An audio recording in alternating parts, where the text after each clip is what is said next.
Democrats don't speak for me. Speak for me, speak for me. Republicans can't speak for me. Speak for me, speak for me. A bitch ass nigga can't speak for me. Speak for me, speak for me. You coon ass niggas can't speak for me. Speak for me, speak for me. Listen here, this is a fact of life. I be rapping like Nat Turner came back to life. Grab Donald Trump by the pussy, he ain't acting right. I never run from a conflict, I be glad to fight. It's a very cold world that we live in. And somebody please tell Elizabeth you're not an Indian. You just trying to con them people to get the benefit. Just another immigrant stealing from the Indians. That's some punk ass shit and that's too lame. Now we finna step over to Andrew Yang. And you a sucker, you can never speak for black folks. Fake ass candidates trying to get the black vote. The Democrats don't speak for me. Speak for me, speak for me. Republicans can't speak for me. Speak for me, speak for me. A bitch ass nigga can't speak for me. Speak for me, speak for me. You coon ass niggas can't speak for me. Speak for me, speak for me.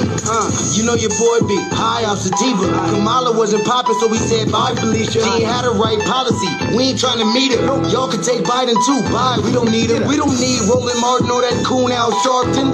Didn't need Cory Booker from the start, man. I don't fuck with police and no snitch.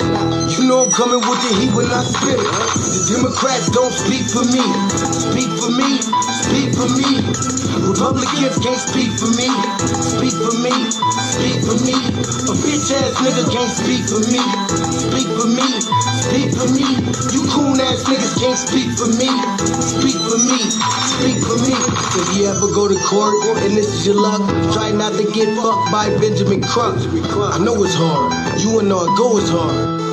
But who the fuck is Amy Cloak? Put her picture up on the bullseye and start throwing darts. People cut our organs out our bodies, that's a stolen heart. They can't save us from the flood like Noah's Ark. Black lives always matter, we finna go for ours. So then we savages, we don't need to pop the piss. Mike Bloomberg is sub thick with that stop and frisk, bitch. You ain't speaking for us, we don't know you. Bernie Sanders, they get your funky ass on too. The Democrats don't speak for me. Speak for me, speak for me. Republicans can't speak for me. Speak for me, speak for me. A bitch ass nigga can't speak for me. Speak for me, speak for me. You coon ass niggas can't speak for me. Speak for me, speak for me.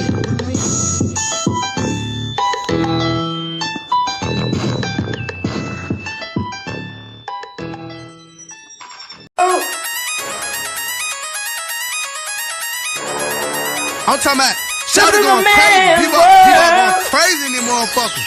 Run that shit back, man. But it's nothing.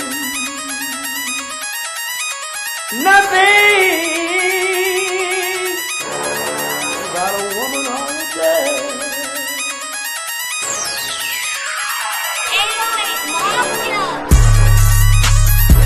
Man made the car.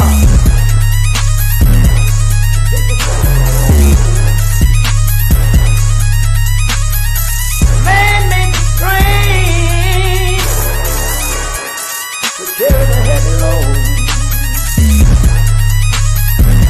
Man made the electrolyte to take us out of the dark. Man made the boat for the water like the seven no meter. Man thinks about a little bit of baby girl and a baby boy. And man makes them happy because man makes them joy. But after man make everything we can, do you know that man makes money?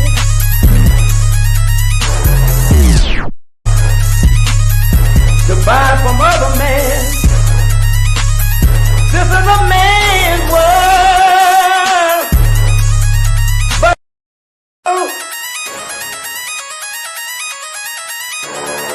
I'm talking about shouting going crazy. People going crazy in them motherfuckers. Run that shit back, man. But it's nothing. Nothing about a woman on a day.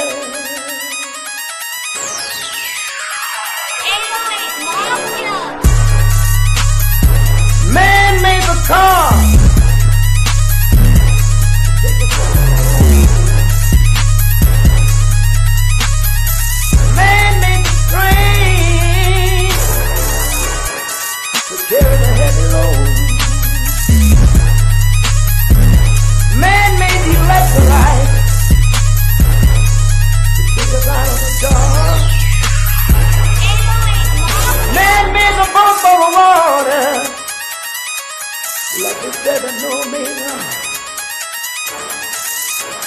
Man thinks about a little bit of baby girl and a baby boy. And man makes them happy because man makes them joy. But after man make everything we can, do you know that man makes money?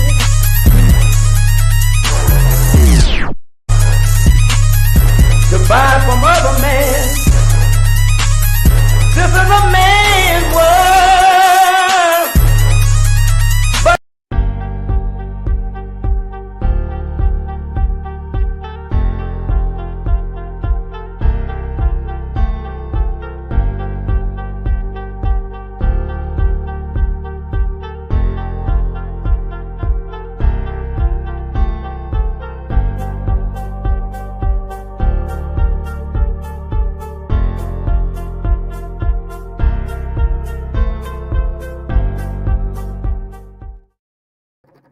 Greetings, Black family. Greetings. Thank y'all for tuning in to another episode of the Frontline Black News.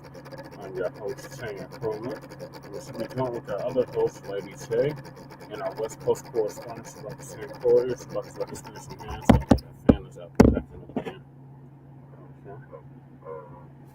Okay. And we'll be discussing several things on this season 4, episode 36, part 3 or part 3 of the Frontline Black News.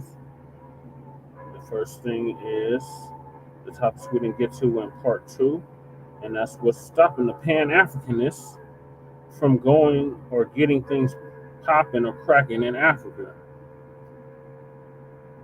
Then we got Steve the Coon Harvey, who was crashing out and chilling for Kamala and telling us that we all Africans and all of that. Angers them Zambians, otherwise known as Rhodesians, during his visit to the African country. Then we got who is Kash Patel, Trump's pick for FBI director. Then we got Walmart rolls back DEI program, sparking backlash and calls to boycott. Then we got Trump as in the dump, as in human shit, and we want to make that perfectly clear. Threatens BRICS nations with 100% tariff if they replace U.S. dollar with their own currency. Then we got the dump again. It says that he has a plan for empowering local sheriffs for immigration crackdown. Then the Latinos are saying African Americans, now known as foundational Black Americans, descendants of American child slavery freedmen, will be deported too. Hilarious. Then we got Kamala Harris, the current vice president, may be considering running for governor of California in 2026. And she's going to lose that too. Then we got FBAs cause the Democrats to lose the election by choosing the couch or the dump. Then we got donors want their $2.2 billion back. What is this? Donors want their $2 billion back. Then we got VP Kamala Harris finally comes out of hiding. Democratic mega donor alludes to illegally selling funds. Then we got Diddy and Damian Williams, both tools to be broken. And then we got Candace the Queen Owens with her tether self has been banned from 2 countries. And last but certainly not least, we got winning the quiet revolution. So those are the topics. I'll right into it. Thank y'all for staying up late. Oh, you're good, Brother Kahari. I think we both fell asleep on that show, so you're good. No worries. No worries, brother. No worries. For viewers, make sure y'all like and subscribe to Black News. got into it with this Twitter space that Tariff did a couple of days ago about what's stopping the Pan-Africanists from getting things popping or cracking in Africa. Different varieties of stuff. They got greens and baked beans. We don't get that in LA. You don't get drive-through soul food. You don't get that, man. And we got to stick to tacos, burritos, and chicken nuggets out there in LA. Man, we had drive-through mac and cheese. I loved it. So shout out to Frenchies. Beautiful. Houston is a very unique city. The crackheads wake up very early out here. What's up with y'all crackheads in Houston? And where we're staying over in the 3rd Ward, over there by Beyonce's birth home. It's a nice area, but like they be morning crackheads out here. Do they get morning exercise? The crackheads exercise in the morning, I think. I'm dead serious. The crackheads are up very early out here. Like I'm looking out my Airbnb window. There was a crackhead outside my window doing the goddamn South Side in some Christmas boots. And then just walked on off. He's out there dancing and he walked off. I'm like, okay. Greetings, Shabaka. Hey, what's going on? Who are you talking to? Say hi. Man, put them damn ponies back in the barn, man. Man, get that pony symbol off of there, man. Never. They're gonna run free and wild. Man, I was pulling for Cleveland, although I knew Cleveland didn't have a chance in hell. I just wanted to see the ponies lose and go back to the barn. That's all. The Broncos won, Shabaka. You got to get over it. Man, your Gators, ponies, man. Your Gators ponies, are in the basement, and they're on a sinking ship. Y'all won't be going nowhere. Well, you know, the Raiders is through. And this is why I put it up there on social media.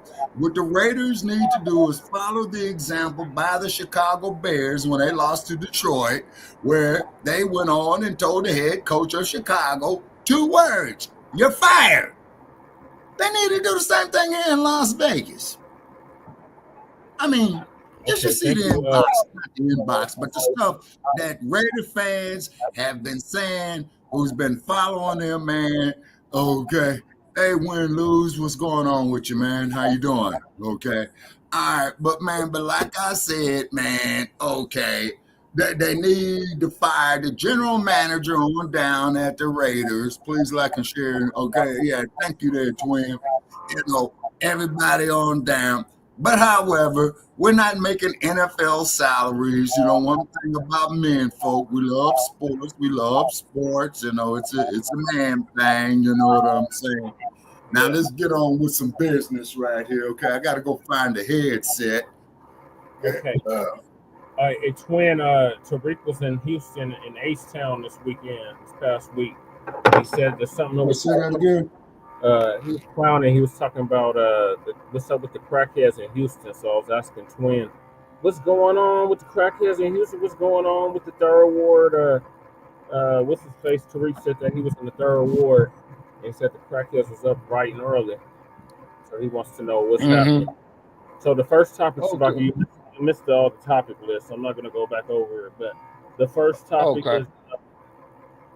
What's popping or what's stopping the Pan-Africanists, Shabaka, from getting things in Africa? Okay. Neocolonialism is the enemy.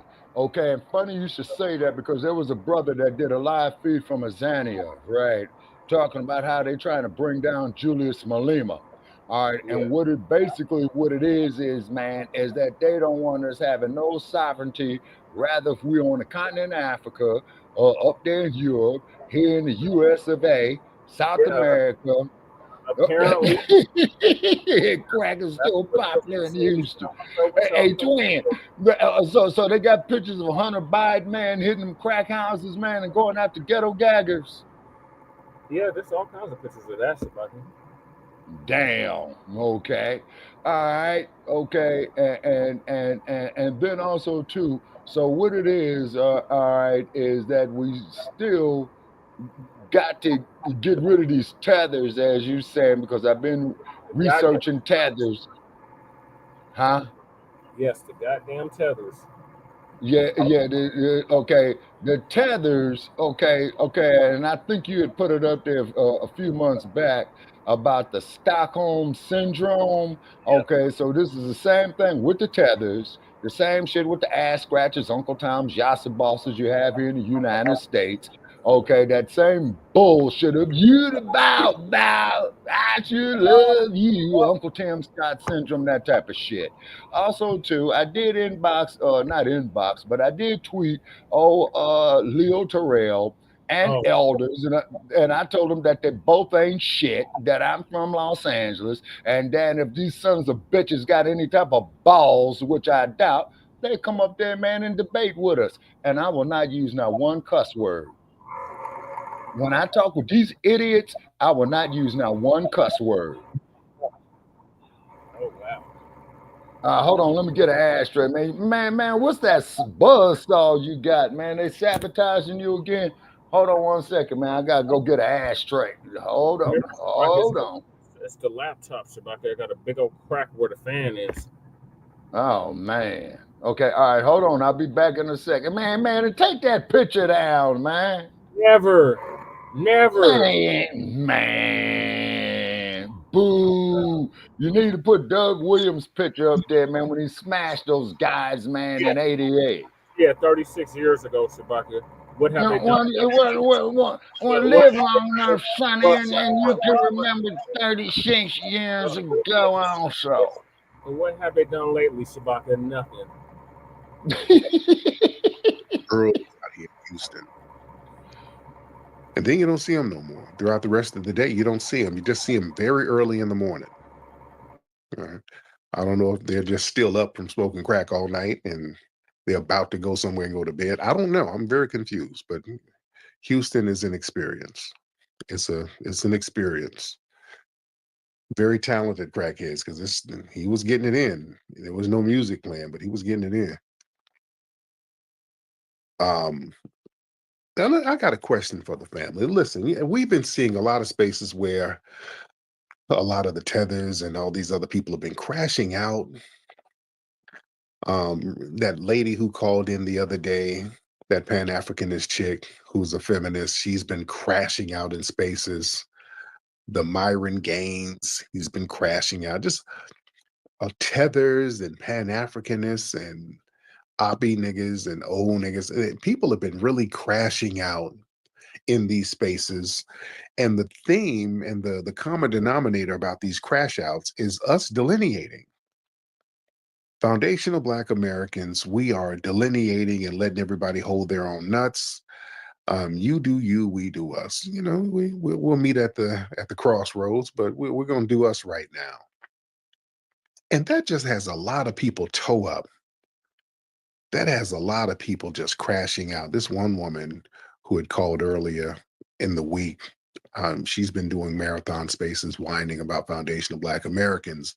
And this woman was just like in tears crying, like, oh God, why are we so divided? All this why are we divided stuff. Divided means that we are letting them handle their own business. And she was up here threatening to go back to Africa and all this old nonsense. And that's the question. The Pan-Africanists out here.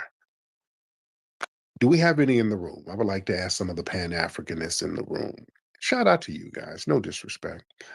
But with the Pan-Africanists, what's stopping the Pan-Africanists from all just getting together and flocking over to Africa and building red, black, and green town, or whatever y'all try to preach to us?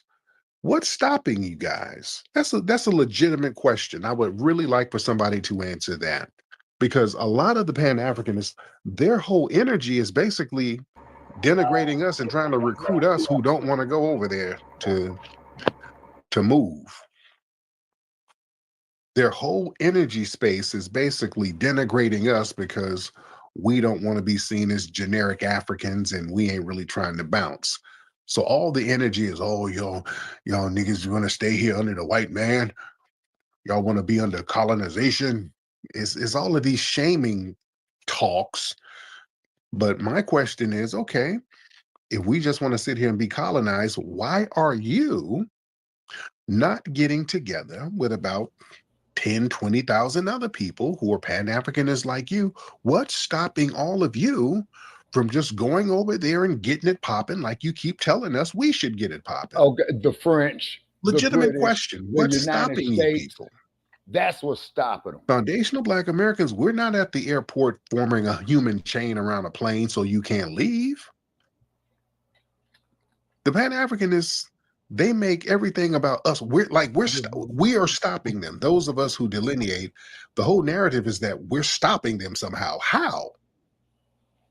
Why don't you go find the people who are like-minded like you instead of just being in spaces whining about public us all damn day? indoctrination centers. Just It's go the over there and get it goddamn popping. media.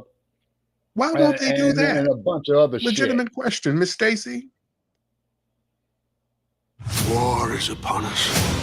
We will Fuck the take commercial. Fuck the commercial. Fuck the commercial. Fuck them savage ass Europeans. Yes, ma'am.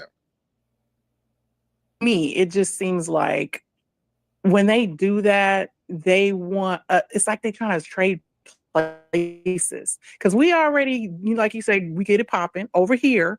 They want to come over here where it's already done and relax and kick back, and they want to send us over there to get there to fix their problem. Right. They're like, oh, well, the FBAs, they did it over here. Maybe they can go over there and do it for us.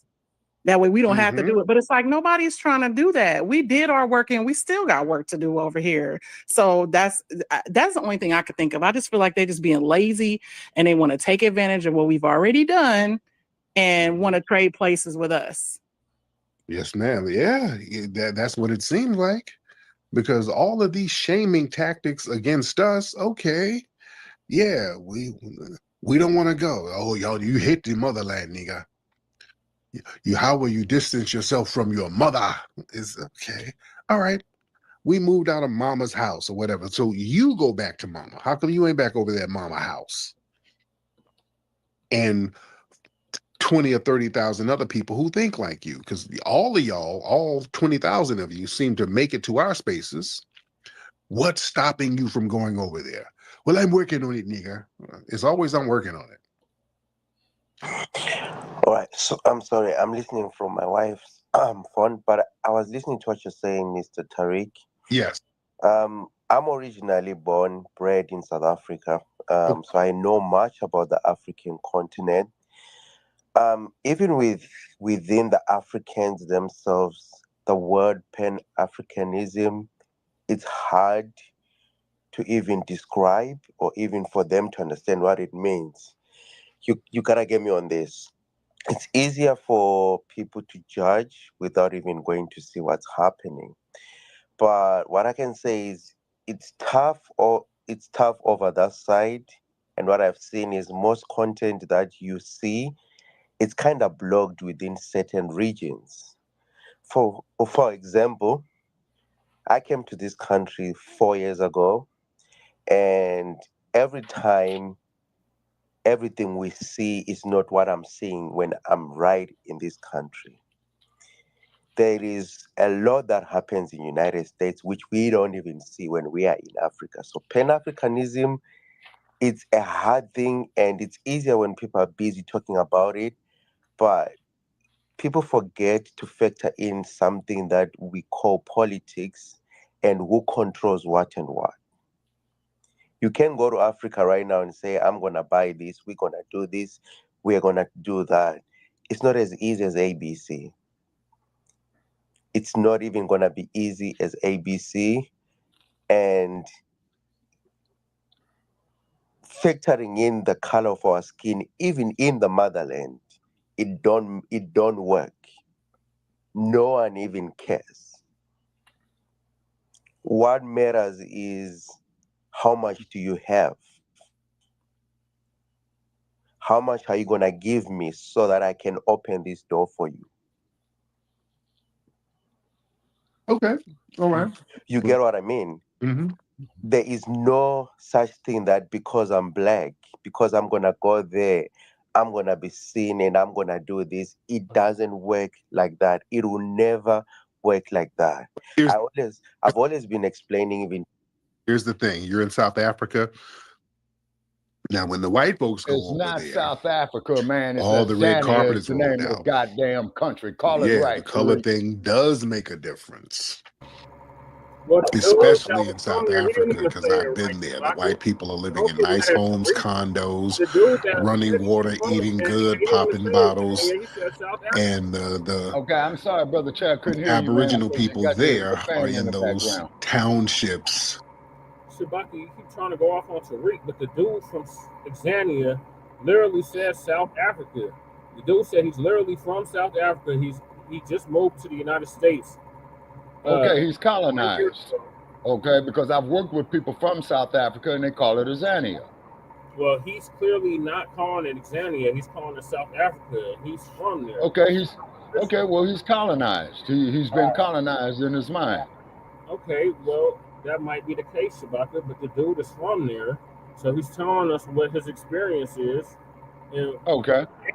and what it's like coming over here to America, and what his experience is. Okay, So now I would just love for this dude to get stopped by the Los Angeles Police Department again, and they see what they say tell. all us one big nigga, but over there, like the dude just said, they don't give a damn if you black. They don't see you as one big nigga over there. They don't see you as that. They see you as whatever tribe that you're from, or not. That's how they see you, and that has to be addressed, Shabaka. There can't be no Pan-Africanism if you got all this tribalism going on. You got all this neo-colonialism going on. You got all this problem. tetherism going on. Yeah. There can't be no Pan-Africanism. They can't even practice Pan-Africanism over there themselves. Okay, hold on, brother Che. Wait a minute. Let's see right here. Okay, I'm drawing a little map, not a map, but a little thing here. Okay, so you got colonialism. Okay. I'm drawing a little, thing here. Okay, colonialism, lies and deceit. Okay, all right. Okay, all righty. And division. Okay. Colonialism. Okay, neo-colonialism. Okay, hold on, brother Che. Hold on. Just work with me here a little bit. Okay, and minerals and resources. Okay, wait a minute. Okay. All right. I'm just drawing a little resources. Okay. All right. Okay. Yeah. Please continue, brother Che. Okay. With no running water, baking that bush meat. I've seen it with my own eyes, brother. So the racial element is absolutely there. You understand? Right? True. I'm with you on that 100%. Because exactly what you just said, back home, there is exactly what Americans call white privilege. It happens every day. We see it every day. It happens every day. But when I came here and I met white South Africans, they're complaining about life here. And I'm like, because you're not seeing the white privilege anymore. There that is part. exactly what you're saying. It's 100% true. Gemini, I need a nickname. Fuck the goddamn commercial. Fuck the goddamn commercial. You got to pay us, motherfucker. Fuck the commercial. I want to see that bullshit, and we're up here trying to handle business right here.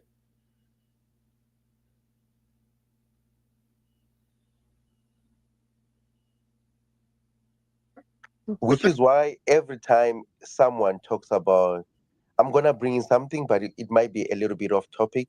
But I've met a lot of people complaining about racism in United States. I think it's way better here than if I can take you back to South Africa.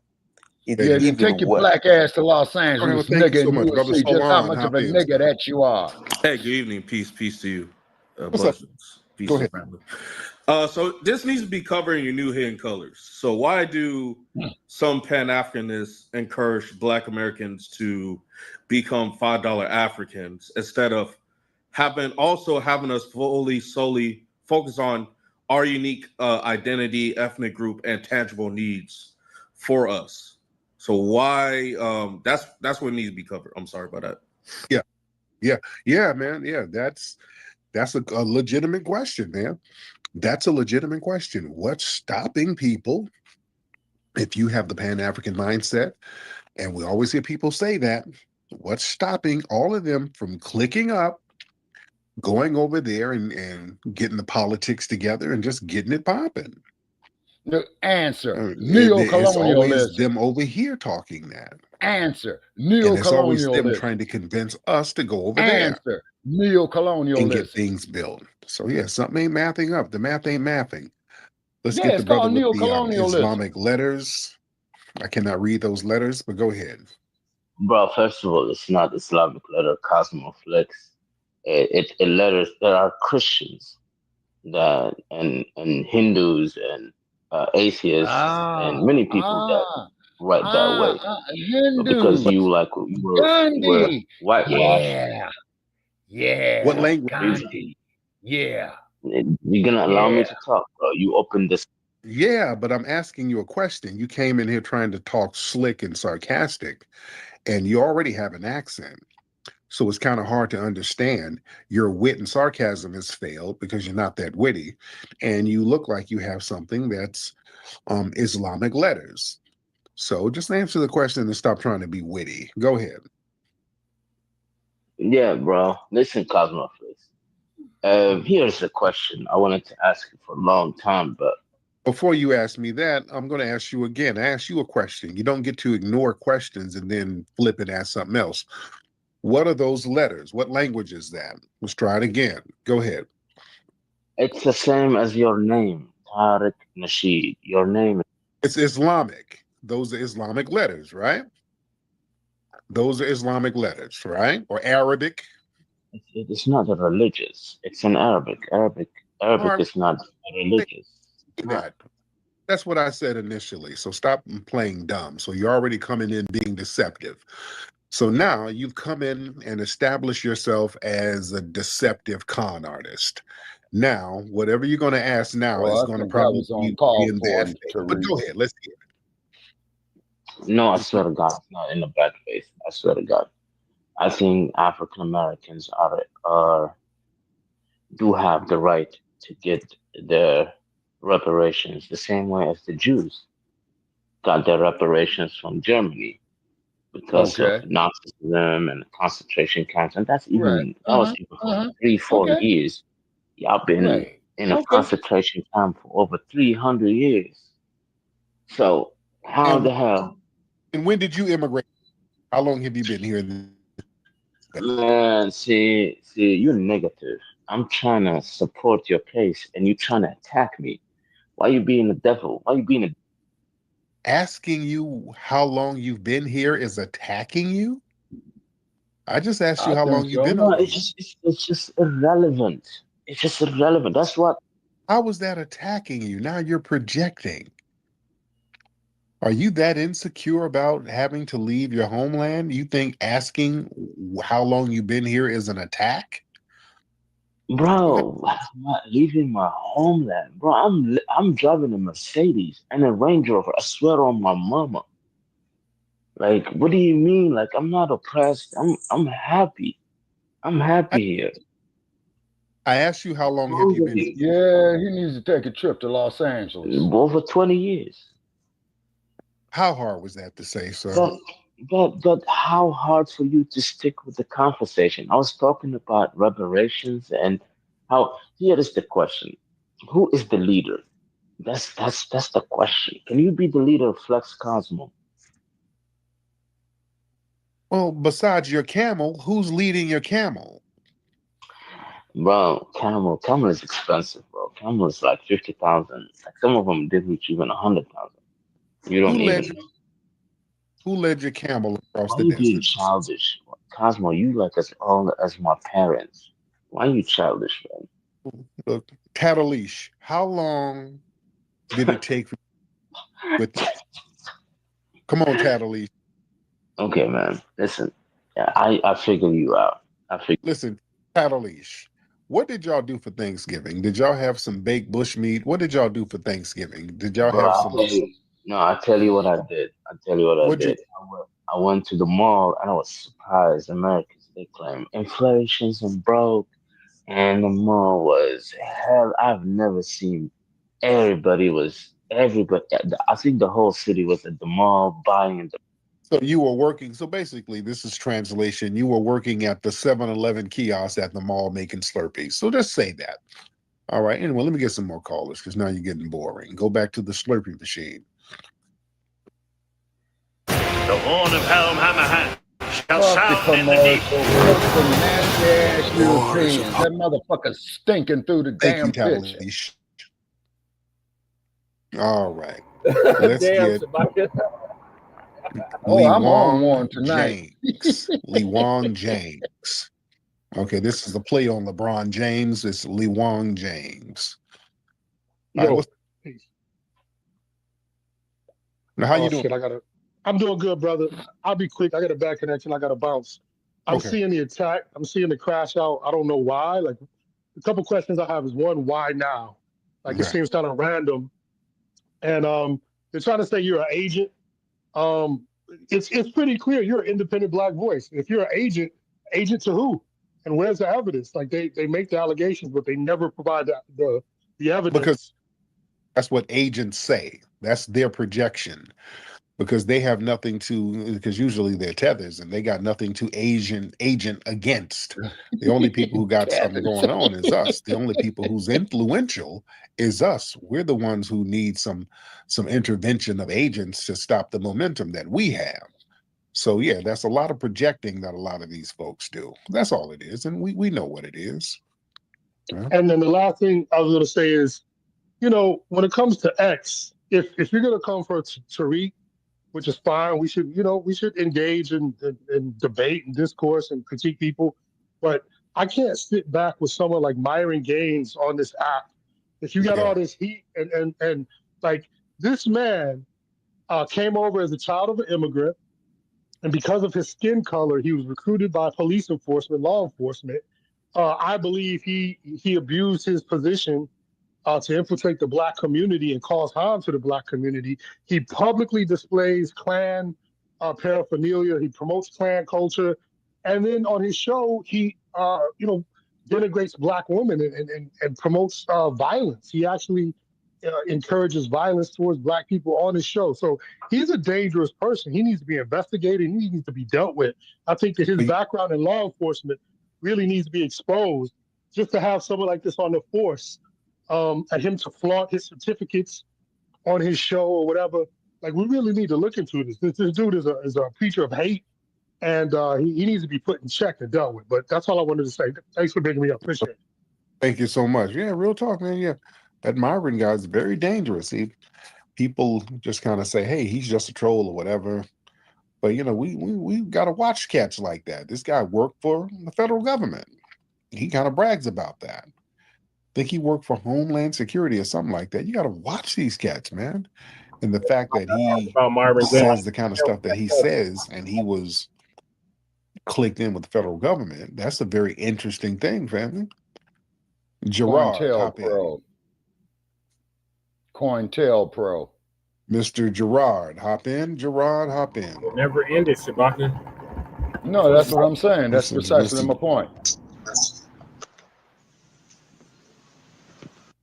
All right, Mr. Gerard, everything good over there? Okay. Mr. Gerard, say nothing. Let's get Abe in the building. Let's get Abe in the building. All right. Let's try this. Tariq. There you go, Abe. Yo, what's happening, man? I'm good. How are you? Good, man. Big fan of you. Been following you for years. Yes, sir. Thanksgiving, I had talking to my mom, a lot of Black people. I really think that there's a lot more Black Trump supporters than people letting on. Because talking to my family, I didn't vote for Trump, didn't vote for Kamala, but I lean definitely more towards Trump throughout the campaign. Just talking to my mom and my sister, who both very vocal about their support for Kamala, I was able to convince them that Trump was a better president in like 5 minutes. And I really think that a lot of people kind of put like this it's like, they say stubborn as a mule. People were very stubborn in terms of not realizing that how she was just a bad candidate, kind of just saying, oh, well, Trump is like, people don't want a black woman, da da da da. But it's just like, nah, like people, black or white or whatever, I think just realized that she was not a good candidate. I'm sorry, digging up all this election stuff. I know it's been said and done, but just coming off fresh from yesterday, really just talking to a lot of different black people, a lot of black family members, they're just it's so hard for a lot of black Kamala supporters to just admit that she just was not a good candidate. Yeah, they've been making a lot of excuses. They've been doing a lot of splaining. Did you guys see the video of actress Jennifer Lewis? And I like Jennifer Lewis. I like her. I think she's a funny sister and a very talented actress. Played that in the part 1. But Jennifer, she was on somebody's interview. Crashing out. She was on that. Yeah, a lot of black men want to keep black women in check. They didn't want that black woman in power. And, that's unfortunate. I said we had covered that on part 1 of Jennifer Lewis crashing out. The actress. Oh, okay. That's what he's talking about. Okay. I hate that sister has to toe the line for the DNC because a lot of black folks in Hollywood, that's how they got to roll. They got to really go out there and sell the soap for the DNC because Hollywood is very liberal.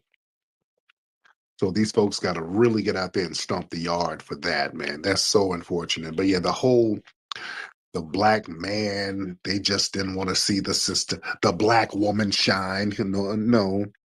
Kamala Harris is not a foundational black American woman. So, if I were a chess piece, what piece will it be? You're known for your incredible passing range and attacking from the right back position. I think you'd be a bishop. A bishop? I think more of a knight. I think Sir Trent has got a lovely ring to it. I like that. It sounds like a name that could lead. Paramount Plus has an unbeatable black.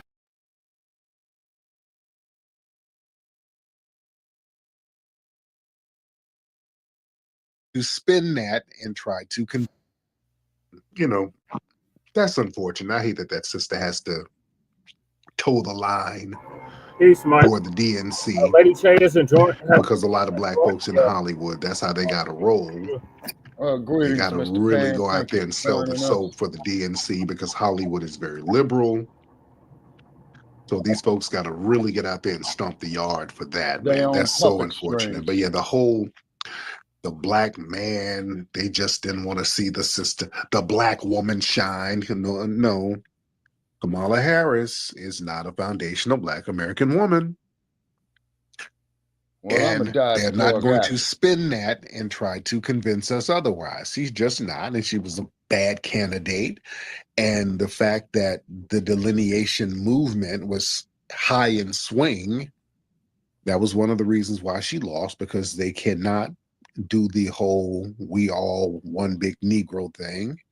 And that's why we've been getting so many people crashing out and targeting not just me, but all of us on the grassroots.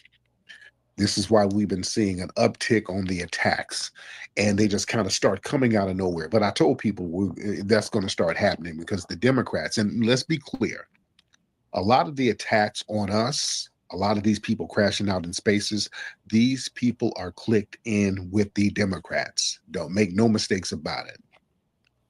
These people are clicked in with the Democrats. Even when we were trying to get the reparations things going, some of these people who are faking like they were grassroots, they were clicked in and they had vested interests in the Democrats, and they were crashing out at some of these hearings for the Democrats. You understand? There was a lot of that get your hand out my pocket type energy at these spots. And these people were sent in by the Democrats. The Democrats have these little shadowy organizations that they damn near run like a mafia, where they send these crash outs to undermine our stuff. There's a lot of that going on. Let's be very clear. There's a whole bunch of that going on. That's a fact. We saw the kind of money they were giving to the Rowlands and the Sharptons and all that. You think those are the only people they were sliding some of that billions of dollars to? No, they were sliding some of that money to some of the crash out folks to come in our circles and really try to undermine us for real, just to get in real deep undercover and act like they're grassroots so that they can throw smoke bombs in the game.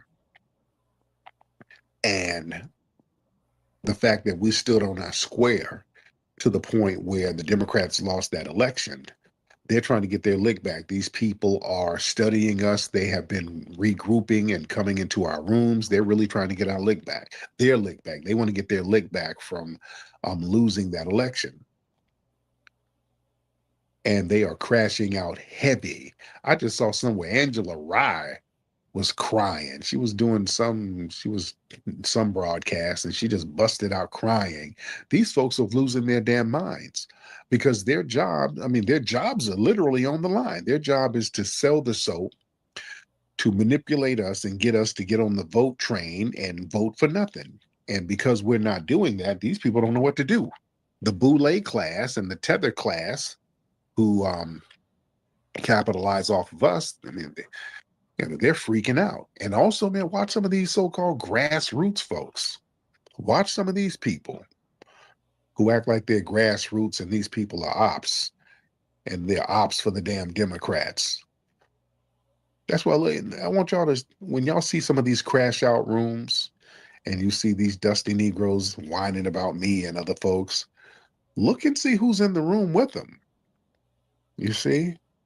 That's what we look for. That's what I want to see. I don't give a damn about the dudes crashing out. We know they're ops. Who up in there with you? That's what I want to see. Who's up in there with you? And who's platforming you? Who's putting you in these rooms and letting these folks say all types of reckless stuff? Who's putting you up in these rooms? Who's boosting your crash outs? You see? All of that says something too. I want y'all to understand there's a lot of these guys running these spaces acting like there's some staunch grassroots reparationists. Man, please. Man, these dudes are so damn oppy. Google Fi Wireless has flexible phone plans that keep your family safe and connected. There are plans for any. Get off my fucking wall. I saw a link earlier. They had about 10, 15 spaces about me. This one nigga, that Dion Jenkins dude, that dusty, musty bitch nigga. He was talking greasy. Now, Dion, I know you probably in here, you boy. Now you know what it is with me. You saw me up there in the Bay. You know what it is. This fool was all up in the reparations thing, heckling. When I went up there and saw all of that agent behavior, all that oppie behavior, I said, man, these people are deliberately trying to crash the shit out. And Dion was one of them fools. He's up in there walking around heckling. People talking and trying to have sensible conversations on stage, and he's in the corner heckling, yelling out weird, goofy shit. I saw this nigga do that shit with my own eyes. I'm like, these dudes are oppie as hell. What are we going to do? They know good and well we're not going to get anything accomplished with fools in here acting stupid. They were in there acting. They had folks placed up in there acting a stone fool. And that was the purpose, for them to act stupid, act a fool, so that the seriousness of the situation would be minimized. You see? A lot of that stuff going on. So we got to keep our eyes open around these people who come in these rooms and acting like they're doing this and doing that. And then when the rubber meets the road and it's time to really get things pushed, they start doing weirdo shit, crashing it out. Just like up there in the Bay. Remember, we were going back and forth about the reparations and what's going to be in the paperwork, what's going to be in the documents, what's going to be this, what's going to be that.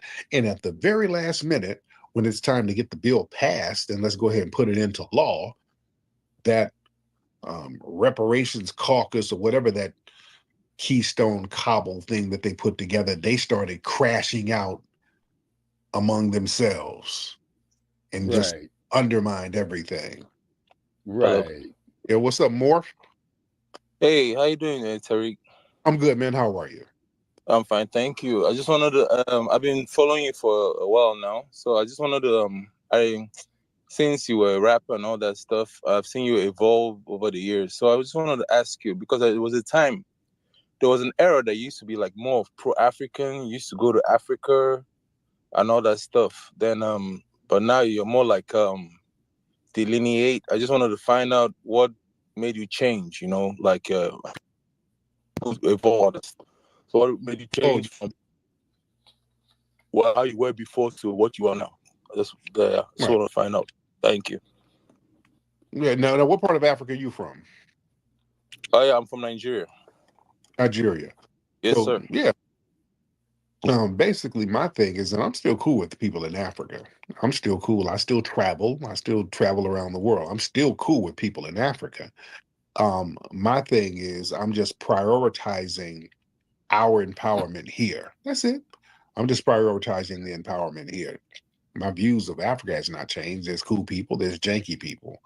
I've never really viewed myself as a generic African because a lot of Pan-Africanists, and I've never had the Pan-Africanist mindset, because the mindset of a Pan-Africanist is basically America's not really your homeland.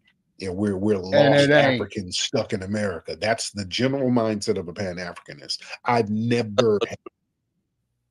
I've always acknowledged and had pride in my American culture and lineage, because we are the culture You here. might as well go When I tell get the the rapist, first Hidden slave Colors, let's trading be very pedophiles clear. that owns your goddamn family. Look at the title, that the steal their subtitle. nigga. The Untold History of People of Aboriginal, African, and Moorish Descent. We talked about the Aboriginals here too.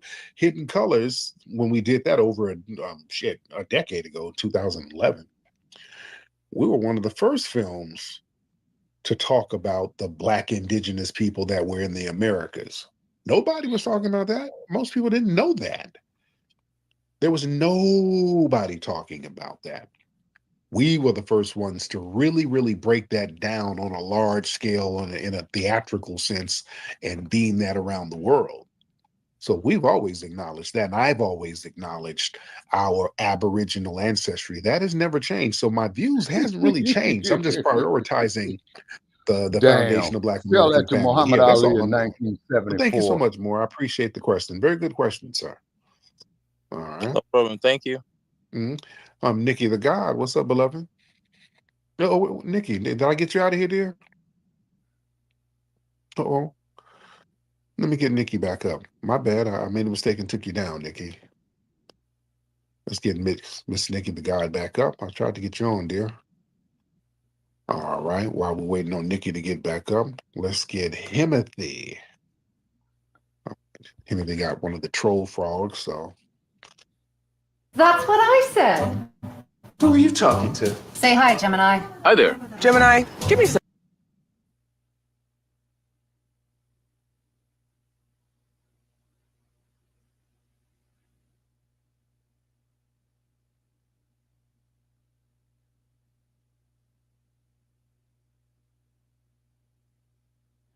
Yeah, it's a damn shame we got to tolerate these fucking commercials.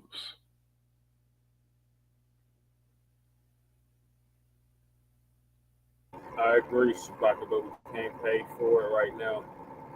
I know. The museum, everything you're doing, you're doing really good work.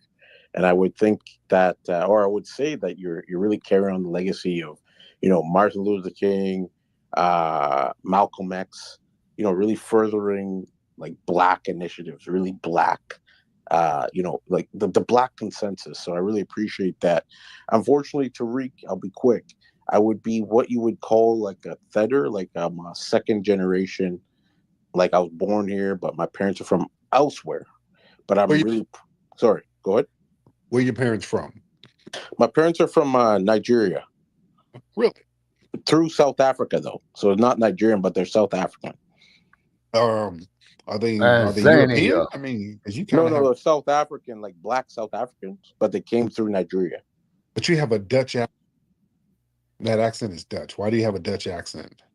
I have a Dutch accent. Oh, God damn, because of the fucking Boers, man. Come on, man. God damn. Yeah, but that accent, that's what a lot of the Afrikaners, they kind of have that. That's kind of Dutch, No, Norwegian they're accents. Boers. They ain't Very fucking interesting. Africans. They're fucking But you live Boers. in South Okay, Africa. can I be quick and continue? I really appreciate you getting me on here. I'll Well, be really quick. Slow But down. Slow down. You lived in South Africa too? no. I'm from Michigan. Okay, man, you all over the place. You're Nigerian, South African. No, I'm not Nigerian. I was born in America, right? But my parents are from South Africa originally. Maybe I should have said that. They're originally from South Africa. They came here, and I was born in Michigan. Now, where did That Nigeria sounds like come a into play? Boer. They lived in Nigeria for a bit, like a large portion of their, growing up and Does stuff. sound like a bore. Okay. Yeah. Huh? He does sound like a Boer, anyways, don't he? like I said, I kind of gave you your flowers because I was kind of surprised you guys you hopped me on here. But I look at it this way, like maybe I'm a bit wrong, but like I'm a segregationist because we had power. We could have had a political party, right? And I'm not like, I've done the whole like, okay, go back and find your roots. And like I said, your last podcast there, I wasn't tuned in live, but it was, that tax. You got taxed for your voice or whatever, right? And like even you kind of checked me. You're like, oh, where are you from, right? Like I've really never had the FBA, whatever, right? And we're not going to go into that, but I maybe have got socially taxed in this kind of group setting. But I'm honest, but I still think that you're a white guy. I think you're a white Dutch guy. Oh man, yeah, getting white Dutch. I'm just not buying the whole fucking thing. That's why Boer. I'm just listening to you. Okay. You're a white. Can I talk about my experience in Ghana? Yeah, what happened in Ghana? So I went to Ghana, right? Because I have family that lives there, and I got taxed all the time. Like people think you have money, like you go to shops, whatever, blah blah blah. So what I learned is there's a lot of problems in Africa, right?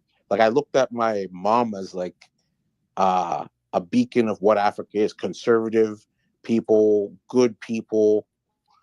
But you go there and it's like they have their own problems, tribalism, etc., etc. I don't want to be quick, Tyree, but go ahead. Ask you this. Now, you've been living in the U.S. all your life, right? Yeah, right. And it's not too far from Minnesota, right? Right.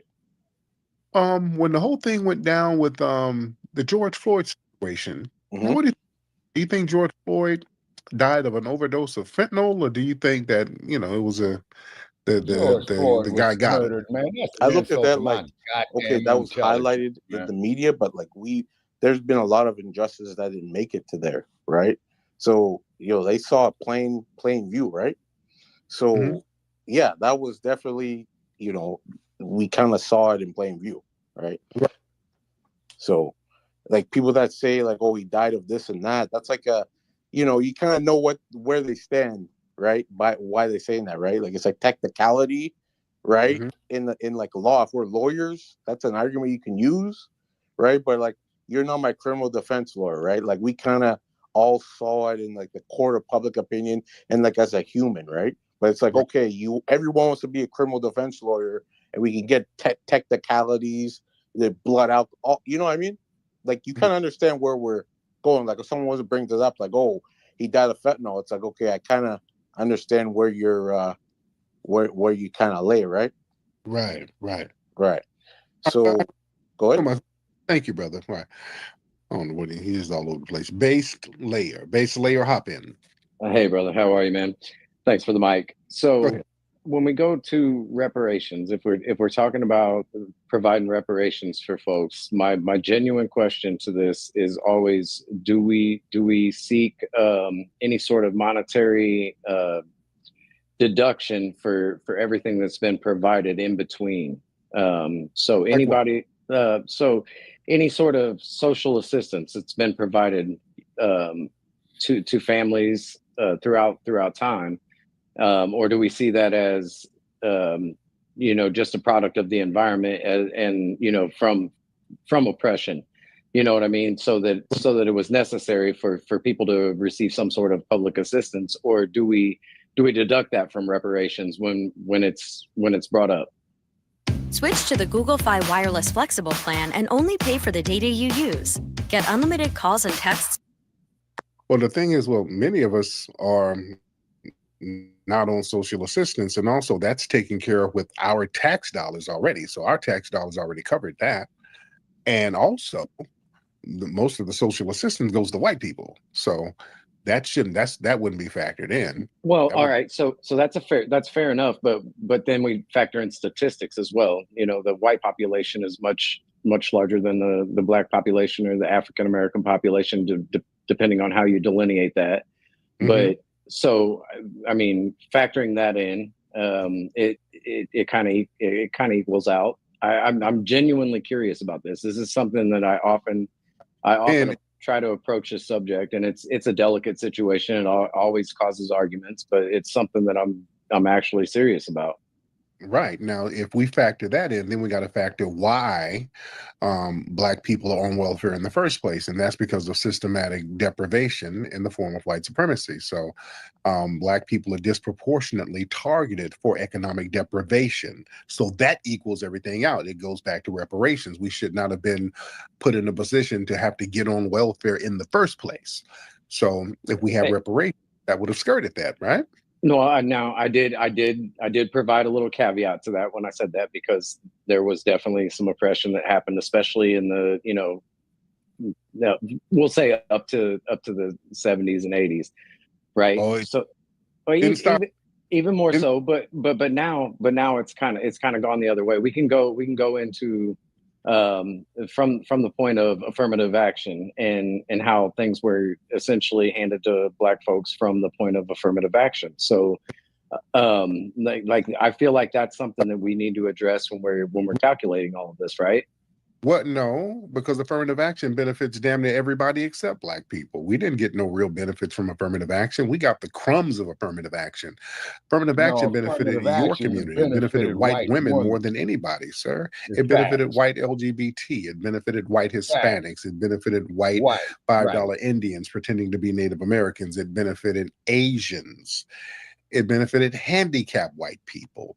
So yeah, the affirmative action thing, that won't work either, because again though, hold on, you're given statistics on numbers based on population, whereas the Black population has a much lower percentage.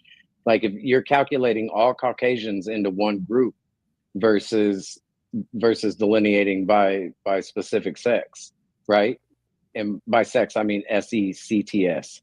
We're just talking calories in a drink. Basically, you're saying that, okay, a liter of Coke has 20 grams of fat per cup. All right, we can play that game, but it's still a big fattening drink if you drink all of it. So we look at the racial statistics the same way.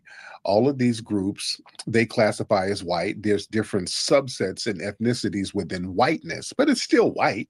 There's white LGBT. They're still white. You have Hispanics who classify themselves as white. Hold on. If you're going to say that, why don't we delineate Black folks the same way? We do. Well, that's why we're saying foundational Black Americans are the ones who get reparations. We're absolutely delineating.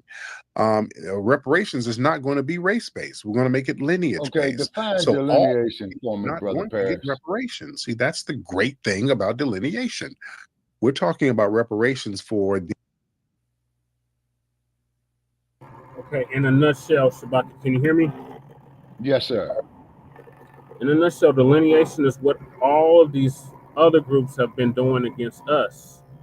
So they have been distinguishing themselves as their own distinct ethnic group aside from us.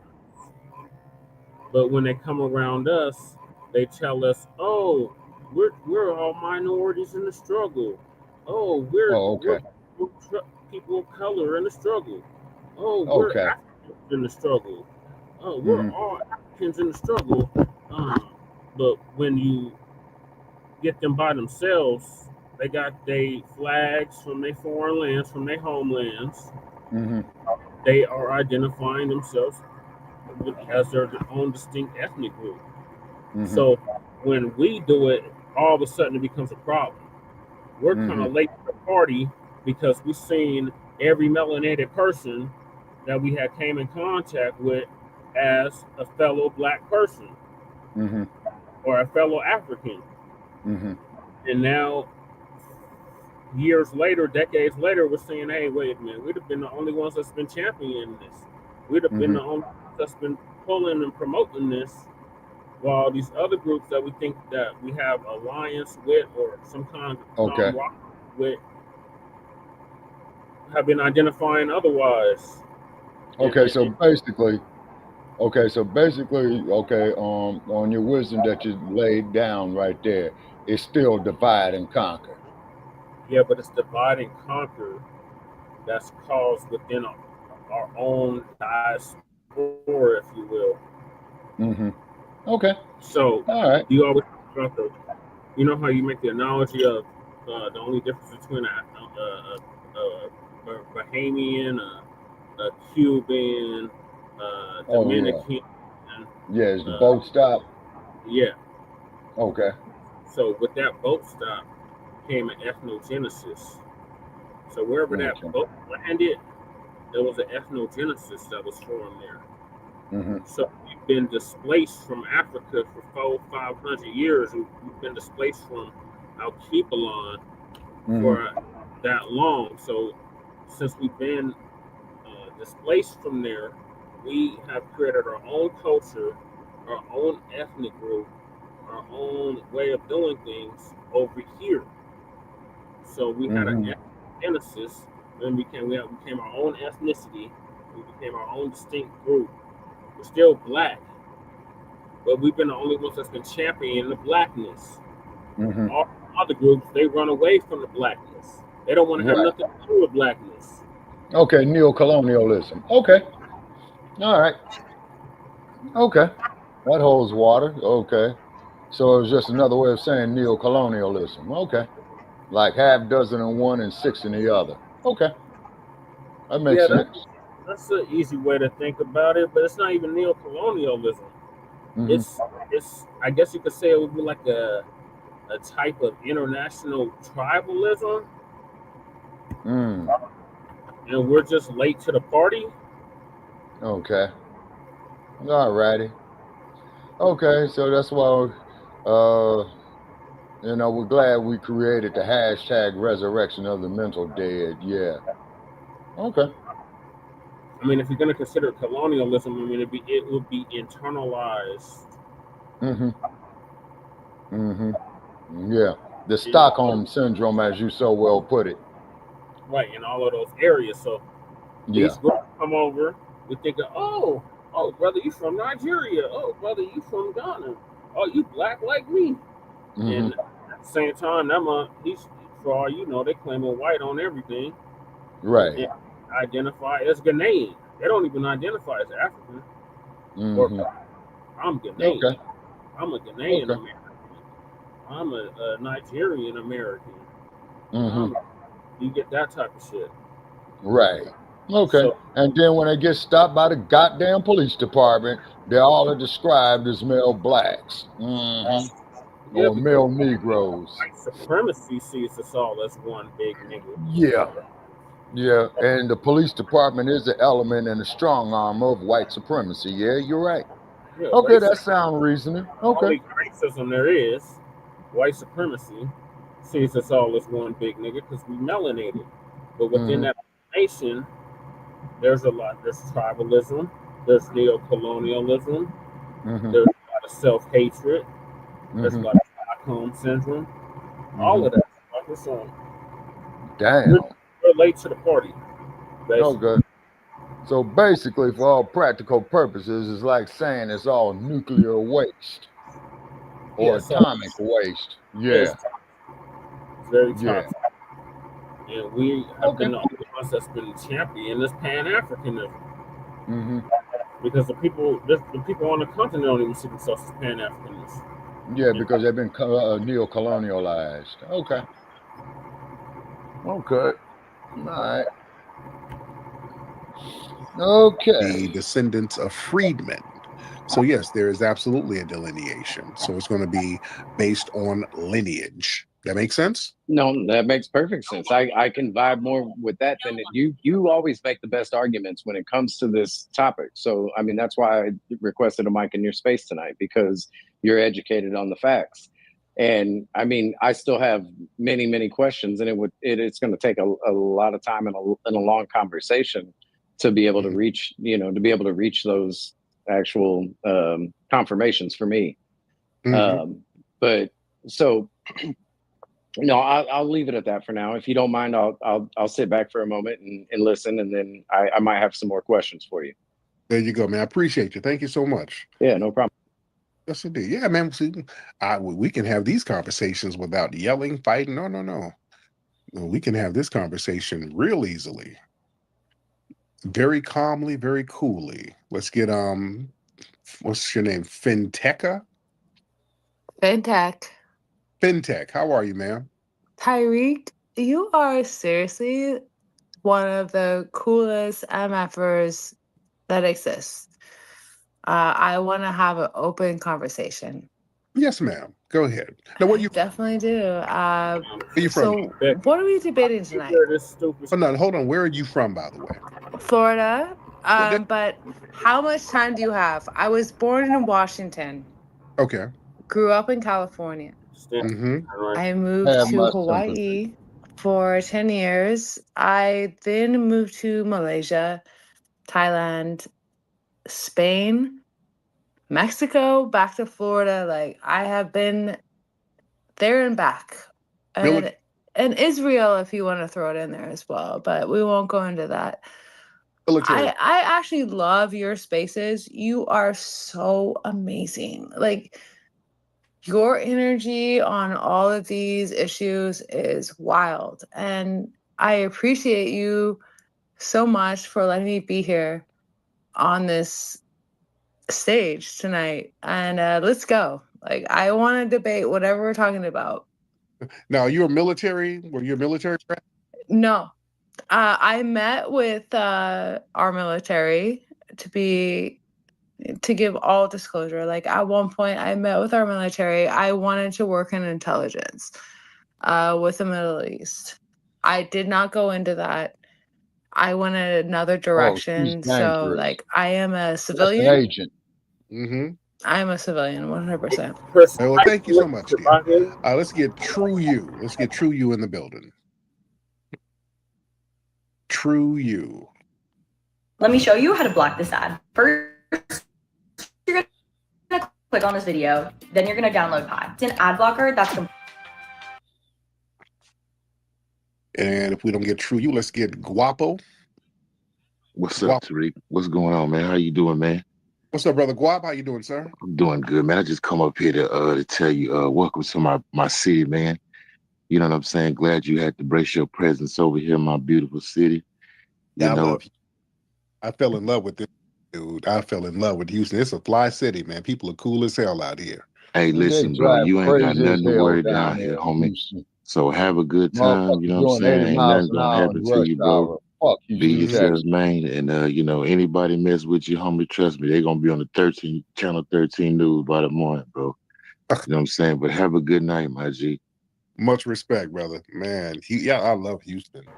Man, my family loves it, and they're sad that we have to leave. Now, I couldn't hear you, brother Che. You got the background noise. That's the Texas thing, Shabaka. They do that all over Texas. Oh yeah, they drive crazy as hell in Texas. I thought Los Angeles was bad. These motherfuckers drag race at 80 miles an hour in rush hour. And they have 5 highways stacked on top of each other while they doing it. Yeah, that's crazy as hell. Yeah. We really enjoy it down here, man. The vibe is beautiful. True You ready? All right.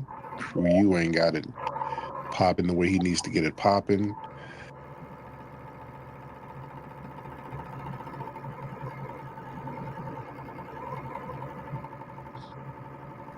Edward Manda. Hey, what's up? What's up? What? How you doing, Ed? I'm doing great. What's going on? Good. What's called up? What's on your mind? Oh, I just joined to say, as much as I like what you're doing, where are all your promises that you promised people? Obviously not me, but the people you represent. Like what? Like the museum. You talked about the museum. What happened with that? For over a year. It's open tomorrow, by the way. Oh, tomorrow. I'm going to contribute. I'll pay for it. Tell me when and what time and how much it's going to cost me. I'm willing to pay for that. Free to get. You can go there and just go. West Jefferson Boulevard. Walk. Okay, I'll take your word for it. But you're kind of breaking up, though, probably to me. You know, Google the times. It's not take my word for it. It's either true or it's not true. Why do you think we didn't have the museum? What made you think the museum wasn't? Obviously, no one thought of making it. Probably that's why you thought of it. But it's supposed to actually happen. If you add that, it's going to educate a lot more people. I support that. But what made you think you came in? Tariq, you keep breaking up, so I can't clearly hear you. But can y'all hear me, family? Can the family hear me? Now I can hear you. Okay, because you got some stuff going on in the background. It's just a fun. That's it. Now, why? And by the way, where are you from? Are you from Nigeria? No, I'm from Zambia, but I'm Zambian American, so I'm American anyway. So it doesn't.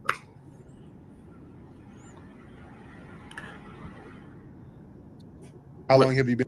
How long have you been here in America? A long time, like since I was a kid. Okay, but yeah. But what made you think we didn't have the museum? You came in kind of accusatory, like I made a promise that I didn't keep. What made you think that I didn't have the museum going? Because ever since last year, I was looking forward to your museum because I wanted to go visit and to see what you're gonna show. So I was waiting for that. No one told me. Maybe your marketing department missed that. You know what it is? You know what it is? Sounds like. Oh, you know what it is? Sounds like you've been in spaces with tethers who've been lying about your. That's what it sounds like. Sounds like because anybody that knows the Hidden History Museum had been open. Instead of looking it up yourself, you were believing. Is that what it is, sir? No. I was waiting for you to announce it. So I was waiting for you to announce it. Since I never heard you say it, I kind of hop in your spaces. But every time I open, you were saying, "Oh, we're gonna open a museum," blah blah blah. So I'm just waiting. So now this is the first time I've heard that tomorrow, it's open, so I can go see it. First time. So yeah, I'll definitely go see it. What city are you in? Oklahoma City. What city? Yeah, I've been Oklahoma City. Yeah, I've been through there. You're not even in LA. The museum is in LA. So how you gonna come see it and you ain't even in LA? Like, it's Saturday. LA is just a plane ticket away from it. Literally, I told you, I want to see the museum. Just a plane ticket. You barely had a plane ticket to leave Zambia. How are you gonna get a plane ticket to LA? Yo, I'm a software engineer. Come on. Are you messing around here? You had to do to get a plane to Zambia. You know what you had to do. So how you gonna get a plane ticket to LA? Yo, it's a stupid plane ticket. It's not that complicated. Now y'all can clearly see us. Well,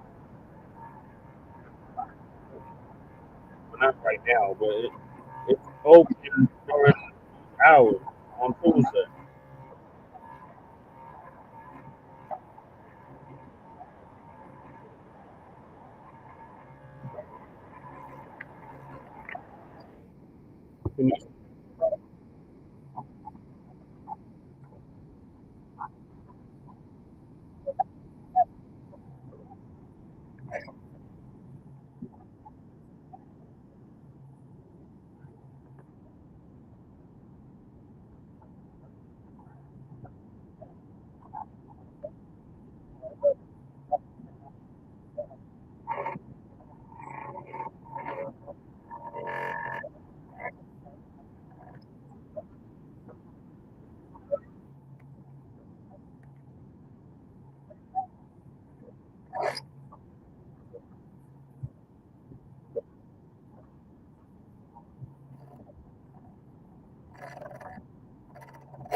Now you can clearly see I showed y'all on at the museum. Let's get 3:13 a.m.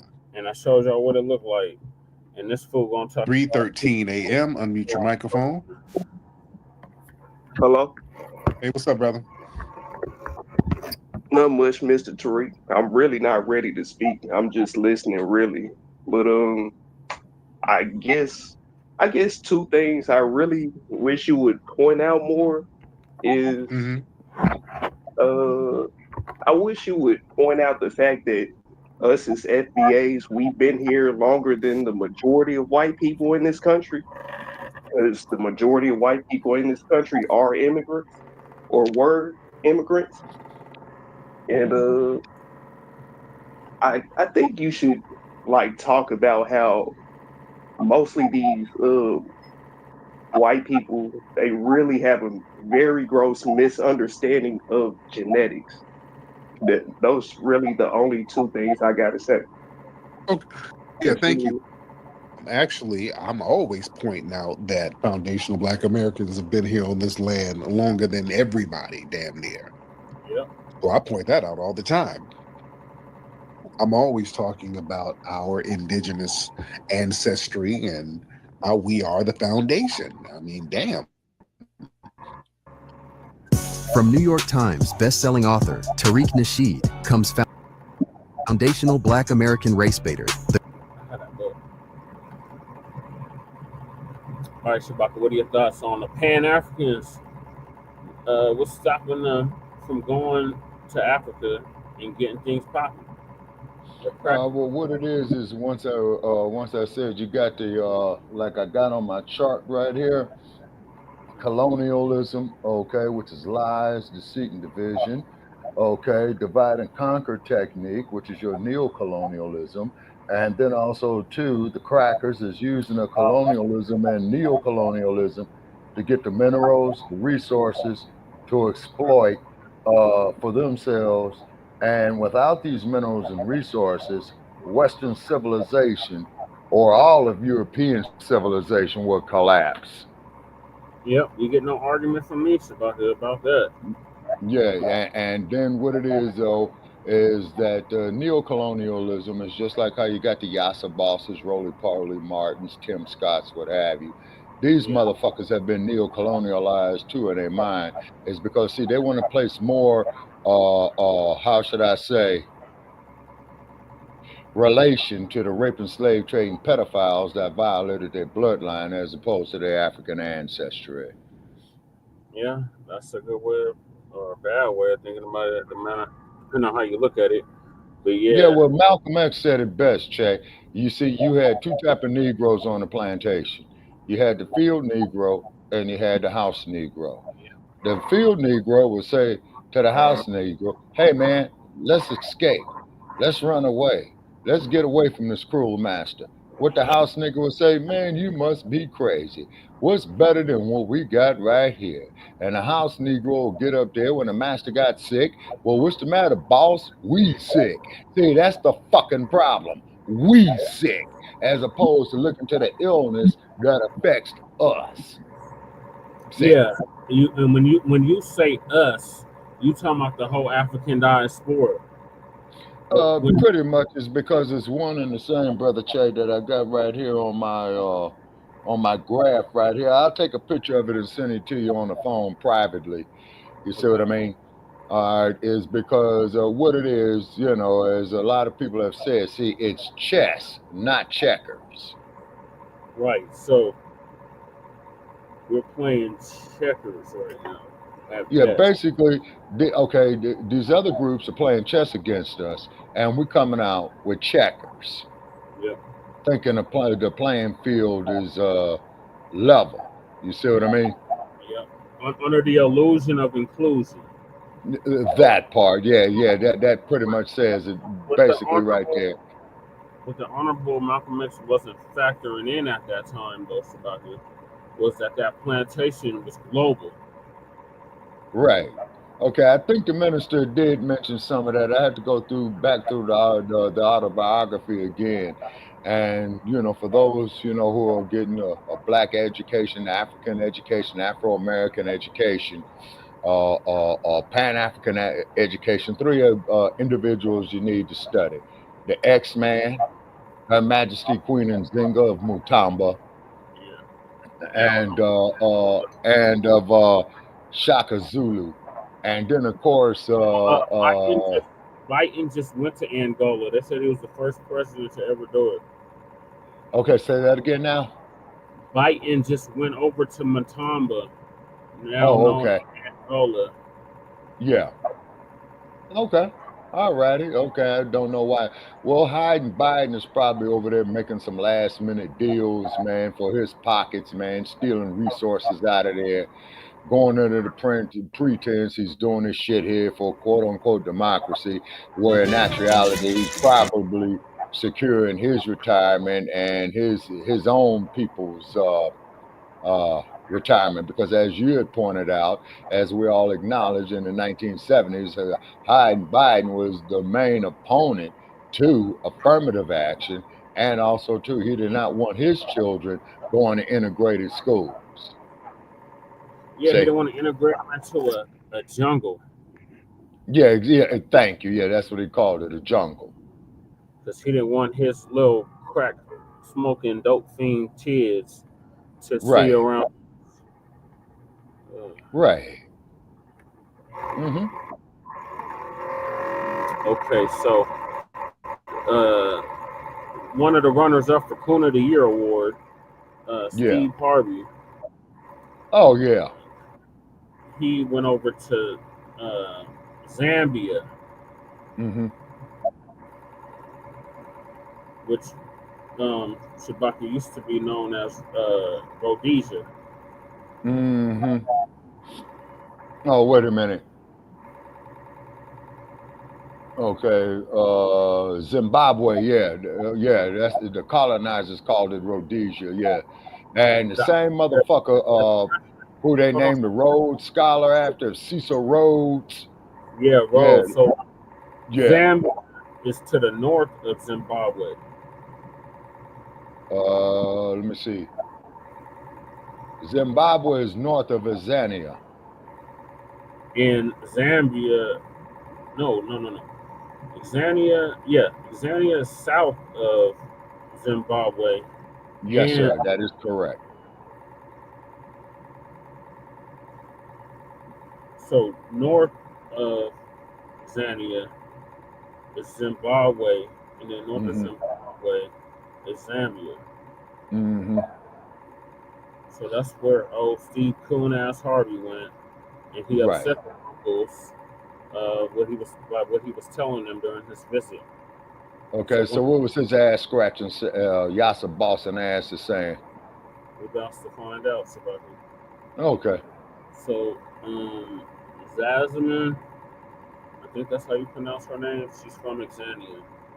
Oh, the sister right there is from Exania? Yeah, she's from Exania. Wow. Yeah, her name is spelled Z-E-L-A-L. Z-E-L. Okay, wait a minute. Okay, Z-E-L-A-L. Z-E-L. Yeah. Zalal. Zalmi. Yes, Zalal. Z-E-L-A-L. Zalal. Okay. She's gonna give us an update on it. Okay.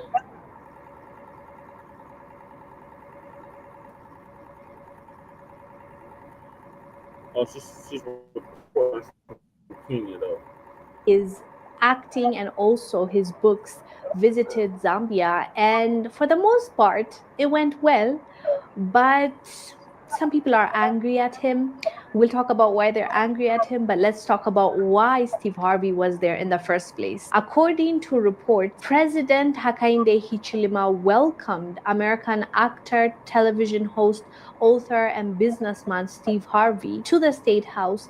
The meeting focused on exploring opportunities to enhance Zambia's tourism sector, leveraging Mr. Harvey's vast network as well as his global influence. President Hakainde Hichilema highlighted the potential for collaboration in promoting Zambia as a premier tourist destination. President Hakainde Hichilema actually said, and I quote, "Zambia would greatly benefit from having international celebrities like Mr. Harvey." A neo-colonialist. Fuck Steve Harvey. Our unique offerings to the world, end quote. So basically, Zambia wants Steve Harvey to promote Zambia and to showcase, since he has global influence, they want to use him, just like, you know, a lot of countries hire and collaborate with celebrities to push their tourism, to push their country to show in a good light. If you remember, we talked about Trevor Noah getting paid millions to promote South Africa. There was actually a backlash, if you remember, because people were saying he's getting paid a lot of money. But then again, countries look at their return. Even though they're spending a lot of money on these celebrities and popular people, they are getting something in return, which is their influence. They get to advertise their countries, and their tourism gets a boost because of that collaboration. So that is what Steve Harvey is doing in Zambia. I will show you what Steve Harvey actually said to Zambians, which I thought was a really nice touch and an encouraging statement that he made. But before that, I said some people were angry at him. I want to share with you why they are angry with Steve Harvey. It has to do with this. So those were the first things. I don't know. Can we move the slide, please? Somebody. Next.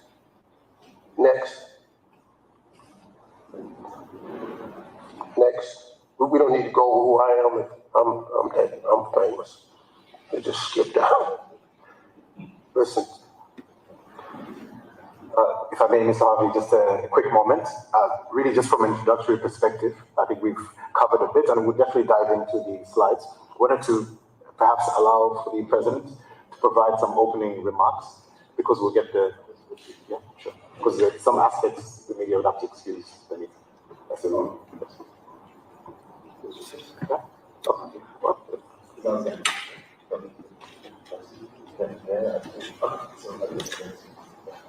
I think what we'll do, before the media excuses the meeting, Mr. President, we'd like to allow, first and foremost, for you to essentially begin your opening remarks. And then at that point, we'll certainly request the media to excuse the meeting before diving into the details of the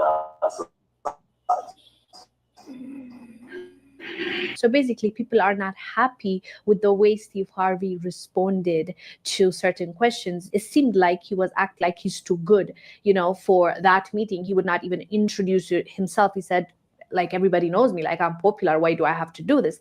But there's always a way to approach things whenever you meet this top diplomats or presidents, men and women that are leading a country. There's a protocol.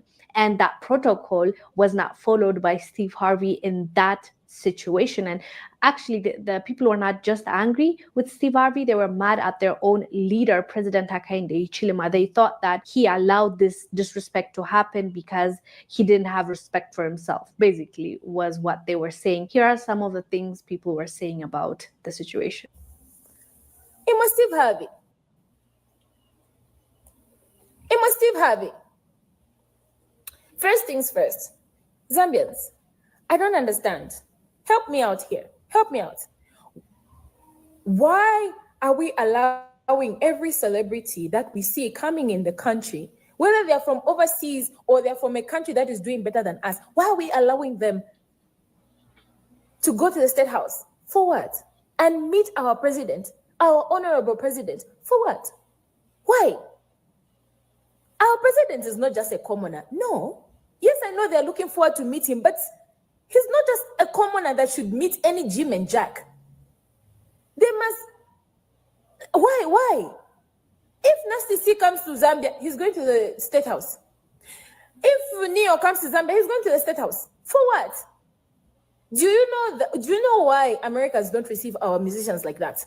It's because that presidential seat is the highest seat, the entire state. Why are we treating our highest seat like a common thing? It's not a common thing. Put some respect on our president's name, on his seat. Put some respect on it. Not just any Jim and Jack should go meet him. You're like looking at those footages that I just saw of Steve Harvey being taken to the State House. It it looks like our president is looking forward to meeting him more than Steve Harvey is looking forward to meet our own president. Why are you downgrading that man's caliber like that? Excuse me. Let's have some order here. Let's have some order. And also, Steve Harvey, why are you behaving like that? Excuse me. Why is Steve Harvey looking at people like they are common thing? Like, compose yourself, respect yourself. In a conference, you want to talk to people anyhow? You want to... How do you look at somebody up and down? And they're looking at you, they're speaking to you with so much respect, and you're looking at someone like he's a common thing, like he's smelling. No. Steve Harvey should also compose himself. This says a lot about him also, and about where he's coming from. When you're in Rome, do what Romans do. We don't care whether you think our country is dirty or maybe it's beneath you, but still, put some respect on and pretend a little. You're here, I'm sure you just didn't come here for a vacation. You came here to work. Do that business deal and then go back. If you don't like us, that's fine, but don't treat people like common things. Don't treat people like they're smelling. Don't treat them like... Excuse me, Steve Harvey, compose yourself. Yeah, those were like the sentiments from the people. But let's not forget, Steve Harvey said so many good things about Zambia, and he also had some positive things to say. Watch this clip, we'll come back. In Zambia is the people. Y'all it, man. You just got to understand the truth. See, y'all keep looking in the wrong place. You already have it. Everything God got for you, he put it inside of you at birth. He gave everybody in this room has a gift. All of you are gifted. God never created a soul without a gift. So why are you looking all around? You are what you are from the inside. You just got to quit looking at everybody else. You know, the comparison is the biggest thief of joy. If you want to lose your joy, compare yourself to somebody else. True. Quit worrying about other people, man. You have it in you. You just got to believe and be willing to do the work. You got to get some tools along the way. But that's where it is, y'all. That's really... Black people should come here and see this. I'm just telling you. You don't know. I know a lot of... This is probably shouldn't say this, but I hear a lot of Africans talking about they want to go to America for the American dream. Okay. You can come there for the American dream, but you're going to have to taste that nightmare too now.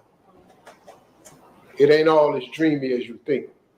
Because as you wake up as just free Black Africans, when you come to where I live, they got some more titles for you.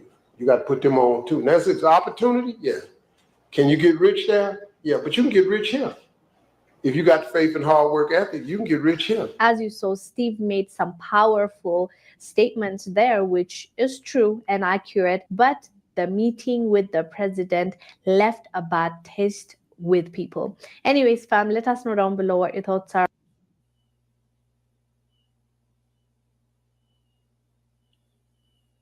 Well, on that there, the sister there is making a lot of sense right there, but keep in mind though is that Steve Harvey, as I did in my video from a few years ago, as you recall, that he had stated that he didn't give a damn about slavery.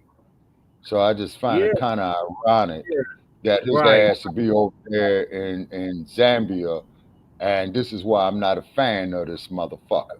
You see? And Mr. Harvey, your ass is welcome to call in Tisha Baka's Black Experience Enhanced too. Yeah, I'm gonna put it up there.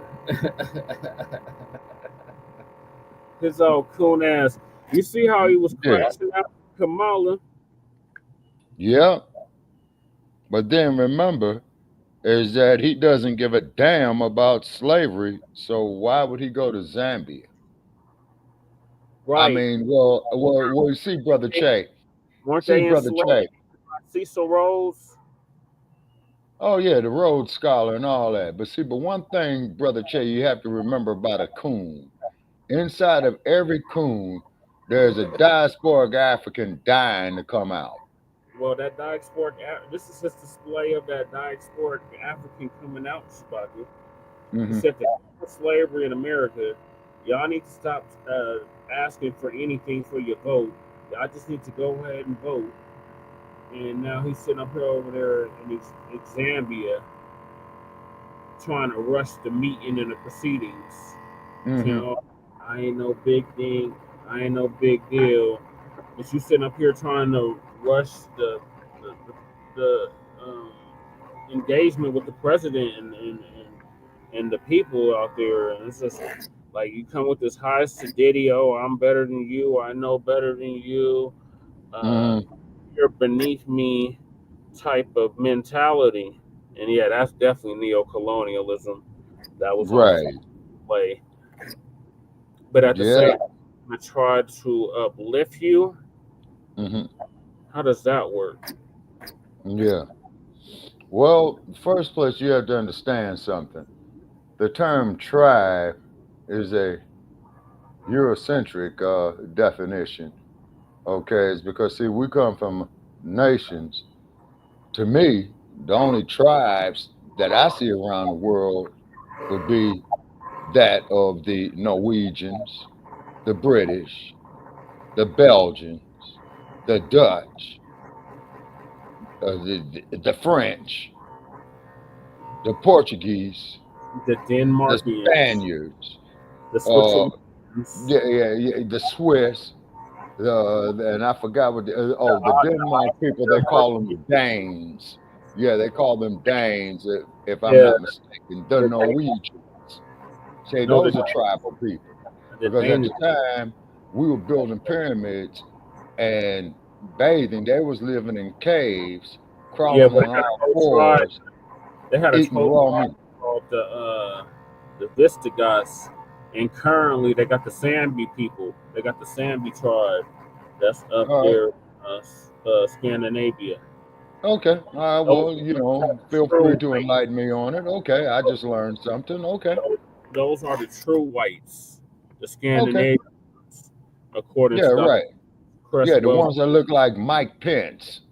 Yeah, those ones. Those are the true blood. Those are the. I hate saying this word, but those are the true-blooded whites. Those are the true Aryans, if you will. Okay.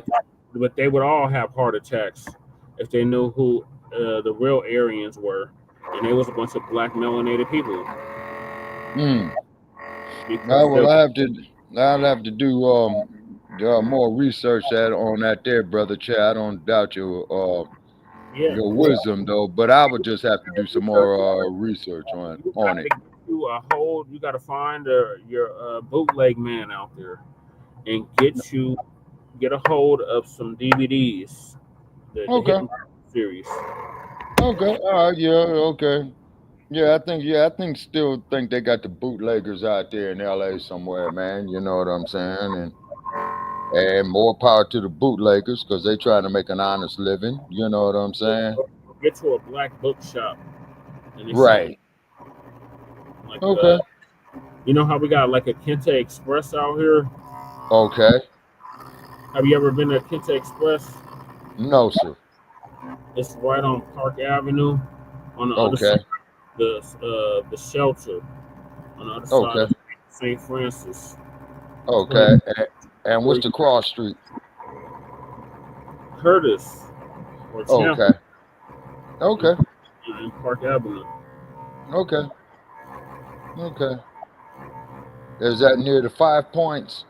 Yes, right in the 5 Points. Okay. Like right on the edge. Okay. Park Avenue. You've been down Park Avenue. Right. So when you're coming from Downey. Yeah. When you're coming toward Broadway, you'll drive right past it. Okay. There's like a barber shop next door. Okay. Some other little businesses. Okay. It's been rampantly gentrified over there.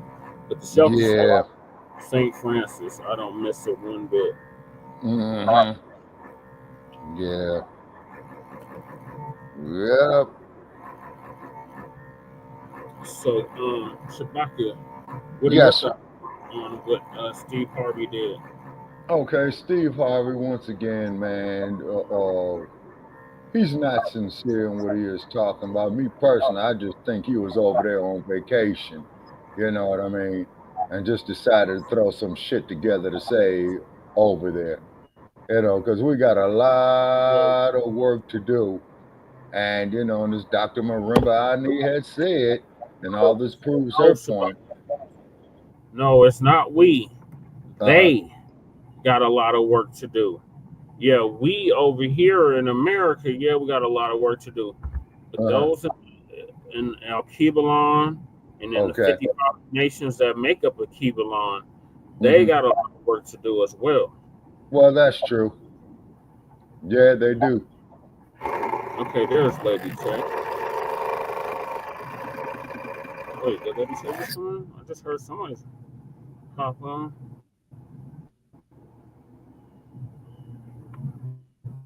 I don't know what happened. Maybe she comes back in. I got the beat like she got hopped on. Somebody else was in the studio besides us. Okay, well, moving along because you to my attention, or back to my attention, because I almost completely spaced it out. So the dump and human shit, and we want to make that perfectly clear. Oh, there's Lady Tay. Okay.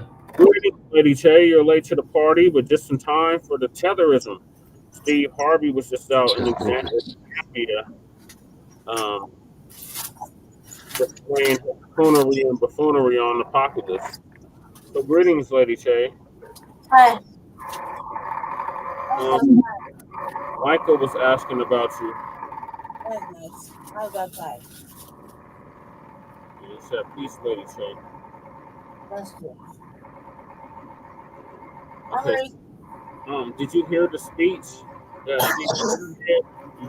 We just played the speech of Steve Harvey over in Africa and Zambia, which is like to the east of Angola and to the west of Mozambique. No, I just got inside. Oh, okay. Would you like a rewind, or are you good? Oh yeah, I mean I'm here, man. Go for it.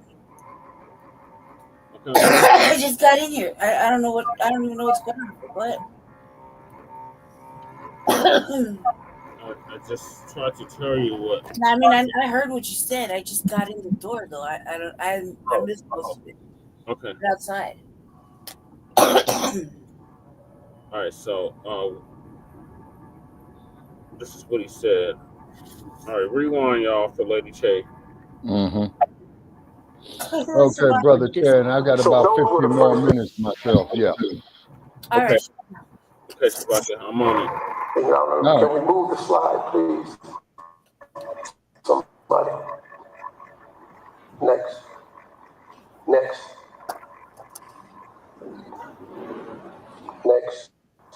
We don't need to go who I am. I'm famous. They just skipped out. Listen. If I may, Ms. Harvey, just a quick moment. Really, just from an introductory perspective, I think we've covered a bit, and we'll definitely dive into the slides.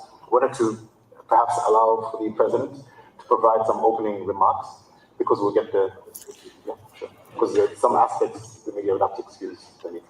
That's the moment.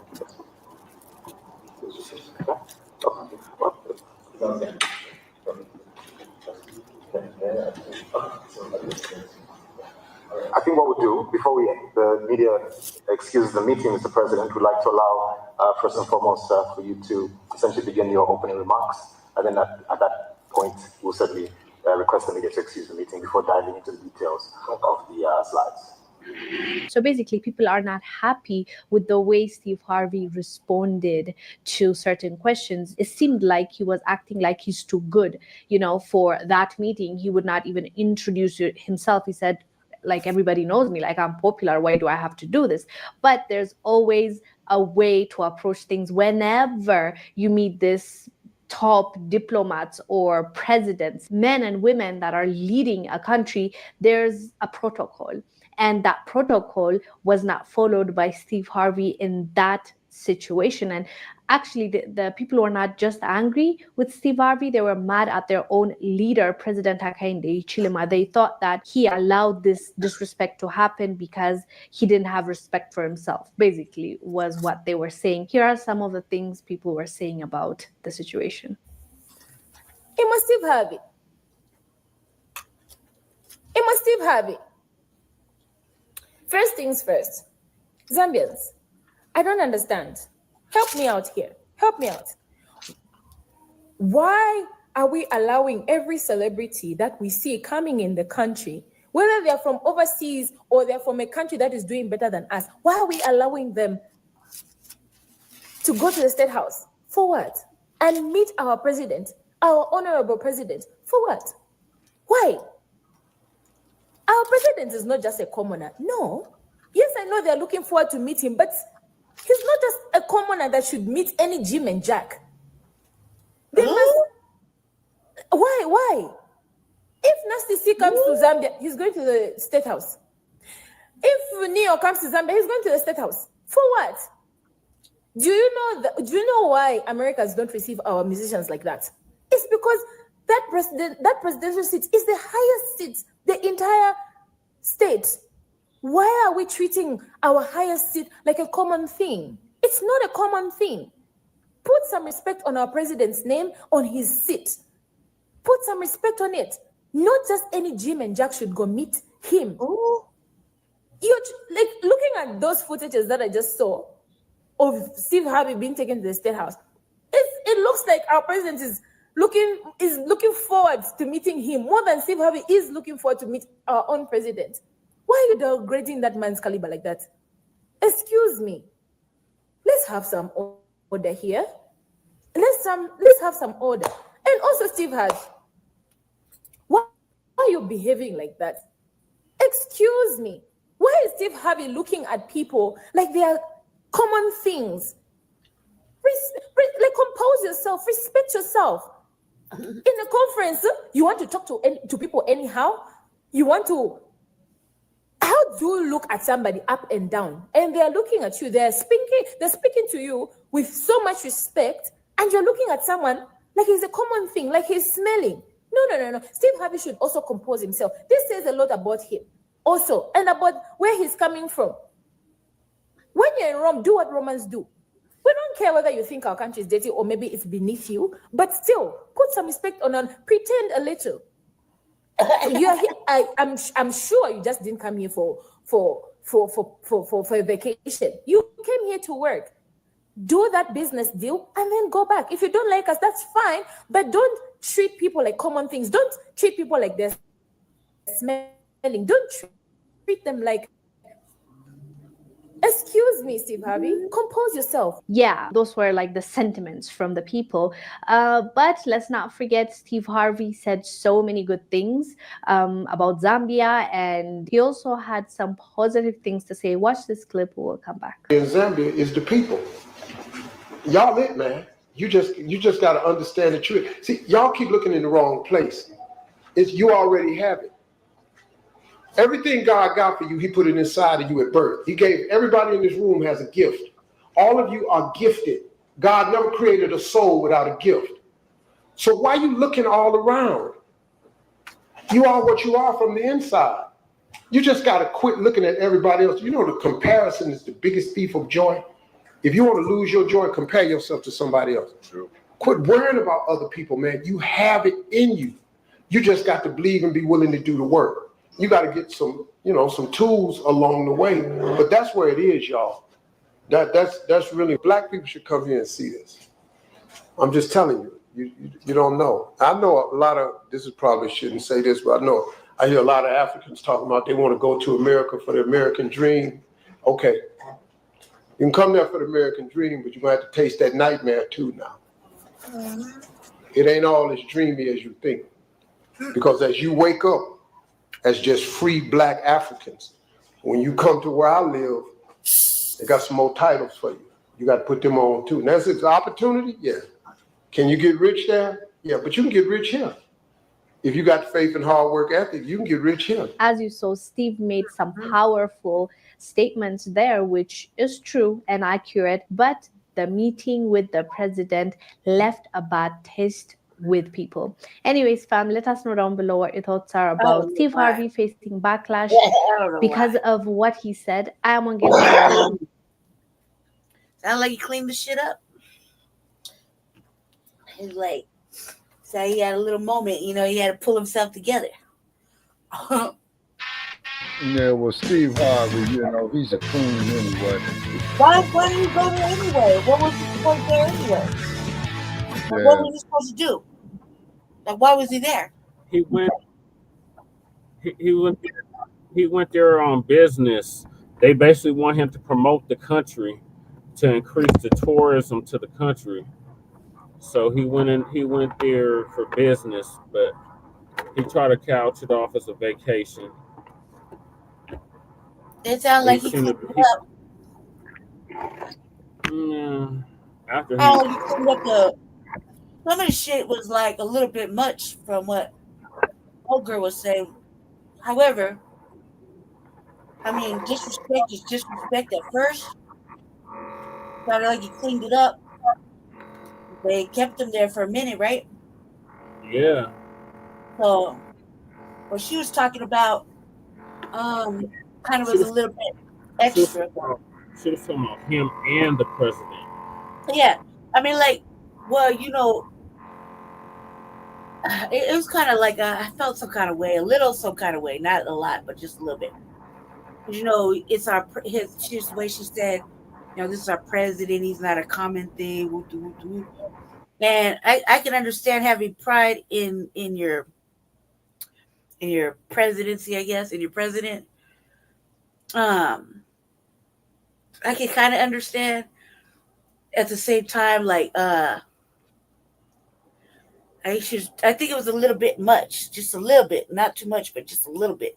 Not that she wasn't wrong. It's just a little extra.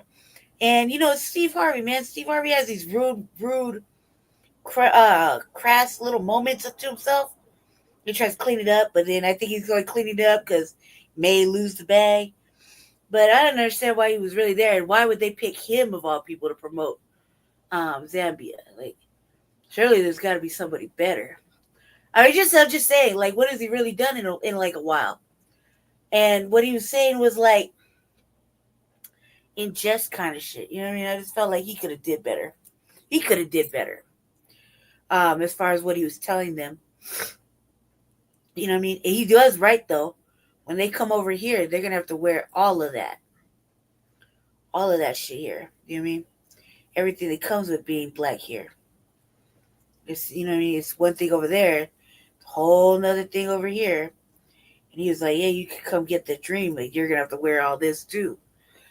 That's a tough thing to say. Right.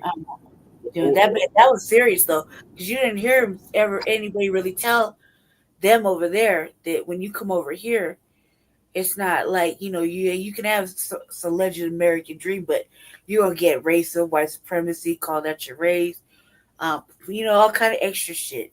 You know what I mean? On a day-to-day basis, in and out, depending on how you fluctuate. Yeah, this way. It ain't everything you think it is. I like that part. I felt like he kept that as clean, as honest as he could, because if they come over here and just take and do whatever, you can take whatever and all that. Shabaki, you remember that video I played at the tether that said, I just kind of take. Yeah. But nobody told her that when you come over here, you can get all of this ugly shit too. Oh, yeah, exactly. Yeah. Let her take her black ass to Los Angeles and get stopped by the LAPD. Not only that, They'll but humble her ass real tough. Like me might just take it back. I'm just going to take it from you because you think you can take something. You know what I mean? Because that's our mindset here, You're not just going to take anything from us. We'll take it back. First of all, I won't even go that far. You catch hands and feet.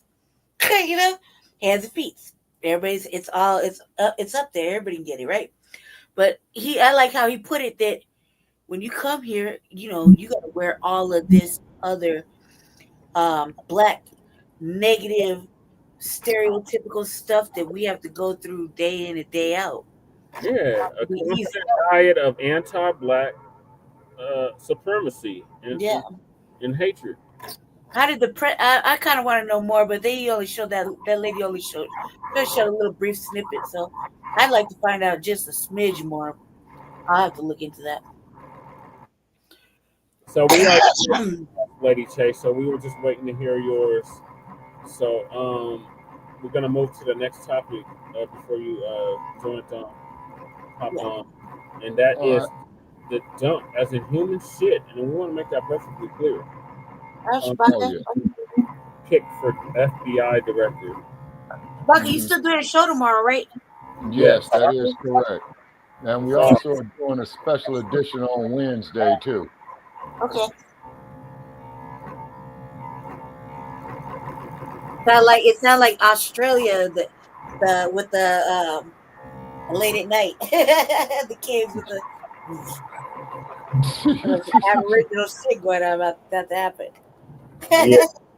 Yeah. So CNN's gonna give us an update on who the hell this dude is. All right. Patel? Kash Patel. That motherfucker like a brown white boy. That's exactly motherfucker's from India. Yeah, he's like a brown fucking Fuentes. That brown. You know, he's of that upper class region over there, like Rami Salami. One step away from being a white nationalist. Yeah, he's like a Brahmin or the step below the Brahmin. Straight. Don't he look like he'd be an honorary white nationalist right there? That's probably what he is, Lady Che. What? Ding, ding, ding, ding, ding. Man, don't tell me I can call it out the woodwork. I recognize Christian white nationalists a mile away. Like the KKK. Bombastic pick to run the FBI. The FBI's footprint has gotten so freaking big. Already has some controversial ideas for overhauling the bureau. I'd shut down the FBI Hoover building on day one and reopening the next day as a museum of the deep state. And I'd take the 7,000 employees that work in that building and send them across America to chase down criminals. Go be cops. You're cops. Go be cops. In choosing Kash Patel to lead the law enforcement agency, Trump picked a loyal firebrand who is vowed to take on the so-called deep state, which Patel claims is made of journalists, big tech, elected leaders, and senior government bureaucrats. And our biggest enemy against that truth is the deep state. And we are on a mission to annihilate the deep state. He's also shown a taste for retribution, including over false claims of 2020 election fraud. We will go out and find the conspirators, not just in government, but in the media. Yes, we're going to come after the people in the media who lied about American citizens, who helped Joe Biden rig presidential elections. We're going to come after you. Whether it's criminally or civilly, we'll figure that out. He's been a public defender and a federal prosecutor in the Justice Department's National Security Division. During the first Trump term, he worked on the National Security Council and then as chief of staff to the acting defense secretary. We're blessed by God to have Donald Trump be our juggernaut of justice, to be our leader, to be our continued warrior in the arena. Patel defended Trump against the charges he faced in the now dropped classified documents case. They can take what they want. You can't be prosecuted for possessing classified documents. And while he's claimed violent offenders from January 6th deserve punishment, he's defended others charged in relation to the riot at the U.S. Capitol. Their lives have been destroyed by the Justice Department because of a political vendetta they want to enact through the justice system to take out Trump. As for his other endeavors, Patel has a line of apparel as fresh as its creator, with items featuring his signature KA$H. He also penned a children's trilogy, apparently dedicated to Trump, the quote, king of the series. The most recent installment describes the tale of the quote, MAGA king and his journey to quote, take down Kamala and reclaim his throne. Patel's book for adults, Government Gangsters, now his rallying cry for reform. I am going to go on a government gangsters manhunt in Washington, D.C. for our great president. Who's coming with me? Ghirardelli chocolate chips makes cookies a bite better. Now, Kash Patel is a controversial pick for this job for a lot of reasons. One, I mean, we already have an FBI director, Christopher Wray, who serves a 10-year term that's designed to take politics out of the equation. So Trump is either going to have to fire Wray or Wray is going to have to quit. But Patel is also controversial even among Trump's inner circle. A lot of people kind of see him as this sort of relentless self-promoter. He really pushed himself for a role in this administration, but ultimately he was successful. Donald Trump has been very clear that he wants people who are fiercely loyal to him, especially in this roles at the FBI, the Justice Department, and in intelligence. And Kash Patel certainly fits that bill, Jake. All right, Sarah Murray, thanks so much. Let's talk about this with Josh Campbell, who's a CNN security analyst, and Elena Plott-Calabro, a staff writer for The Atlantic, who has covered Kash Patel extensively. So, Josh, I want to play some sound from North Carolina Governor-elect Josh Stein talking about Kash Patel. Take a listen. Well, I want somebody who respects the rule of law, and his nomination for the FBI does not give me confidence. I don't know, Lady Shay, but I'm gonna play like 2 videos about the dude. I bet you do. I can name it already. Cause and then the cold part about it is, with them having a total Republican Congress, this dude is a shoe-in to get the job. Okay, and I want to say this here. It's just there's already one serving currently that has to serve a whole 10-year term before they can leave. Right. So you'd have to step down or something for this to even happen. All right, and then my last comment right here, not getting off topic, is colonialism, lies, deceit, and division. Okay, one side, left side of the pyramid, divide and conquer. Okay, neocolonialism. Okay, going down the right side of the pyramid, true intent, exploitation of minerals and resources, which without Western civilization would collapse. So, all right, so wait a minute. So hold on. Okay, and I'm putting down here tethers. Oh, okay. I hear what you're saying now. You're saying out the middle, the Western world would collapse. Yes, sir. Okay, colonialism, lies, deceit, division. Okay, and then the division will take in the military aspect of it. Okay, left side of the pyramid or the left triangle of the pyramid, divide and conquer. Corner on the left side of the pyramid is neocolonialism, the tethers, yas and bosses, ass scratches, the homie kind of niggas, the coons. Okay, and the true intent on the right slash going down the pyramid is exploitation of minerals and resources, which without Western civilization would collapse, which would be the British, the French, the Dutch, the Americans, the Spaniards, and the Portuguese. And the Danes and the Norwegians. Those that's the top priority. Are British. Those Americans are British and Irish and Italian and Spanish and German and French and all of the rest of Europe. And not we're the Americans, but I get what you're saying, Shabaka. Right. Yeah, you see, So, I mean, this isn't easy work that we do. It is trying work. It does take a lot of energy and what have you. See, and then I want to say, definitely get with us on Shabaka's Black Experience Enhanced tomorrow night. Okay, and I'm trying to see if I got the damn outline of the show written up. Hold on. Bear with me. Okay, that's StreamYard. Oh, man. Hold on. Just because I'm working with 2 clipboards right here. All right, well, while you're getting it together, Shabaka, I'm going to let this clip continue. Right. Okay. All right. Okay. So we hear a lot of Democrats and even some Republicans echoing that skepticism. What do you think the Patel appointment would mean for the FBI? Could he impact how the Bureau presses investigations? Yeah, the director has great oversight and power as it relates to investigations. And first, I've been talking with sources inside the FBI, many different people, and a lot of them wanted to dispel this myth that some other networks have apparently been reporting, and that's FBI agents are scared or afraid. I mean, these are dogged people. They put their heads down, they do their work. But what I am hearing is there is grave concern in two respects. The first you just mentioned there, potential impact on investigations. In this case, someone like Patel, who, as Sarah reported, an extreme Trump political loyalist.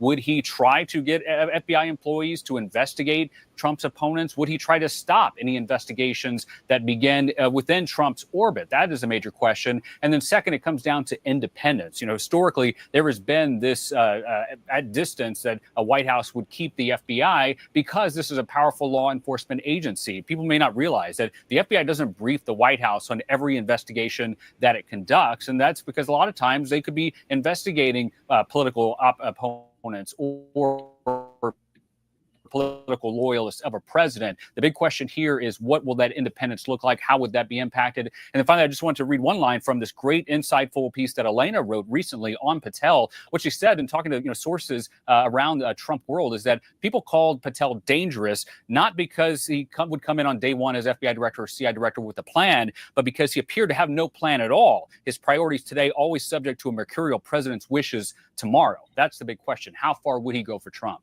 And Elena, as Sarah noted in her piece, Kash Patel wrote a book called Government Gangsters, and it's bouncing around the internet today. Tim Miller from Bulwark among the people who noticed that in that book, it lists individuals that Patel considers the quote-unquote deep state. People on the deep state list include President Biden, former Attorney General for Donald Trump, Bill Barr, Attorney General Garland, Robert Mueller, what Patel calls the, quote, entire fake news press corps, unquote. What is he going to do with this list, or is this just bombast? I don't think that we are in a position to call anything to do with Kash Patel at this point just bombast, especially if he does end up getting this directorship. And if he doesn't, Jake, I very much suspect that Trump will find a way to install him, whether in an acting capacity or in a role that does not require Senate confirmation at the top of the American intelligence apparatus. And the reason I say that is because while the public doesn't quite know who Kash Patel is, the fact was that in Trump's first term, he came dangerously close to almost this very role.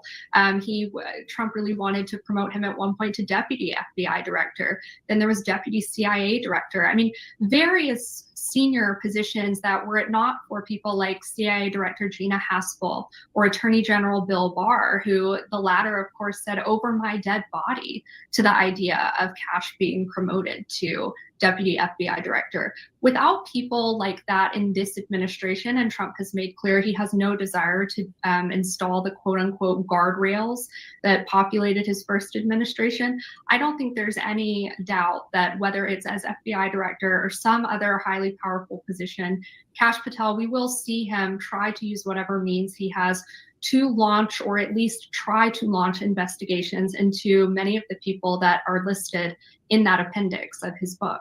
And you wrote over the summer, quote, should he return to the White House, there will be no Millies, Haspels, or even Barrs to restrain him as he seeks revenge against his political enemies. You're talking about Donald Trump there. Instead, there will be Patels, those whose true faith and allegiance belong not to a nation, but to one man. So let's just assume for the sake of argument that he does a recess appointment of Kash Patel, or somehow he gets through the Senate. I mean, Republicans control 53 seats in the Senate right now, so who knows?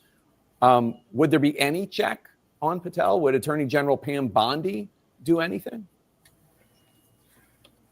I can't predict that, Jake. I think especially with a role like the FBI, which as Josh knows better than anyone, has just historically been entirely detached from partisan politics in this country. I think we really are entering uncharted territory with respect to not only what Kash Patel would do atop the FBI, but also what would it look like in terms of, if there are people who, whether it's in the GSA, if he is insistent on closing down the Herbert Hoover building and creating it as a museum to the deep state, as he has said he's going to do, J. Edgar Hoover, excuse me. I don't know what that looks like, and from GSA or other senior officials, what can they actually exercise in a Trump administration to curb perhaps some of the more extreme impulses of officials or would-be officials like Kash Patel. Elena, Josh, thanks to both of you. Appreciate it. Shalom, everyone. My name is Eris Soref. I'm the president of One for Israel. I'm sure many of you have seen news about.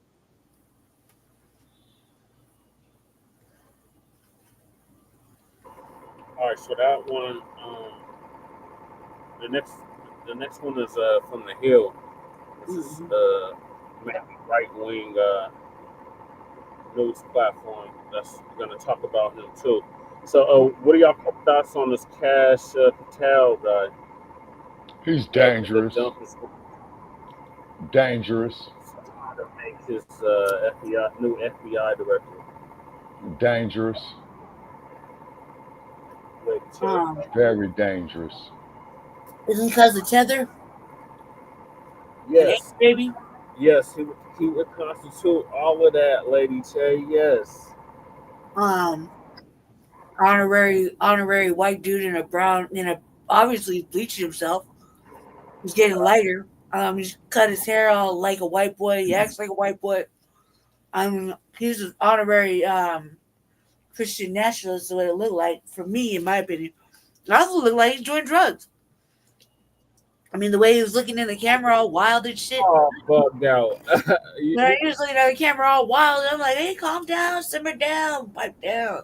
He might be kicking it Eyes all wild and shit. I thought he was smoking meth. Oh. And the cut, his eyes were just everywhere. I was like, God, calm down, because making Hunter look real bad right now. Okay. For and it's like, yes, sir. Okay, I'll give you a call later on today, since it's after midnight here in the West. All right, okay. Talk to y'all tomorrow. Okay. Mm-hmm. The other thing I don't like about him is that he automatically feels like has that cocky, arrogant attitude about himself, kind of hyped up, which I could dig it. I could dig that energy to an extent. He kind of was talking about the same shit that Vivek was talking about, closing out. However, they should not be letting shit just slide with no voter, no nothing, no background checks. I mean, that motherfucker's a tether, so he needs a background check. I need a background check like a motherfucker. And there's already an FBI director serving, so they're gonna have to step down or quit for him to be put in that position. I think everybody should put up little fights here and there about certain situations. Like, this dude is not. I mean, I can see him being a real issue, only because his attitude and his mouth is gonna write him checks that he will go to jail for. I can totally see his ass getting thrown under the bus and going right to jail. He's gonna be, he got the ear of Trump. Trump's not really has no real alliances. That motherfucker kick everybody to the curb to save his ass. Yeah. And that motherfucker will go to jail. He will go straight to jail for any kind of fuckery he thinks he's gonna get away with under the guise of Trump. It just take one or two little gonna do him like moments. What was that dude's name? The Proud Boy member that they was the melanated one. Enrique Ontario. Yeah, well, there's a couple. Which one are we talking about? The ones that was talking shit to the little boys this summer? Talking about the ones that's doing some serious time now for the J6 shit. Oh yeah. I mean, but this dude is just one bad brown example of going straight to jail. I think he's gonna get away with it. He's still melanated. Don't care how dark his little fist was. You see how dark he was? Yeah. Yeah. But I'm laughing because he really thought, like, is he pulling ahead of Vivek? Yeah. Shit. Like, well, where's Vivek to like put the cock block out? Department that doesn't even exist currently. Like, where's the cock blocking? I need to see more cock blocking, man. Like, this is not a rip. And to mention, what does JD think? You can only have so many what is it? East Indian Hindu. What do we call them? East Indian, right? Yeah, He don't have so Indians. many. Yeah, East Indians. He can only have so many, right? I mean, he's kind of been keeping it under 1 to 2, you know? They're DEI hires. Well, they say so. They say so. It's more like racial white supremacy. He gonna try to pull that card. I have a feeling about this dude. Like, I give him 2 years, his ass is going straight to jail. And he just gotta do one financial fuck up. You know, he's not gonna be able to talk his way out of it. I could just feel it. You know, I don't know what his previous work is, but I can feel that. He's not gonna make the cut. There's already a serving FBI director that has to serve a full 10 years. Yeah, but you see that Trump will just find a slot. He'll just find a spot for somebody until he's outused them. You know what I mean? Yeah, he is definitely a user and a taker. Well, that dude is not gonna get very far with his. I feel like he's not gonna get very far. You know, you got more of a chance with Vivek and them kind of sliding under the radar.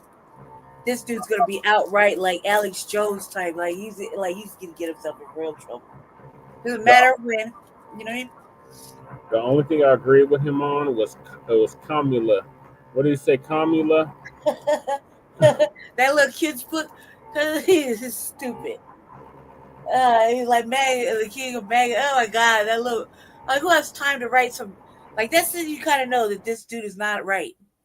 He writing mega fucking extreme fucking child tales talking shit. He's not right. That motherfucker's doing drugs. He's doing something else. I would put $5 gentlemen on it because it's doing major drugs. You see how wild his eyes were? I was like, he was down the line. I thought he was kicking it with Hunter. Nah, that motherfucker, he's kicking it by himself on his own meth pipe. Okay. That dude is on his own shit. I swear to God, I swear he's probably doing like hot rails or lines and shit. That motherfucker is off the chain. Oh, interview. Let me get myself together. His eyes are everywhere. Talking like a million miles an hour. Dude is. Yeah, he was definitely on some rails and lines. He shaved his arms. You know he's a hairy motherfucker. You can tell. He shaved his arms. This shit. He's like a whole new white boy. And he keeps getting lighter, just like Vivek. Yeah, just like Vivek. Like you can tell, the dude got lighter because when he threw up that melanated fist, he was like 2 steps away from being your color. Wow. Well, Afro Elite showed a picture of him like 30 years ago. He was darker than me. Not that dude. That dude, that hairy ass dude, he shaves, he nares. No, Vivek was darker than me. Oh yeah, Vivek. I need to see more cock blocking for Vivek though. Like there's gotta be a competition, man. I mean, talking about Trump and the mystery you're fired. So I need to see some competition going on. Okay, let's see what the Hill got to say about this dude. Oh God, not Robbie. You know it's Robbie. Oh, God, that little motherfucking. Oh God. It wouldn't see the Hill without racist ass Robbie on. Oh yeah, Robbie sends the back pedal. Yeah, we gave him that work one time. Kash Patel was named by President-elect Donald Trump to be his pick to lead the Federal Bureau of Investigation. Patel would replace his former pick, Christopher Wray, who still technically has 3 years left on his 10-year tenure. But Patel has vowed to smash what he calls the deep state, and he says the FBI's mission creep is reducing its effectiveness and causing it to violate Americans' civil liberties. What? The choice of Patel has thrilled Trump supporters, the MAGA base, many of my libertarians, and even some on the left, as Kash Patel has promised mass declassification of government secrets. Nevertheless, Patel is expected to face a tough confirmation fight in the Senate over his complicated background, which includes his role seeking to discredit the Democrats' investigation into Trump's ties to Russia, while working as an advisor on the House Intelligence Committee. The reaction on both sides of the aisle has been swift. The Biden administration, through Jake Sullivan, spoke out on Sunday talk shows. What makes the FBI director different from most other nominees is they're not just appointed for one term of a president. They're appointed for enough time to last past 2 terms of a president because they're supposed to be insulated from politics. President Biden scrupulously adhered to that longstanding bipartisan tradition, and for a good reason, because the FBI director should not be subject to the whims of the twos and fro's of politics. Morning Joe reacted Monday with predictable horror at Donald Trump's decision to pick Kash Patel to lead the FBI, and aired this clip from an interview between Patel and Bannon 3 times. Yes, 3. Here's that clip. Kash, I know you're probably going to be head of the CIA, but do you believe that you can deliver the goods on this in a pretty short order the first couple of months so we can get rolling on prosecutions? Yes, we got the bench for it, Bannon, and you know those guys. I'm not going to go out there and say their names right now so the radical left-wing media can terrorize them. But, excuse me, the one thing we learned in the Trump administration the first go-around is we got to put in all-America patriots top to bottom. And we got them for law enforcement. We got them for intel collection. We got them for offensive operations. We got them for DOD, CIA, everywhere. We will go out and find the conspirators, not just in government, but in the media. Yes, we're going to come after the people in the media who lied about American citizens, who helped Joe Biden rig presidential elections. We're going to come after you, whether it's criminally or civilly, we'll figure that out. But yeah, we're putting you all on notice. Morning Joe said this. We're putting you all on notice. Yeah, and we're putting you on notice. This is not only bad for the men and women who run the FBI. This is not only bad for the rule of law. This is not only bad for the First Amendment. This is not only bad for the United States of America. This is bad for Donald Trump. This is bad for the Trump administration. Trump ally Marjorie Taylor Greene posted on X, the FBI raided Barron's bedroom, but not Hunter's bedroom. Just think about that. Kash Patel needs to dismantle the FBI and rebuild it. There are people that need to go to jail. So why does Patel draw such ire and fire? Yeah, this is a pick that has really electrified the base. A lot of Trump supporters happy about this. A lot of people of my own ideology very happy about this. I've looked into Kash Patel a little bit more closely. I was actually going to do my radar on him today until we got the news about Hunter Biden, which I'm sure you've all heard by now if you're watching, and there's other segments today talking about it. But I did quite like some of what I heard from Kash Patel. This is a figure who has said the FBI is doing mission creep, is growing beyond its bounds, and has become politicized, and that returning it to just a core law enforcement feature rather than having it doing a lot of the intelligence work that other agencies are doing would be an improvement. And that sounds good to me. You know, I'm concerned about the abuse, violations of civil liberties going on among law enforcement at every level, among national intelligence. And so this is someone who unusually seems to share some of my skepticisms of large federal government and law enforcement. I would love to have someone like that, someone who actually has experience on the defense side. I think that's a first in terms of a position of this magnitude. Someone who worked as a defense attorney who sees the other side and doesn't just have a prosecutor mindset. I see a lot of value in that. Well, his experience has been brought up as an issue. A lot of Democrats have been critiquing him for being not qualified or not having relevant experience.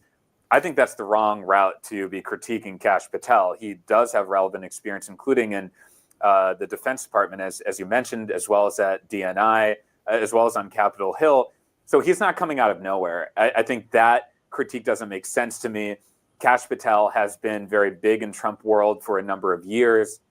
Trump has been hinting at this type of appointment for a long time. So if you want to critique him, that's not the way to go. If you do want to critique him, I think a much better route is to highlight that he is such a diehard Trump loyalist. I would prefer to have more independent-minded people in roles like this, like director of the FBI, because you really do need someone who's going to be more impartial. So he's going to come in clearly with an agenda, with a very aggressive kind of posture. You see how he's talking on Bannon's podcast.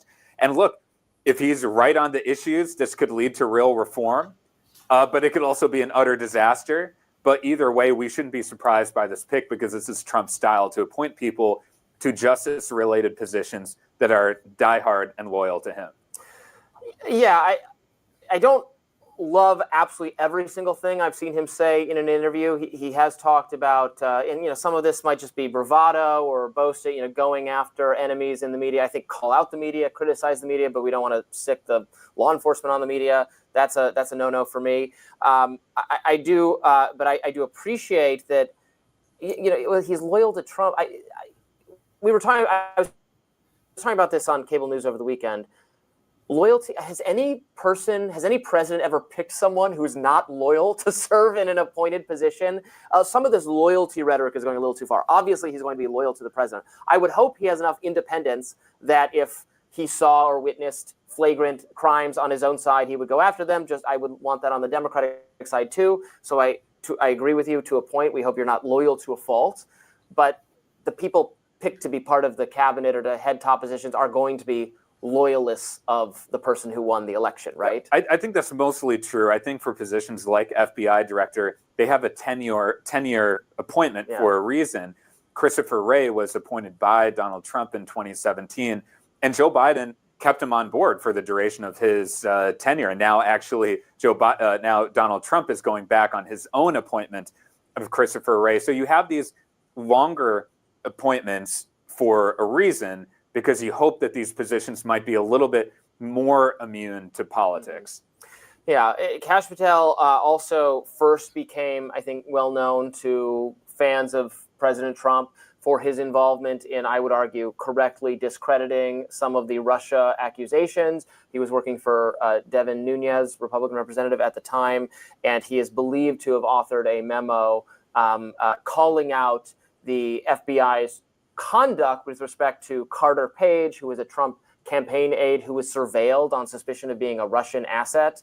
An argument that, if you look at the evidence for it, I would say it was pretty thin, relied heavily on the Steele dossier, relied on things even Steele didn't even believe. And this spying on Carter Page was reauthorized by the FISA court 3 times and really calls into my mind, speaks to a lot of my civil liberty concerns about how easy it is for the FBI or other agencies to get warrants to spy on people on the thinnest pretext, because there was not much in favor of him being a Russian asset. It was pretty clear they knew that was going to be impossible. He had disclosed his Russian contacts, and an Inspector General subsequent report found serious wrongdoing. I refreshed myself on this yesterday because I was going to do a radar on it. You'll still get that radar tomorrow in all likelihood.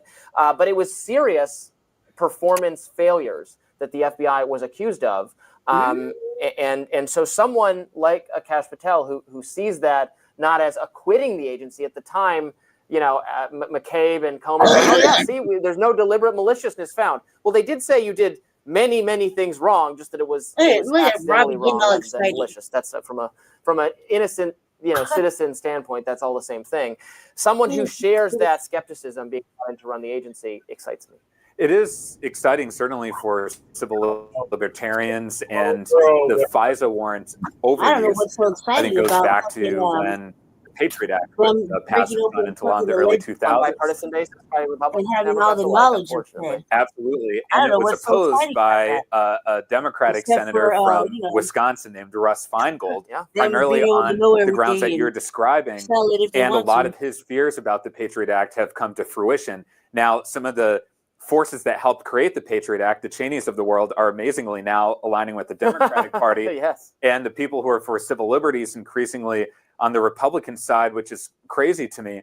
And it gets back to something you were mentioning earlier with the bravado of Kash Patel, because this issue around Russia and the FISA warrants was how he became a star in Trump world.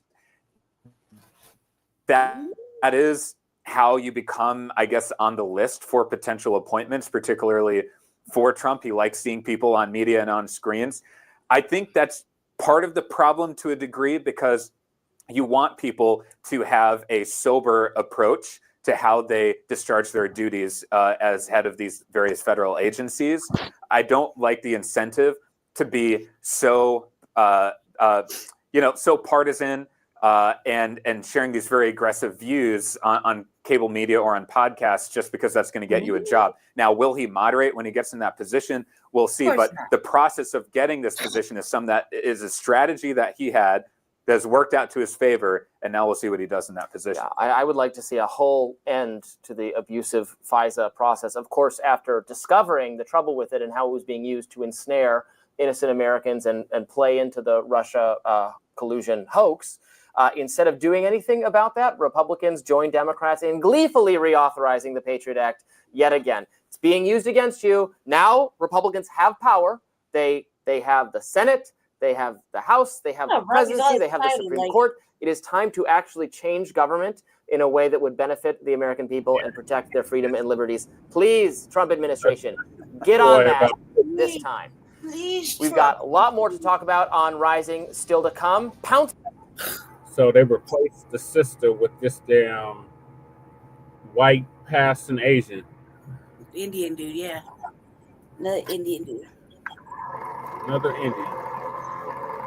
Right. I mean, it's going to be the current theme of his coming in office. You know, like when you watch the news, and a motherfucker gets hurt or something, right? And what do they have? They got one of us out there giving the news. Yep. You know what I mean? Or one of them. Copper said, no, Dr. James Smalls, she said, pay attention to who's giving you the news. Yeah, that's exactly how you know what the victim was, by the journalist. And I feel like when I watch the news, I'm like, oh, black person died. You go with this motherfucker right here giving us the news. You know, or some white person and it look, it's one of them, you know, white folk, Asian person. You remember the name that used to be his co-host or whatever? Yeah, Brianna, yeah. I honestly, whenever I watch her, I'm like, oh shit, white supremacy got her on the ropes. Brianna used to get him hurt. Yeah, but look how excited he is. He's like, please, Trumpy, please. Please fix everything. Please, Trump. I never saw some ass kissing in my life, man. Make it all better. Please, Trump, please. Cried like a little girl. Yeah, Robbie. Shame on you, Robbie, for that. Mm-hmm. I'm surprised you didn't put up the prayers. Please, Trumpy, please. This damn Patel, dude. I've got another My Pillow guy, you know, My Pillow and my little pillows, shoes, and got my little Trump bear and my little shoes and my little coins and my Bible. Please. Yeah, so what are your thoughts on this Patel, dude? Cause I don't know, man. Like I don't like that. I mean, we just gave him some shit for having all those motherfucking documents in the shitter, and yet this dude gonna be able to declassify everything. And I don't think that's okay. I don't think that he should be. I don't think he's responsible. I don't think he should be the one declassifying shit. I think Trump is the one to declassify nothing. I do think, you know, I have my own opinions about the FBI and whatnot. I mean, that's historical, right? I mean, I could care less about it. I just don't think that at a critical time when secrets could just be sold or, you know, text away or, you know what I mean? Like, he had boxes, Trump had boxes and boxes and boxes in the restroom, and he's having whole parties and guests over. You hear me? And then this fool can want to declassify anything, or you know what I mean? Because he's allegedly worried. I mean, I guess I would be if I was tethered too. Right, and again, that fool ain't gonna be able to do none of that shit. He's gonna be able to. He should not be the one to do it. I don't want to say he's not you know, qualified. He just is his energy and the intention behind it is not for the American people. It's obviously nefarious. Very, very nefarious. If it was for the American people and he was really worried about, you know, the American people's protections or whatever, I mean, you are not even hearing him say any of that shit. Dude is strictly on an agenda of his own making, okay? and all this deep state shit. I don't really understand it, and I kind of don't want to, because it just sounds like, look, we already live in and it's like, oh, Patel and everybody is living in a world of their own imagination. That's This why is a Rob world of your imagination, and it shouldn't be allowed to be declassifying nothing. Like, there should be all kinds of levels of clearance and, tests and like rigmarole that you got to do in order to just look at it, like a browser sheet, maybe even a paragraph. Because these are supposed to be our country's, intel and stuff, and whatever we got over there for them. And I don't really know the schematics of it. All I know is I don't want to read nothing like that. And I think that no one should be able to read that unless they're like highly fucking qualified to do so. And none of that. But there should be some kind of levels of testing where you're like, nah, your lie detector say you on some other shit. You're on some nefarious you're on some other shit. You trying to sell our shit, or you try to put us in harm's way. We're already in enough, the United States is already in enough shit of its own. They don't give a fuck about the people that live here.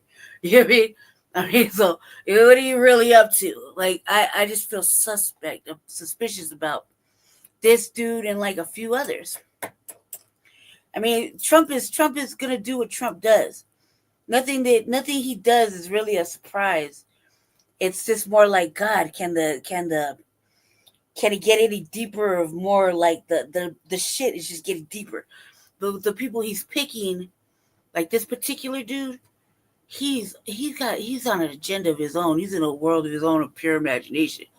And the fact that he's serious about it, to kind of like, maybe needs 1 or 2, 3 babysitters. You know what I mean? To keep an eye on him. Because I don't think anybody that's not, I don't like him, should be allowed to look at American secrets, fucking, you know what I mean? Anything like that. I don't even want to look at the shit. So I couldn't imagine what people are reading as far as the FBI and shit is concerned. When have black people not wanted to see the FBI ever? You know what I mean? Also, too, does anybody think? Like they keep saying, "Well, we're gonna arrest people. We're gonna arrest people." You don't want us to play the law, because we know what justice and the law really is. You know, want us to pretend and play, flip around instead of us being chiefs and Indians. We're gonna be the cowboy and just wrangle your motherfucking asses up. Yeah. You know? Like that, I feel like they kind of need that sounds stupid, but I feel like the roles need to be reversed, and maybe everybody needs to be citizen arrests and locked down for their own benefit. Having a world of pure imagination to think that you could just declassify shit, cancel out stuff, and be ahead of this and ahead of that. Just because about he gonna come with disclosure of all kinds of classified documents. Yeah, he did say that, including the UFO shit. That's what. They already lied about the UFO stuff. They're not gonna hide it. For what it sounded like, they want to tell you what's going on, right? Yeah. Instead of hiding it. Right. So here's the question, family: do you want to know, or you just want to be back in the dark of fucking FBI mysteries? Because the more knowledge you know, as above, so below. Yeah. I don't want to do it. I don't want to know. I don't want to know all the shit that like they've done. We already know what they've done to us. You know what I mean? Well, that too. But it's a lot. It's a lot of classified documents that we would basically have disclosure of. That's a lot of power. That's a lot of knowledge for any and everybody to have. For what purpose, though? You know what I mean? Just the knowledge of perusing the X-Files. Some tunnel. All of that. I don't know if I really want to. I don't know if I really want to know what they know because I'm already angry. I got 20 years of anger built up with those agencies. You know what I mean? I mean, most black people do. Yeah, I would like to know what they've been hiding. Who's been doing all the informing, and who's been planted to do what. And think about that though. I mean, that could be a real bad sign. Most motherfuckers like to know things like that or find out. We usually don't react well to that kind of stuff. Like, ooh, and then next thing you know, something terrible happens. You know what I mean? Yeah. And I don't want to, like I said, as above, so below. You know, with that kind of knowledge comes a lot of fucking unlimited, unintentional consequences. Unintentional consequences. Jesse. Yeah. I don't think Trump should have the keys to motherfucking nuclear plants either. I think he needs a babysitter 2 or 3 or 4. Right. Just for the sake of responsibility. However, we shall see. I'm like, where's the voting? Like, where's the no? You know, is there anybody gonna say no? Is there gonna be any cock blocking from fucking old boy Vivek? Nope. Because Vivek he's already the director of his own department. Yeah, but surely you don't want to share with a fucking. I mean, surely, like if hypothetically play in the world of my imagination, right? Yeah. If I know there's gonna be all this extra hiring, and some motherfuckers are just way more extreme than I am. Yeah, I'm gonna do my way to fucking shimmy, Cocoa Puff, fucking cock block over there. Hell no, you can't. No, only one. There can be only one. You dig? Yeah. There can be only one. And no, you will not be a survival of the fittest up in the White House, motherfucker. There can be only one. Real shit. Like, those are kind of energies that are going to be real conflicted, and fucking old Trumpy isn't going to be able to handle all that, but fucking nefariousm. Think about it. This dude ain't going to make it. Like, they still got some. I think you should get cock blocked right at the door. Like, nah, it was fun while it last. Good talk. But go sit your ass motherfucking wherever the fuck you come from. Like, no, you just do podcasts or something. You're really like, that dude's on some other shit. Hard Mountain Dew. Nefarious shit. Not even like, you know, he's not with them. Like, he'll break from camp. You know what I mean? Oh, who's that? Uncle Phil? Uncle Phil wearing a regular t-shirt? Yeah. Uncle Phil on TikTok. Uncle Phil wearing coral? Yeah. And sandstone? So Uncle Phil is going to give us an update on BRICS. BRICS. And what the has in mind for that. I was about to start rapping. BRICS. Damn. But I messed it up. Damn it. So first, I forgot there was a topic before that. And that is Walmart. Walmart. Mm-hmm. Walmart is planning on rolling back their DEI program. And this is sparking backlash. I can't wait till they tell the truth. Why don't they just stop saying DEI, man? Like that. It's not for. That's the stupidest shit ever. And this is sparking backlash and calls to boycott Walmart. Again? Yeah. People right now are upset at Walmart. Why are they upset with Walmart? Because Walmart has decided to roll back their diversity, equity, and inclusion programs. Now, these programs is meant to bring on people from, like they say, underserved communities. Now, you know, we have taught and shown that DEI programs does not specifically benefit Black people. We actually at the bottom of those DEI programs, it benefits actually white women more than any other group. Then, of course, after white women, you got LGBT, you got all the other categories, Hispanic, Asian, etc. But Black people be at the bottom. So I don't really trip on DEI programs. But why Walmart and places like Lowe's, they say Harley Davidson, Toyota and many other corporations are rolling back these programs is because when the Supreme Court struck down affirmative action in college admissions, then it led people like America First Legal to start filing against these corporations that prioritize, businesses that's minority owned or women owned. Now, some people may say, "Oh, see, this is what happens because of the election." You see. Well, this is the thing about that. These corporations think that that's the route to go because that's the people that's in office right now. But what they don't understand, some people are going to take that as, "Oh, you're against everyone outside of the folks," right? And just much as seeing a lot of people are now boycotting Walmart because of this move. Now, if Walmart don't have to have a program in place to say you're going to be diverse in your hiring, you don't have to have a program. You just say that's the culture of what we do here.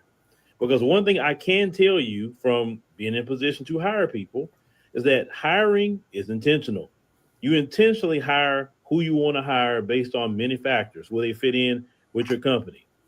Do you see in them greatness? Do you see that in them? Is this person is going to get in real quick with the rules and the culture of the job? You could be intentional to say, okay, I want 50% men, 50% women here. You could be intentional to say, out of that 50% men and 50% women, I want what America looks like. And we know America is a diverse country. You do not have to have a program in place to make sure that get done. All you have to say is, okay, I'm gonna hire so many this, and this, because I chose to. If it's not on paper, you can't sue for anything because you say, hey, this is I chose is the best person. Because when someone says, for instance, and I know why these programs came up, because they were not hiring Black people, Asians, Hispanics, etc. They were only hiring the folks because they were intentionally doing that. It's not that you didn't have other people who were qualified to do the job, because what they like to say is, well, it should just be based on merit. Well, what we do know based on the past and what you normally do, you won't find merit through everybody. You're only going to find merit through one group of people. You understand?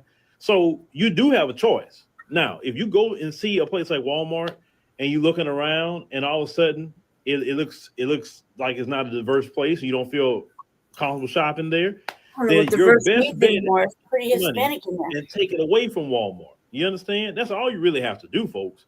You don't beg nobody to give them your money. You don't beg nobody to include you in anything. The strongest thing that Black Americans done, if you look at the history of Black Americans, is the Montgomery bus boycott, where our ancestors, Dr. King and the brothers and sisters in that time, said, "Oh, so this is what you're gonna treat? How you gonna treat us? Okay, no issue, no problem. We're not gonna fight you about the bus. We're not gonna do any of that. We're just gonna boycott." And those brothers and sisters boycotted for 1 year. And after 1 year, the Supreme Court had put down a law and said, "Oh, you can't discriminate on no more on these buses." Why? Because they took the money away for a year. If you want to get Walmart's attention or any corporation's attention to say they don't believe in being diverse in their hiring, you just take the money away. That's it. Because let's call it what it is. They only moving because they think that's going to get the so-called conservative wing off of them. But really, Walmart, if you're a powerful corporation, you tell people, look, I'm in this to make money. I don't care who's in here. I want everybody to be a part of what we're doing because everybody spend money. Because one thing I tell you in the business you don't want to do, you do not want to be in the crosshairs of Black Americans. Because one thing about us, we are the culture. Once we label you, I'm telling you, we're good at this. Once we label you, we will make it a trend to boycott you. We'll make it a trend to not mess with you. And once we do that, other groups of people are going to follow what we do. That's just really how it is. So Walmart is in the F around and find out stage right now. Trust me on that. Now, I used to work at Walmart a long time ago. And I can tell you, when I worked at Walmart, Sam Walton was still alive toward that. Then I remember he ended up passing away. And then his kids took over. And everybody else, whoever took over after that. Walmart was never the same when the kids took over. Walmart has gotten horrible as a company. That's why I don't really. I mean, I've been boycotted Walmart, so it's not like I'm just saying, "Oh, I'm gonna boycott Walmart." And one of the main reasons I boycott Walmart is because I just don't like the clientele it attracts. Number two, they treat people like a criminal in there. I'm sorry. I'm not going to go no place where you're treating people like a criminal. You're watching them. You're doing this, you're doing that. No. I've seen people go to jail with Walmart self-checkout. You saw the person pay for everything. They may miss one item, right? And you still call the police and get them charged for something. See, that tells me you don't want nobody money because you're sitting up here trying to criminalize people who never had no record or whatever. That's why I tell people, do not use self-checkout. Do not use it. If they don't want to ring you up, then tell that person at self-checkout, hey, I don't know what I'm doing. Could you do this for me? Like, act dumb. Act like, I don't know how, I don't care if you make them come back and do every item. All you got to do this is just say, ma'am, look, I don't feel comfortable doing this because I've seen so many people go to jail, so I want you to do it. And if you can't do it, I'm not buying it. I'm leaving. I think we'll do it just because. Don't even fool with self-checkout. Because these people, like I said, I've seen so many people get in trouble behind that mess. And shout out to the lady from TikTok. They have said so many times. At the store, goddammit, they gotta go through everything. Don't fool with it. So I've been on a Walmart boycott because, like I said, I just don't like the clientele and the way Walmart moves. But Walmart in itself has put itself in the pickle. So you don't want everybody else's money. You only want a certain group of people's money. Okay, cool. Let's see how long that lasts. So if you're mad at Walmart for whatever the reason, just don't go back to Walmart within a year. Because where else can I go? Anywhere else but there, right? Anywhere else but there. And they'll find out. Trust me, they'll come around.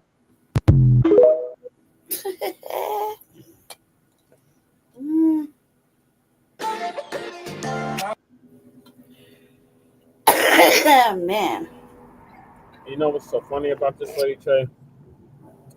Then you tell me to boycott Walmart, and I give you a hard time because it's right there down the street, and I'm gonna go in there any motherfucking way. And I just really don't like spending money. I don't ever spend any money. I fucking just roll around looking at shit. So I think I want to spend some money, and then they accuse me of stealing, even though I bought 3 things, and I have the receipt in my hand. They got to go through every motherfucking bag, and everybody. There's hardly any black people in there, but if they are in black, they're ready to stitch me out too. And I see that, but Hispanic people giving me a hard time because they don't want to help me. That's pretty funny. Like, yes, yeah. That's every time I go in there. Yeah. You got the motherfucking old ass greeter. Like, I'm like, look, because you see me come in here. You see I got a bag. Obviously got the receipt in my. Let me open the bag. Like, man, what? The requirements. Are you able to tackle down a motherfucker in the parking lot? B. A. B. Are you willing as a black person to snitch on other black folk before they even hit the cash register? Yeah. That's a requirement. C. Are you willing to hang out with nothing but all the same looking Hispanic people and think you're tight all day long as you go to snitch on other black people, especially black people that like to steal and shit here and there casually? And D, are you willing to go through every motherfucking bag a person has, knowing goddamn well that all the cameras are right there and you've seen that person pick up an orange, a sandwich, and a juice, and maybe a bag of candy, and mob on through? But just because they're listening to music and they're listening, they're like, all right, you gotta give them a hard time. Are you willing to go through that and give them a hard time for $9.87? That's all they paying on? I don't know. I don't know. Shit. I don't know. Are you willing to make sure that motherfucker gets to the police cars that are right outside the door? Man, I swear, dude, if I wasn't driving my little whip, somebody would want to hold my hand to the police car. No, are you stealing? Nah, I'm minding my own business. Were you stealing? Was I? What do you think? That's how I remember I told you I got the brothers over there. They stitched me out when I went around the corner. The same, I hadn't even left the store, and I was like, shame. You know where you live, right, bruh? Park Hill. You know this is Park Hill, right, cuz? Shame. What would your mama think? Look the other way, motherfucker. Shit. I know. I so expensive. Hop out the door, out a side door, talking about you coming with us. The hell I am. Oh, one time I went under that little cart gate. I didn't make it very far because the fucking the motherfucking guys were on Harvey. I was like, you know that little garage thing where the carts push the carts in. Yeah. I was like, why? I don't fucking know why. I don't know why. It wasn't even anything. I just don't like to be asked questions when I'm listening to music and mind my own business. I was, occasionally like to. Shit's expensive, man. You know what I mean? You shouldn't have to pay so much. Yeah. And not only that, but what the fuck is with everybody? Like all of a sudden I asked people, I'm like, all of a sudden now we telling the truth. Now we telling the truth, huh? All of a sudden. All of a sudden. The police like, why are you taking it? Why are you taking it? Mind my own motherfucking business. Let me go. You're gonna pay for stealing from Walmart. Right. Like I'm honestly like I'm like people who steal from Walmart, they're stealing one or two things. It's a motherfucking necessity or something to eat or drink. You know, something like a necessity. Like remember motherfucker got motherfucker stealing soap. Yeah. You know what I mean? A pair of clean socks or drawers is a necessity. It's not like they're just out there just man, we're going to fancy today. The clothes like that I needed. Yep. Pair of undergarments or something. They're outside. Motherfucking a coat because they're cold, or something like a soup and a sandwich. Here maybe a little bag of grapes, and they're just on my way now to Lou.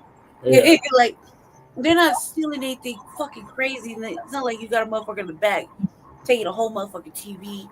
You know what I mean? Breaking up shit, threatening people. It's just some fucking necessity. Every time I see somebody stealing, I eat myself. It's always a fucking necessity. Right. It's not because I want to. It's because I may have to. Right. And none of that. But I practice like if I was to get a job there, I'd be like the lokes that always get jobs there. Yeah.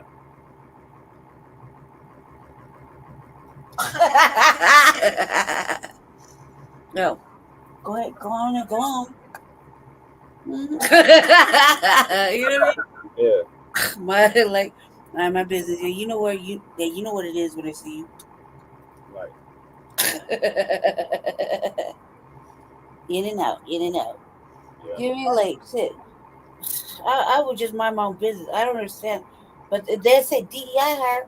What's a DEI hire? Everybody over there looks Hispanic. Yeah. Like everybody. The last time I was over there, I think I saw 3 brothers. Yeah. If that. And they were real possibility type. Goddamn. 3. I saw 3. One of them was an old man, and then 2 were working, and they were far apart from each other. Wow. One way in the back and one way up front. Wow. You know? Everybody else was Hispanic, or some sort of variation of. You know what I mean? All this shade. Okay. Wow. And I was just like, man, and they're rude too. I'm like, can you help me? Because I'm like, boop boop boop boop. I don't only carry so much. You know? Oh, you need help? Yeah. What are you using? Come on, man. Look at what I got in my hand. You talking about the one? Yeah, the Central Park one. Obviously, what's by your house, Joseph? Let's not play this game. There's only one Walmart by your house. It changed a lot. Over here at mine, I don't have no more Walmart, remember? Yeah. The Walmart has been closed down. Yep. Lady Che lost her only grocery store. Mm-hmm. That's okay, because I don't like to see shit locked up anyway. Everything where I go over there at that Walmart too. Yeah. Locked up. Everything. Everything. A fucking deodorant. Lady products that ladies need. Soap. Yep. Any extras that you may want, like say I like this like milk soap. Yeah. Lavender soap. That's locked up. That's locked up. Stuff for men who have feet, stuff with their feet, locked up. Damn. Drugs, locked up. Wow. You know what isn't locked up though? Plan B. Contact solution, locked up. Makeup, locked up. Deodorant, locked up. Locked up. like shower to shower powders, locked up. Stuff like Q-tips, razors. I like waxy stuff, like beeswax and things like that. Vaseline, baby oils, kind of like it was free, like in the aisle, but you can only get it in the baby aisle. But if you go down the bath aisle, that motherfucker's locked up like Diddy's closet. Mm-hmm. And they have a camera in every aisle.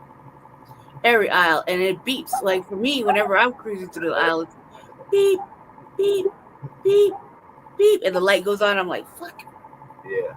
And it's like, look, it sounds stupid, but I'm like, everywhere I go, like Home Depot whistles, like a bird whistles when I'm over there in Home Depot. Like, yeah, whistles like a ring camera. Yeah, it whistles like a bird, and I was like, man, you motherfucking bitch ass motherfucking. And I caught on because I'm always getting accused of stealing your whatever, even when I'm not. Yeah.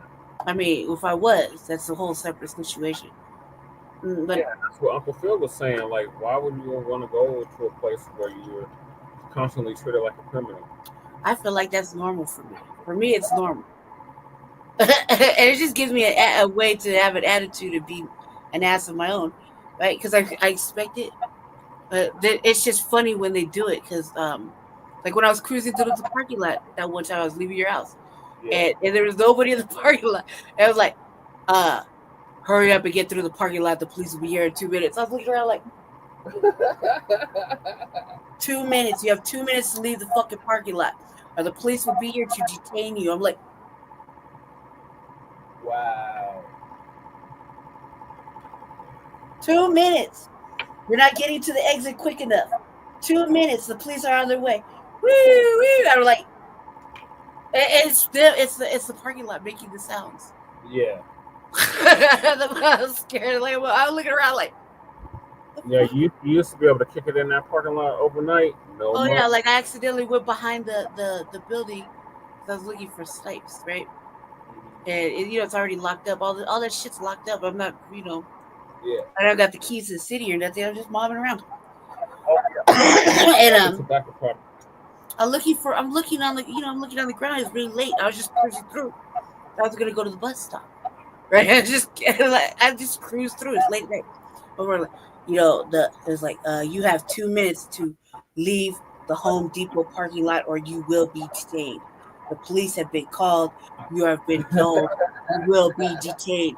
Come from around the back of the building. I'm like, I was listening to headphones. You know what I mean? Looking around like, who the fuck is talking? And I'm expected to see the car, the police, because they're at the Walmart. You know what I mean? They're like with the lights and shit. They're like, you will be detained. You have 1 minute and 37 seconds, or you will be sitting in the back of a Denver police car. And I'm like, but loud. And all of a sudden the lights are like, woo, woo. The lights are like blue and red. And they're like, 2 minutes to get from the back of the building. We are watching you. Your face is on camera. I'm like, oh my God. And I'm like cruising. You can only go so fast. Yeah. But I'm like, what the fuck is going on here? Don't look at them plants. You really got the gardening shit at night. Fall outside. Don't look at those plants.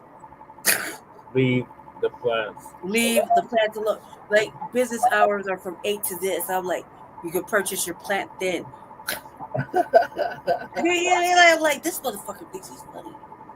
We're watching. Yeah, and there's nobody. Not a fucking homeless person. Nobody in a car, sitting in the cut like, you know what I mean? Trying to be funny and shit. I think they had it on record. Something. Yeah, they do that. It too on time, like, put the rock down. Do not look through those plants.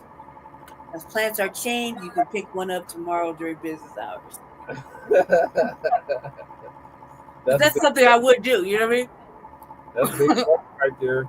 And it's not too far-fetched because the FBI is right next door. I'm like, you gonna guard a motherfucking house plant so seriously? Let a motherfucker take the poinsettia at home. You know you can't sell them.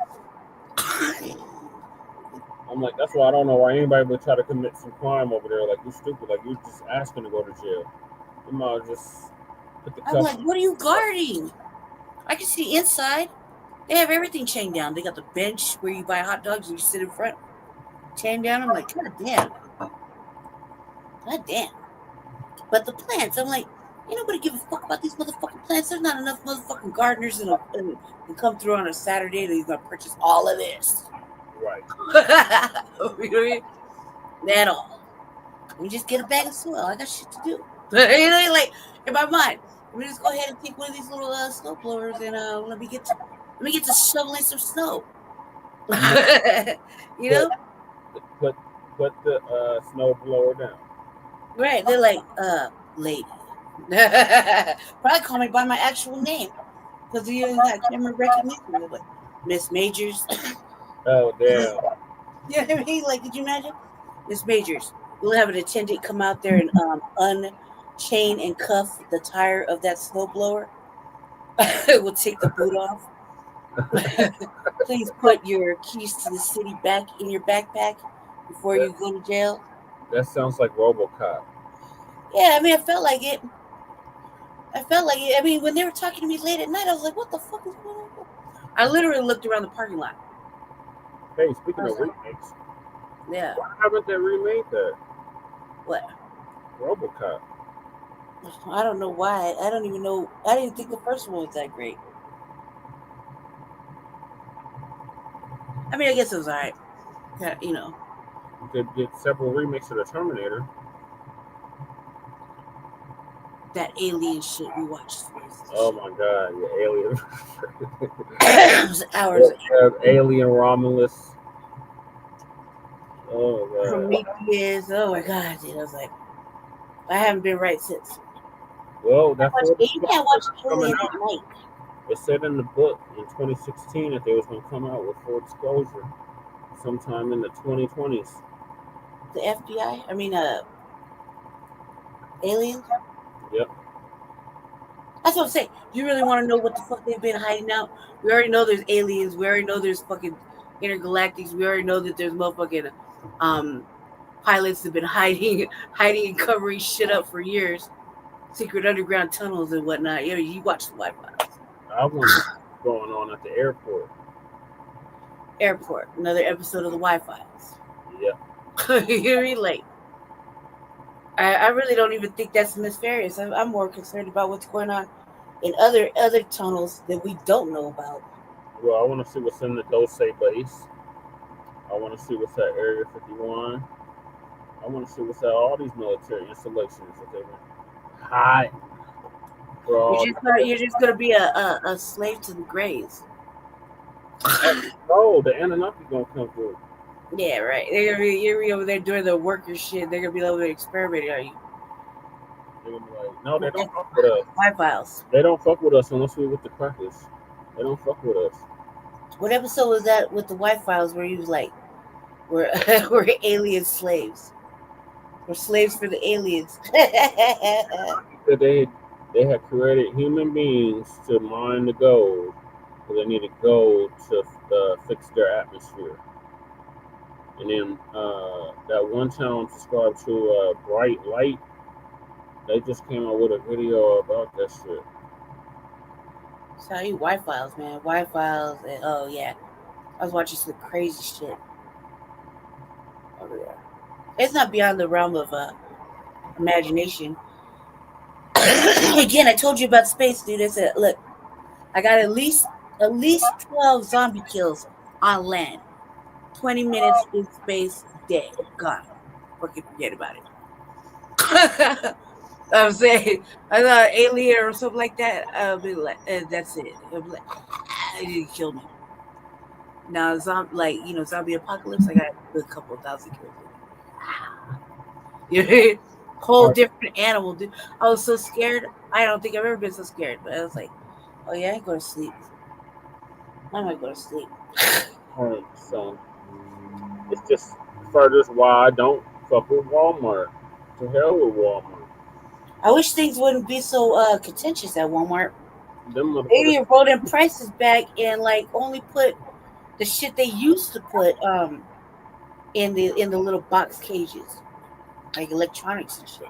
That motherfucker said if you stealing from Walmart, it's like stealing from the IRS. You gonna pay us. They got insurance. They can handle it. Other people is rich. They ain't worried about it. They ain't worried about a fucking a milk bath and a It ain't been the same bag of It drugs. ain't been the same since the dad died. When the dad died, it went to shit. I mean, like, here's the thing. They have so much money, but why the fuck they shutting down them? Why they shut like, oh God, why do they shut down the Walmart like in certain areas? Like in my neighborhood. Like, I tried to tell you, those are the FEMA camps. What? Yes. What? They was doing the same shit in California too. What? Yeah, like 10 years ago. What the fuck does that got to do with a neighborhood Walmart? They got food.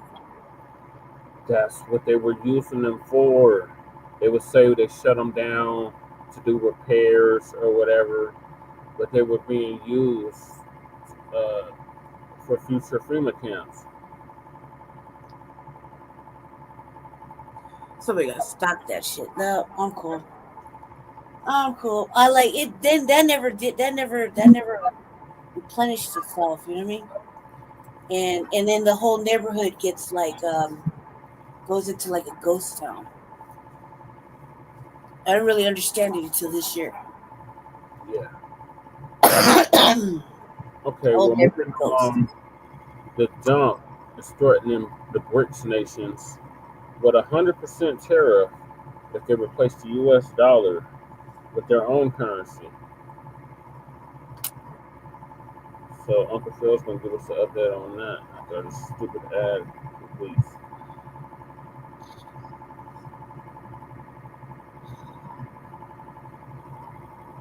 I don't know what to think about that.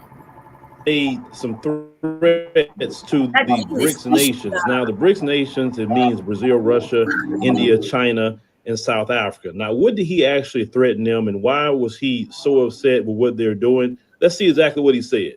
It says here, the idea that the BRICS countries are trying to move away from the dollar while we stand by and watch is over. We require a commitment from these countries that they will neither create a new BRICS currency nor back any other currency to replace the mighty U.S. dollar, or they will face 100% tariffs and should expect to say goodbye to selling into the wonderful U.S. economy.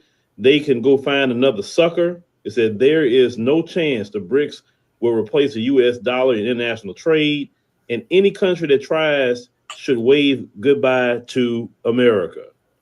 So why is Trump responding like this? Is because these nations are talking about basically replacing U.S. dollars. So let me just give you just a little bit why they're trying to do that. So if just imagine, for instance, that someone told you, hey, look, do what I tell you do. And if you don't do what I tell you do the way I told you to do it in your household, with your car, with your everything, I'm going to put sanctions on you. Like, you don't tell me what to do, bro. Who are you supposed to be? Do you pay for something around here? No, you don't. So, and I come back and say, look, I'd already told you. Now, if you keep on, I'm going to put sanctions on you. You're like, man, whatever. So I go to the courts here in the United States, put sanctions on you. And like I tell you, all right, I didn't put sanctions on you. Say, man, whatever. So then you go to the grocery store, you go to swipe your Visa card, and they said, oh, your card declined. Like, huh? I said, I know I got money on my Visa card. I said, okay, I'll deal with them later. You go use your MasterCard, decline. You're like, okay, and it's crazy. I know good well my bill paid. I got money on here. You trying to check. You see you had some money on there. Then you say, all right, let me get my debit card. Your debit card, decline. And you're like, bruh, hold on. My paycheck just went in there. What do you mean my card declined? Okay, and let's say if you had some cash in your pocket at the time, you just pay with the cash. Okay, cool. So then you get to your car, you call them Visa and say, hey, I know I don't owe no money, y'all. So what's going on? Oh, yeah, we had to close your account because of those sanctions that they put on you. Yeah, we had to close it. You're like, huh? Call MasterCard, same thing. You call your bank, same thing. So now you can't even buy anything with any kind of credit. You can't have your bank account. You can't have nothing, right?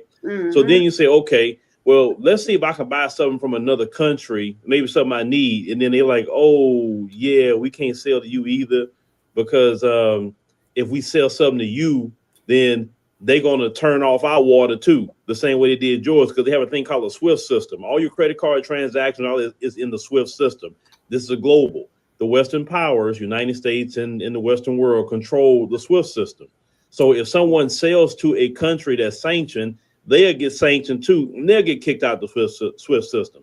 So other countries like Brazil, Russia, India, China, and South Africa, because South Africa was added to BRICS a year later. That is what happened with Jacob Zuma being, leadership in South Africa at the time to get them into that block. They say, okay, look, bro, we all done kind of had, or some of us kind of flirted on sanctions before. It's not cool. It ruins our economy. It ruins tourism. Tourists from these other countries can't come here because they can't use their credit cards. They can't use nothing because we kicked out the SWIFT system. It's not right. This one country could just tell us what to do in our own country. So, hey, man, you got beef with them too with that. Hey, let's get together and let's try to figure out a way where that way, if they come up with this sanction stuff, then we ain't worried about that no more. We cool. Okay, bet. We're going to get together. So now we have a BRICS conference. We have all that. We getting together doing this. We were forming a block, right? And this block isn't dominated by the Western world. Now, when you say the Western world, let's call it what it is, European ran countries. Let's call it what it is. It is what it is. So, you got China, of course, that's, Chinese people, Brazilians, you have them, your Indians, and then you have, Russia, of course. They are European descent, but they're not, quote unquote, the deal with that. And then you have South Africa, the deal there with South Africa. Now, so they get together. They say, well, you know what? We want to create a currency among ourselves, and in all the BRICS nations, we're going to buy, sell, and trade with this currency, right? Because we tired of them telling us we're going to get put on sanction and we don't do what they tell us do. So we were like, okay, let's work on that. Now you got other nations saying, hey, man, can I be a part of that? Because, man, they did me the same thing. So recently they just added more countries like Ethiopia. I know they had the UAE, Saudi Arabia, a couple of, I think Iran, a couple other countries say, hey, man, I want to be a part of that. And more countries say, I want to be a part of that too, because they did the same thing to me. So why don't we all get together and try to back off of what, happened with them and not getting our water turned off by the U.S. and all the Western powers, right? So they say, okay, cool. So now that's a threat to the U.S. dollar, the U.S. economy, and the power that the U.S. have throughout the world. So now here comes Trump saying what you just saw just now with that, and saying, hey, wait a minute, no, because if y'all do anything like that, I'm gonna put 100% tariff on y'all. So any goods or services coming to the United States, if it's worth $100, you're gonna pay $100 tariff on top of that for you to sell into the United States of America. And that is basically the U.S. and other Western powers afraid of other people saying you're not going to turn my water off no more. That's really what that is.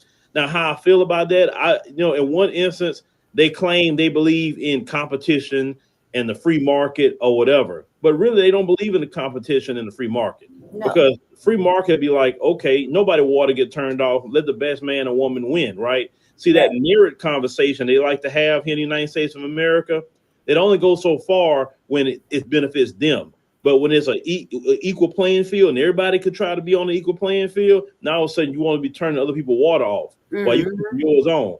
You feel me? And that's why when I hear these people talking about, oh, merit, and people should be selected by merit. There's a lot of systems in place, even in America, that will block people, and black people in particular know about that will sabotage you based even on your own merits, right? So when I hear them talk about merit, I'm like, man, that's a BS and that's a lie. You don't believe in merit, because I'm like this. If you are the greatest country on earth, as you say, show you the greatest country on earth. Why hasn't that you haven't been on the forefront of curing cancer? If the United States would cure cancer, that would give the United States a whole lot of money. Why aren't they throwing money at cancer, curing cancer? Say, we're going to cure this thing. We ain't talking about no treatment. We talking about cure. Well, the reason why you don't want to even cure that is because there's too much money in the treatment. You understand what I'm saying? So that's the thing. It's like if you want to be great, then you got to constantly do things to keep making you great on top of great on top of great. But sabotaging your competition doesn't show greatness; it shows fear.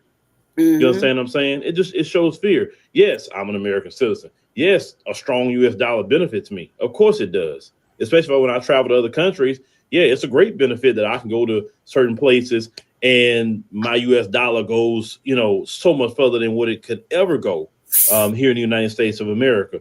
Trust me on that. Yes, it's also a benefit if you have employees or people working with you in other countries and you're paying them. Sure, it's a great benefit, right?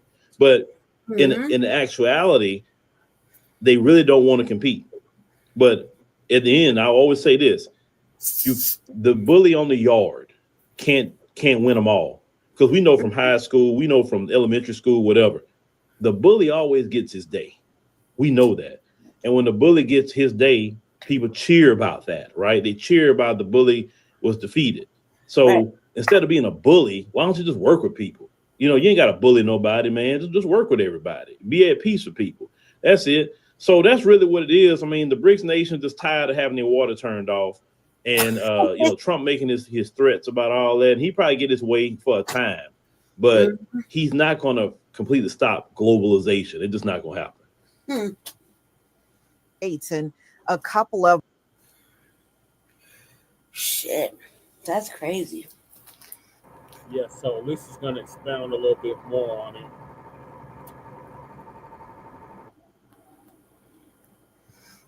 Their reps got up and proceeded to call Donald Trump a criminal. Saying, yeah, the criminal is back in office. Ooh. What level of respect do you think he's going to get? None.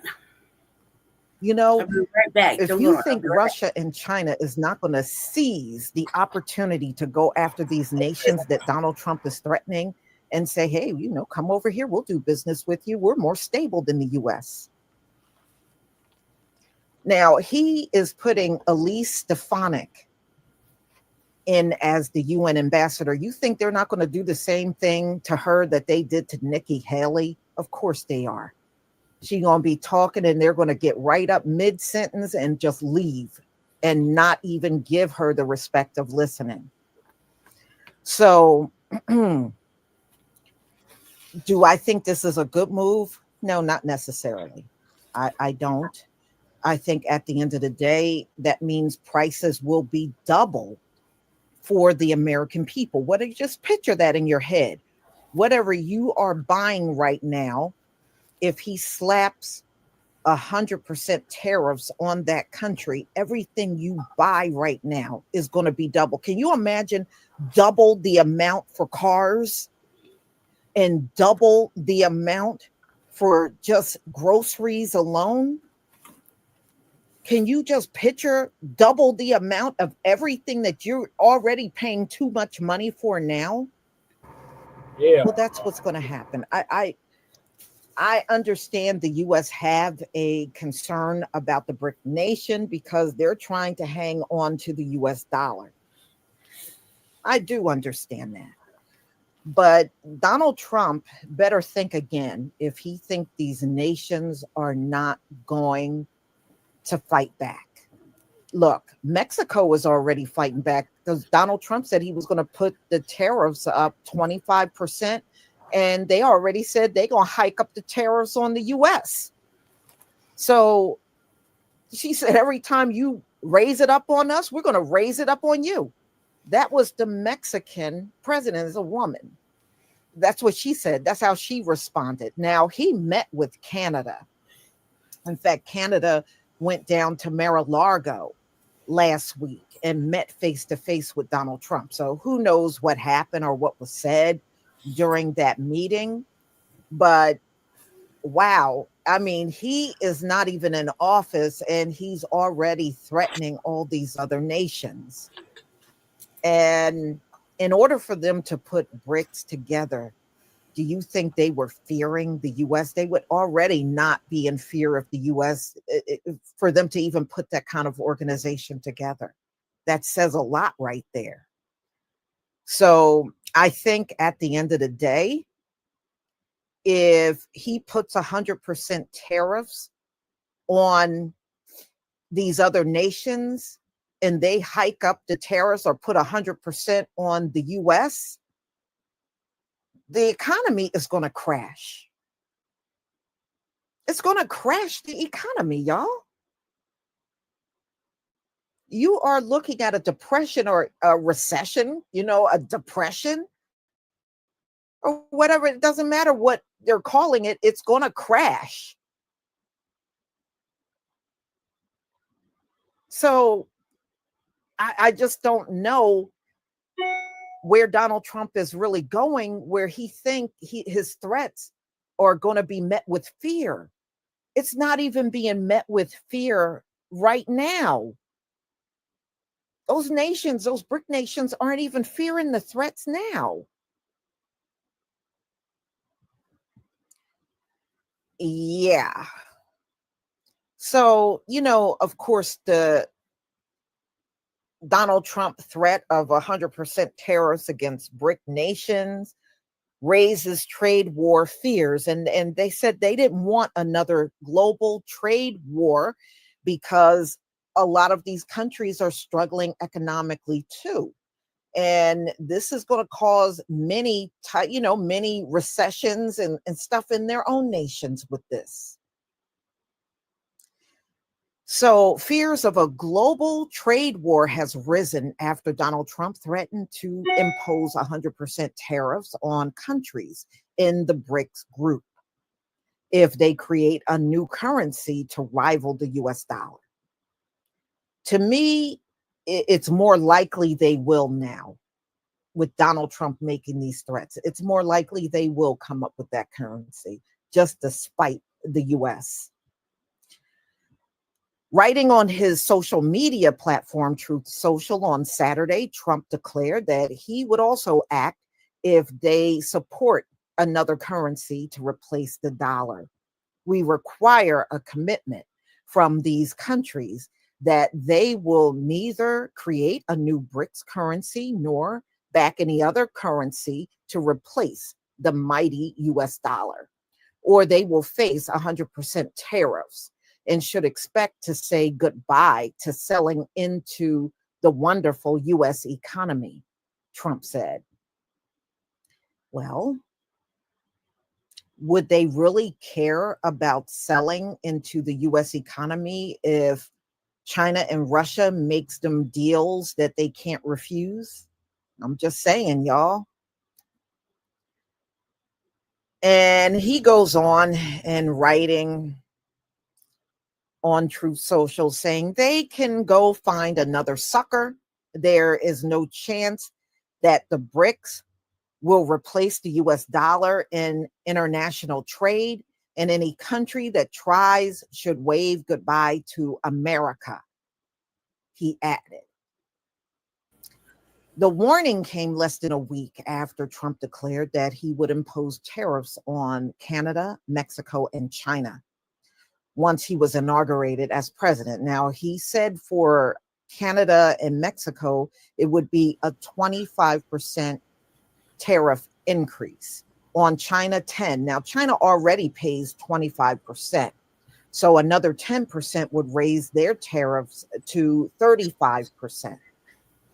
All right. So who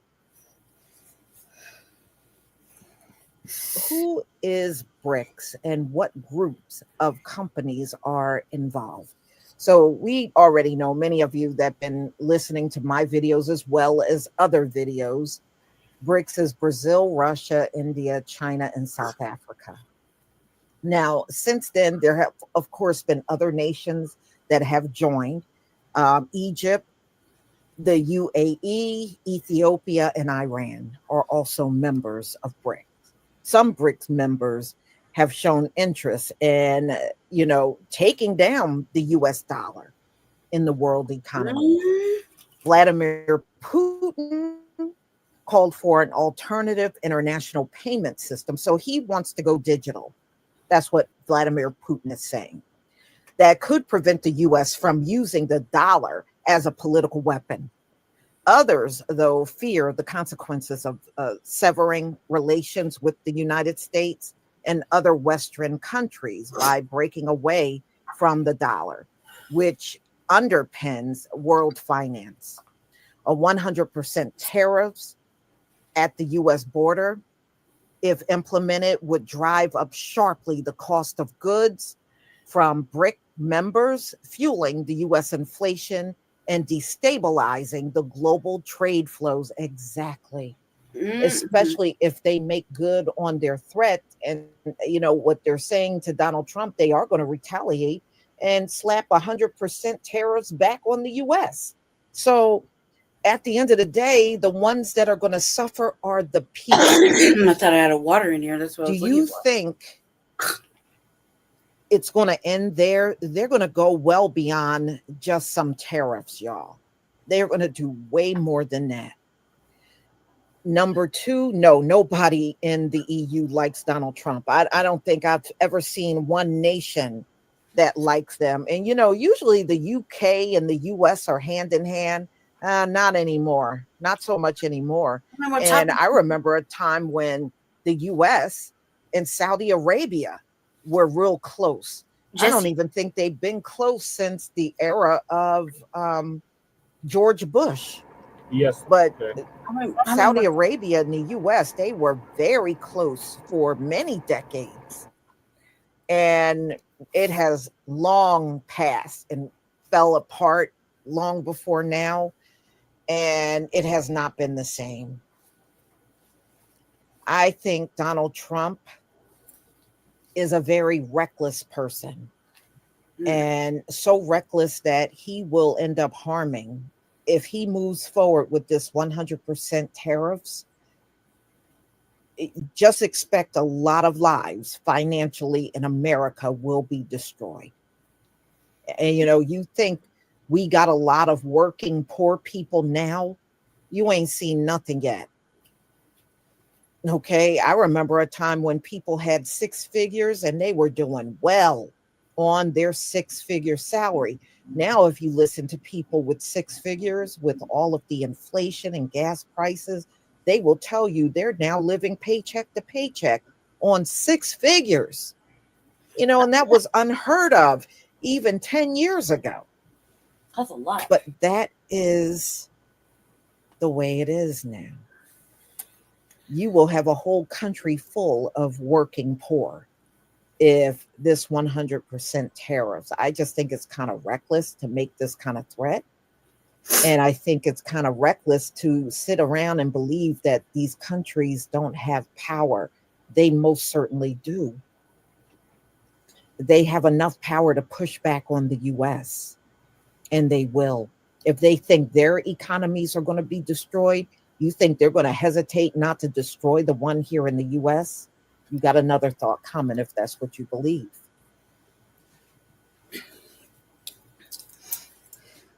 Yeah. You know, so y'all just do what you got to do. I believe we're going to be fine. Because what hell have this nation not put us through? That's right, Lisa.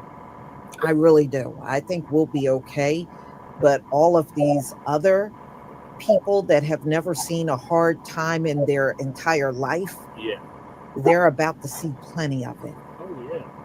They are about to see plenty. And if you think you're not going to be impacted even by the tariffs that he's going to put on Mexico, do you know most of your fruits and vegetables in your supermarket come from Mexico? Nationwide. Your avocados, your tomatoes, you know, it's a lot of the produce that you see in your supermarket. Look it up. I'm not making it up. Comes from Mexico. A lot of your oil and gas come out of Canada.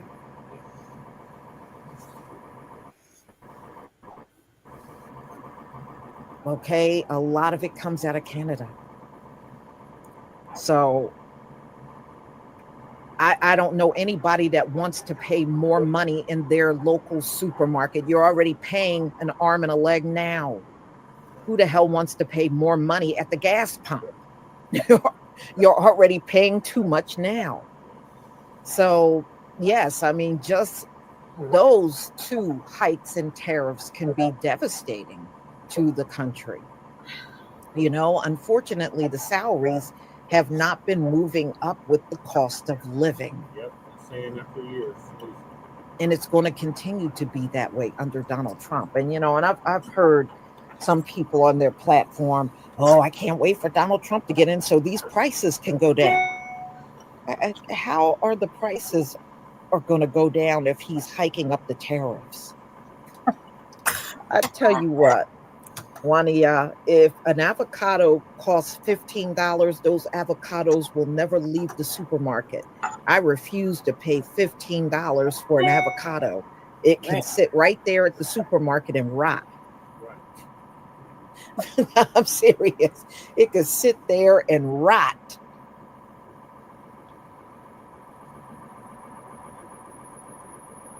Listen, I feel you. Oh, yeah. The cost of being on the internet. No, you got that right, Kid Gravity. Yeah. And look at how high the bills are now, especially if you got Comcast. I got Comcast, and they're ridiculous. Mm-hmm. Mm-hmm. I mean, just think of everything that you got. And just things that you see as necessities in order for you to get through your life. All of those things are now going to cost more money. It is outrageous. Mm-hmm. Well, yeah, that's true. I mean, they do grow avocados, especially out west. There's a lot of avocados out there. But remember, a lot of those vegetables and fruit that you see them growing, that's traded. They trade all of that. Go look up things like soybeans. The soybeans that are grown in America are sold outside of America. A lot of those soybeans don't remain here. The way they got traded, trading set up, you would think, okay, well, a lot of that can stay in the country. It really does not when you go and research it. I did not find out until maybe 20 years ago, all apple juice comes from China. Yeah. Do you know there's not one brand that does not get their apple juice from China? I was floored when I found that out. In fact, I was buying apple juice when I found out that all apple juice that's sold on the shelves in America comes out of China. What? All of it. What? All of it. And I'm like, well, darn, even the generic brands? Yep, even the generic brands. All of it comes out of China. Apple juice. Yep. It comes from China. It's crazy. When you just go look up trade goods, like what is traded. Like, what are we doing with these apple groves here in California? Into the U.S. and the U.S. into other countries, yeah, it would blow your mind. I was over there. I would pass a whole motherfucking apple grove. It would. I mean, it was miles long. Oh my God! We have to go back to canning. Mm-hmm. We have to go back to making our own. And the fruit that we get does not even grow to full maturity. They let it get a certain size, and then they pick it and they import it here to the U.S., but it's not the full size. When you go and look at the same fruit in South America, I mean, an orange looks about the size of a golf ball, but the ones they sell us in the supermarket, they're all little. And when you put them side, a lemon, same thing. I saw a lemon out of South America. The lemon looked like a football in comparison to the little lemons that we in California. If you don't, you're paying top dollar and you're not even getting the best of the best on top of that. China. And it's all that would upset the hell out of me, man. That's what it's really all about. I was in a whole fucking apple grove. Because these rich folks want to make money. They don't care what they serve you. They don't care. Like, smelling the trees. They don't care. Wind blowing. I'm smelling the trees. I'm sticking apples. think I had like 6 of them. Yeah, And that's and why I didn't want no more ever again in life. So that's all I wanted to go over with you today. Thank you so much for being here. And again, those of you that have been sending me support, thank you so much. And those of you that have been supporting my business, thank you. You know, everything, again, I'm just going to remind you, will be on sale until the 4th. I can't, Lisa. My hair is just growing like wild right now. Right. All right. So, what are your thoughts on Lisa update on the dump as in human shit? And we want to make it perfectly clear. Warning BRICS nations with 100% tariff with no. He's been making threats all year long. Like, surely they got enough brains right there to combat all of that. And nobody wants that. Somebody should, again, instead of making it like last time, just get in his ear, wrangle your boy, man, and talk to him. Not to mention, you know, like I said about Mexico, she basically was saying it without saying it. We're gonna need all these drugs and shit we got going on over here. Stop fucking around. And you know, just as he issues the threat, they're all like, "Well, fuck around and find out. We could do this all day, Trump." Like that's how I feel like that. Like nobody's playing with him, you know, but they're not. They're playing with him, but they're not playing with him. You know what I mean? Like they're hearing it, but they're not hearing it. It's almost like I kind of want to test this gangster a little bit. I get to see a lot of testing going on. Even the chick from Mexico. I'm like, If you put 100% tariff on us, we're gonna put 100% tariff on she you. said, if you issue one, I'll issue one. That's pretty much how she was like. This could go tit for tat until one of mutual companies get hurt. Mutual companies? I'm thinking you're gonna need your drug flow, a criminal element, and guns and weapons. Stop fucking around, you know, because you can't properly, you know, rob the you know, the government without drugs, crime, and you know, guns and weapons. Let's stop fucking around. They need this, you need that, blah blah blah. That's how it works. With Mexico, I'm like, you know, they're not saying it, but they're saying it, but they're not saying it. You know what I mean? That's really what it is, in my version of things. As far as like the other countries, though, I mean, he's just gotta fuck around and find out, and they gotta fuck around and find out a little bit, and see how far it really goes. I think that BRICS, though, I think that I don't really understand. This is what I'm gonna say. I'm not hip to it about changing our monies. You know, versus what we're used to and what we're not used to. But what's the value of it? And the way it looks is that sometimes every monetary denomination doesn't go up and down in value from time to time. You know what I mean? And the only thing that stays solid is gold. Yeah, for the most part, yes. For the most part, right? So, I mean, I wouldn't be fucking around with everybody's economy like that as far as when it comes to money, because I don't really think crypto's like a, you know, a tangible thing. Yeah, in its current state. Right, but I don't think, you know, you can just have, I got a whole bunch of crypto coins that from out of nowhere from the bank. I just see it like as being a tangible versus you having like 50 actual fucking dollars in your hand. You know, I don't know. I'm not sure though. Don't quote me on it. I just think that it's one of those fluctuating fucking things. And I don't think that other countries should be playing. I don't think anybody should be playing with anybody's dollar denominations or your monies, you know, and let alone trying to trade it in. You may not be happy with the results, you know, and especially like they should be looking at other things just in case something should happen and any of these dictators decide to get a wild hair and fuck up everything. And you have to go on other shit to, you know, keep your country afloat. It's kind of crazy. I think that I don't think that they should be playing around. None of them. And why does he keep wanting to punish everybody? Like, he will remember when he was running, I believe back in 2016, he said they need to pay their fair share I'm tired of all these other countries taking advantage of the United States. Man, America is the worst perpetrator of fucking, thieving than anything. I know. If they wanted to be serious about it, they'd punish America for ripping off every country. You know what I mean? America's always ripping off somebody. They're always pillaging somewhere. They're always in some mix. They're always taking more than what they should. You know what I mean? They're always in some shit. The American way. That's what I'm saying. If they wanted to, they should punish that in that sense. Because it's not.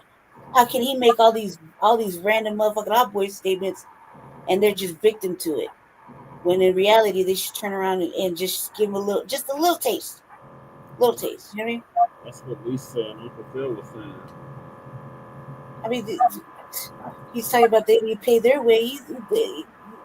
That's the worst motherfucker to talk about paying somebody's way when you spend fucking, thieving, fucking doing shyster shit, under the table of deals, not paying his debts, not paying his employees, not paying for the work that's being done anywhere. Not to mention, America has been in every fucking country doing the most with whatever little like meager offers they want to give. A lot of these countries would be a lot better off. And not to mention, I would stop fucking around with other countries that make, goods and services, considering, that nothing really is made here anymore. What's really made? Think about it. What's really made? Vehicles are barely being made here. You know what I mean? If that, everything's going to AI. It's being made in the prisons. Everything in the prisons, that's probably the only genuine thing.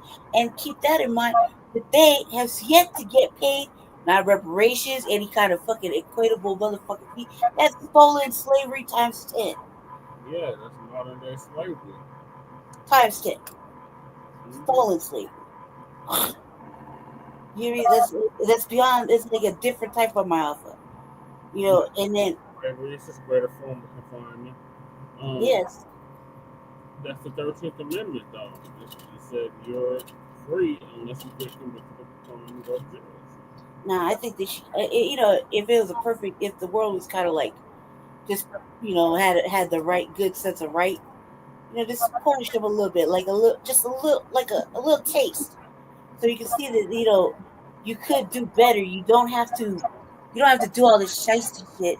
Not to mention each country that threatens other shit too why can't everybody get a taste of it? You know what I mean? We take your weapons, we punish you financially, we strip you of this for about 2 months. You know what I mean?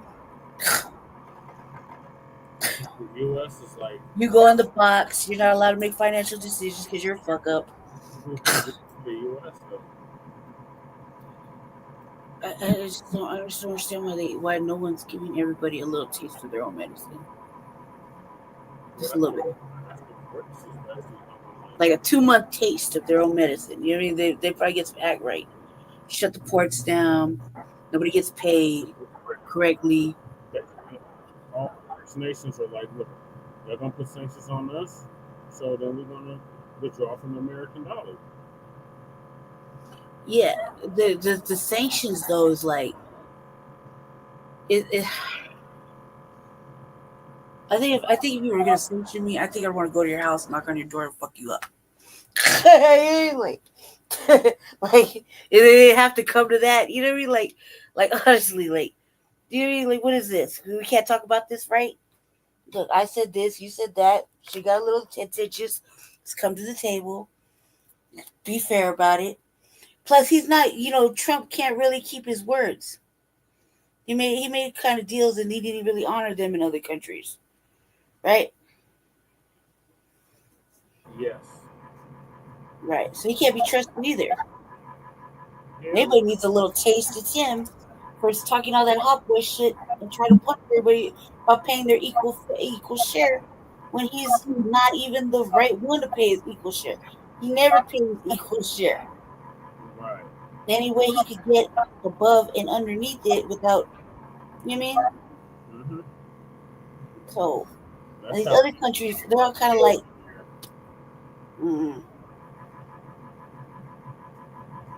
on paper. right. Some of these countries like Venezuela's sitting on like all that gold, all that oil.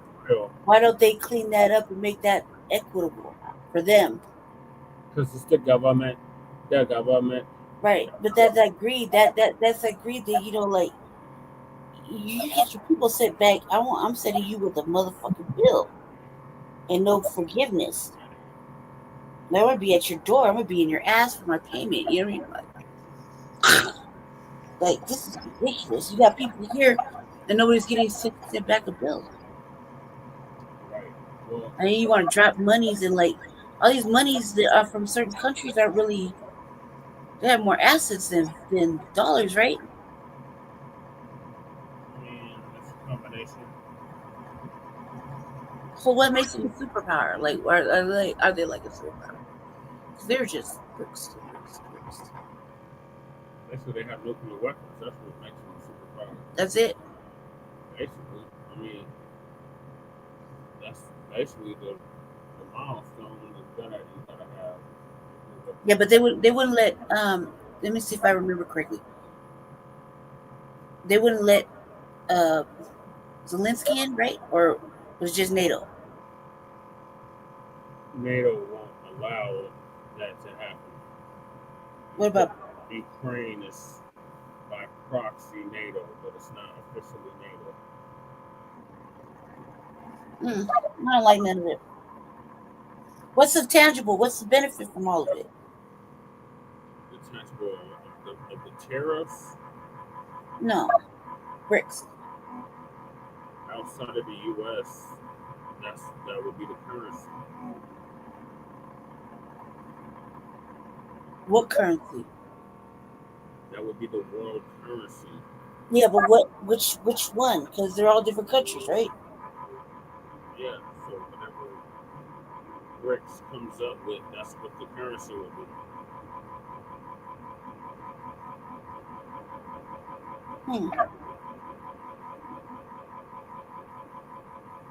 I don't know. And then US would be like devalued. The US dollar would be devalued or dethroned. Yes, outside of the US. And would have to incorporate whatever denomination they choose. Correct. But it wouldn't be as value. It wouldn't be the value. Wouldn't be the same here as it would there, right? No. Anywhere else. It would be less.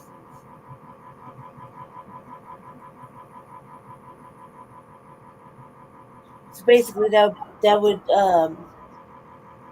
put the U.S. into more into poverty. Correct. That's what we said. The same. I was just trying to get an understanding,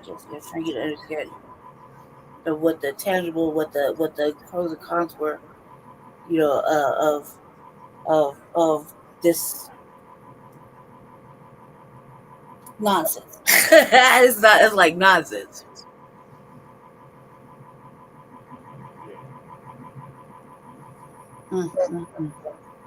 I have to read more on it. I'm not really into it. I find it to just what I just heard was like, we don't have enough problems. Like we don't have enough financial problems here. Right, but like Lisa was saying, there ain't nothing we ain't overcome before. Our ancestors really survived the Great Depression, any of these depressions, any of these recessions. Even if that was the case with a depression, there was still some sort of economics behind it. There's still some sort of finance out there. Still some sort of economics. It wasn't like bone dry, no dollar in sight. No, the dollar was devalued. Like that's why it was a depression. Like there was people like literally bringing boatloads of goods in exchange for stuff. Right. So we'll just go to that. Yeah, I get it. I understand what you're saying. I'm just saying like there was fucking dollar in sight. It was just, I get it. I got it. In my mind, I'm saying it some other way. But I understand. during that time, our people, our cities, damn near states were booming because we had our own underground economy. Right. I myself, I'm not really. I really feel like I'm not really too worried about not having nothing like that. Anything can happen because I live like that already, right, in my own little way. So, you know, I would sure probably miss the mint, but you gotta get over it if that's what it takes. I mean, ultimately, we're gonna be the victim of fucking mania. Well, like Lisa was saying, the prices are gonna double. So we already complaining about how high everything is now. This goes through. Imagine the prices being double what they are now. No, I don't want to have to imagine. I'm just gonna start stealing. I'm not gonna imagine. I'm just gonna start stealing. This is off top.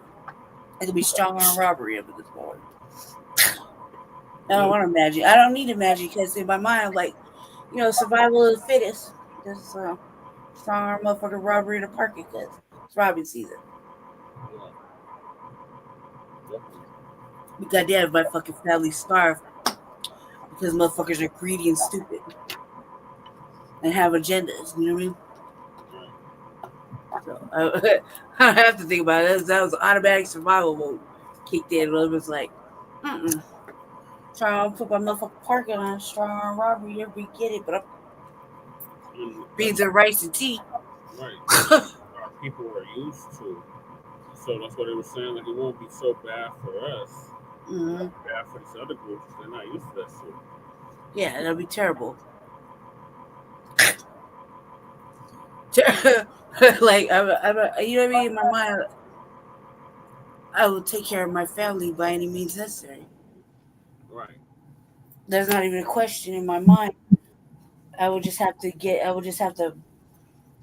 dig down to a familiar feeling. You know what I mean? Like, won't even have to dig very far. It's right here on the underline. You know, to a feeling I know so well.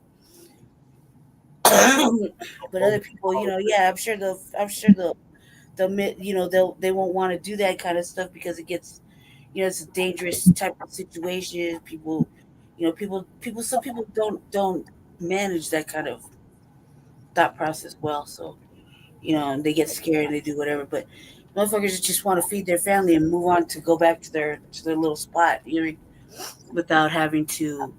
When you think about other people's greed and what it's gonna how it's gonna affect you, you know, you seem to find the will to, by any means necessary. What the fuck you talking about, man? Like yeah, we used to this type of shit. These other groups ain't. They're the ones that's gonna be wilding out, and freaking out, and losing their goddamn minds. They're not used to this type of shit. All right, lady, I gotta move us along. So the next topic is the dump plan for empowering local sheriffs for immigration crackdown. Oh, you gotta do a little incentive, huh? You break some people off a little cash. Man, I just feel like this is just one bad decision after another, and it hasn't even started yet. Yep, we're still less than 2 months away from this. Where's the motherfucking Heritage Project, man? Get your boy. Heritage Project. Remember they endorsed Kamala. Somebody go get that dude. Go get them people and be like, y'all wrote a book, man. Go get your boy. Like that. And wasn't that the motherfucking promise of the Project 25? Oh my god. Or go get motherfuckers and oh my god and gather your boy because you were supposed. That's your job. Your job was to put it all into place and get it all lined up. So I'm starting to feel some kind of way. Like, keep it up, Project 2025 folk, Heritage folk. Y'all motherfuckers might lose your funding. Look at your boy. You had a whole plan, and now you just gonna let him go willy-nilly off into fucking a world of fucking imagination. You know what I mean? The dump has distanced himself away from that shit. And then go get him and distance him back into it. At least you knew with him. At least you knew with that, as fear mongering as that was. At least you knew there was some structure right there. You know, motherfuckers gonna be looking over his shoulder, looming at him, and getting him on the right path. Even though that was kind of like scary shit. You know, like bubble scary shit. But at least go get your boy, man. Get him on the right fucking path. At least people looked at that and was like, okay, well, look, somebody's going to babysit him and they got it all lined up. And he only just needs to implement 40% more. And we could just, so he's going to be overseeing the fucking clown show of, now it's really starting. If you thought that was scary, just look what free fucking calamity looks like versus structured calamity. Yeah. So we're about to get a full dose. I'm sorry, I've been neglecting the comments. We got Cuzzo in the building. You see my hair? It's all wild right now, just outside.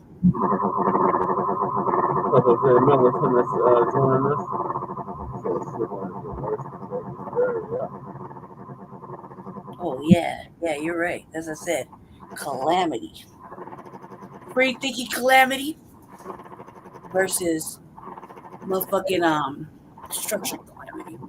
Oh shit! Yeah, you should, Kash.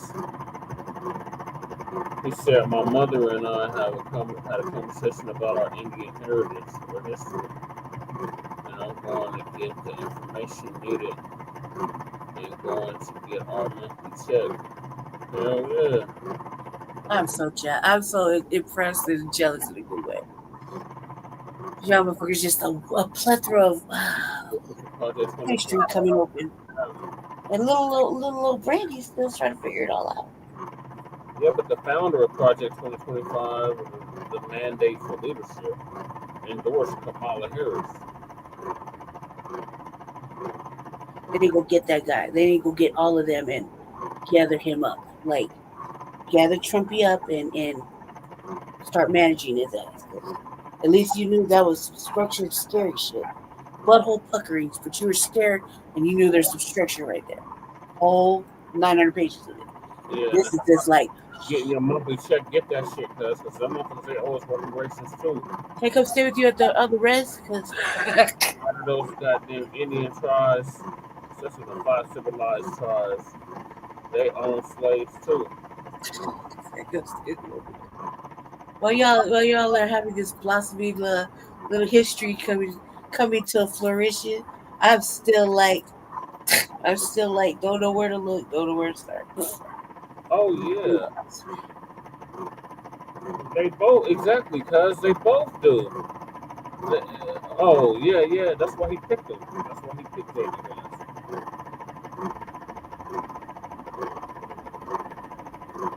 Motherfucker had some curry chicken and has to look back. He gonna toe that line as I'm telling Lady K. Like, join one of these parties, Lady K. You gotta toe the line. See the big eye roll on that. I don't even know how to behave in my own house. Yeah, do it, cuz. Get it. Oh, well, yeah. Can I come stay with you guys on the res? Like, check it out.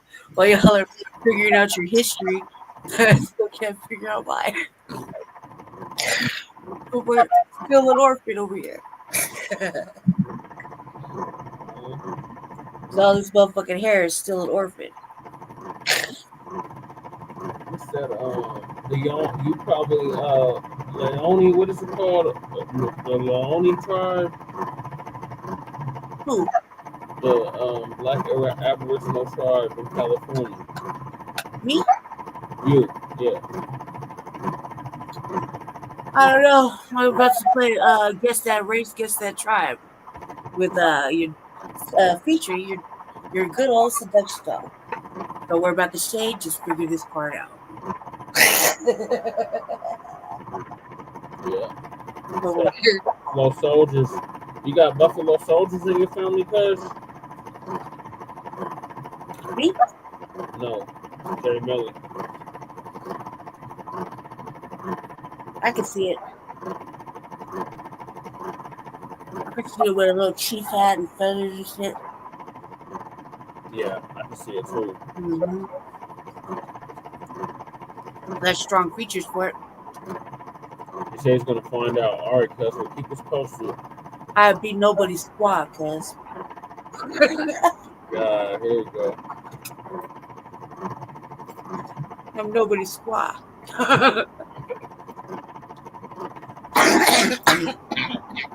All right, so let's get to the plan for empowering these local sheriffs to start issuing out.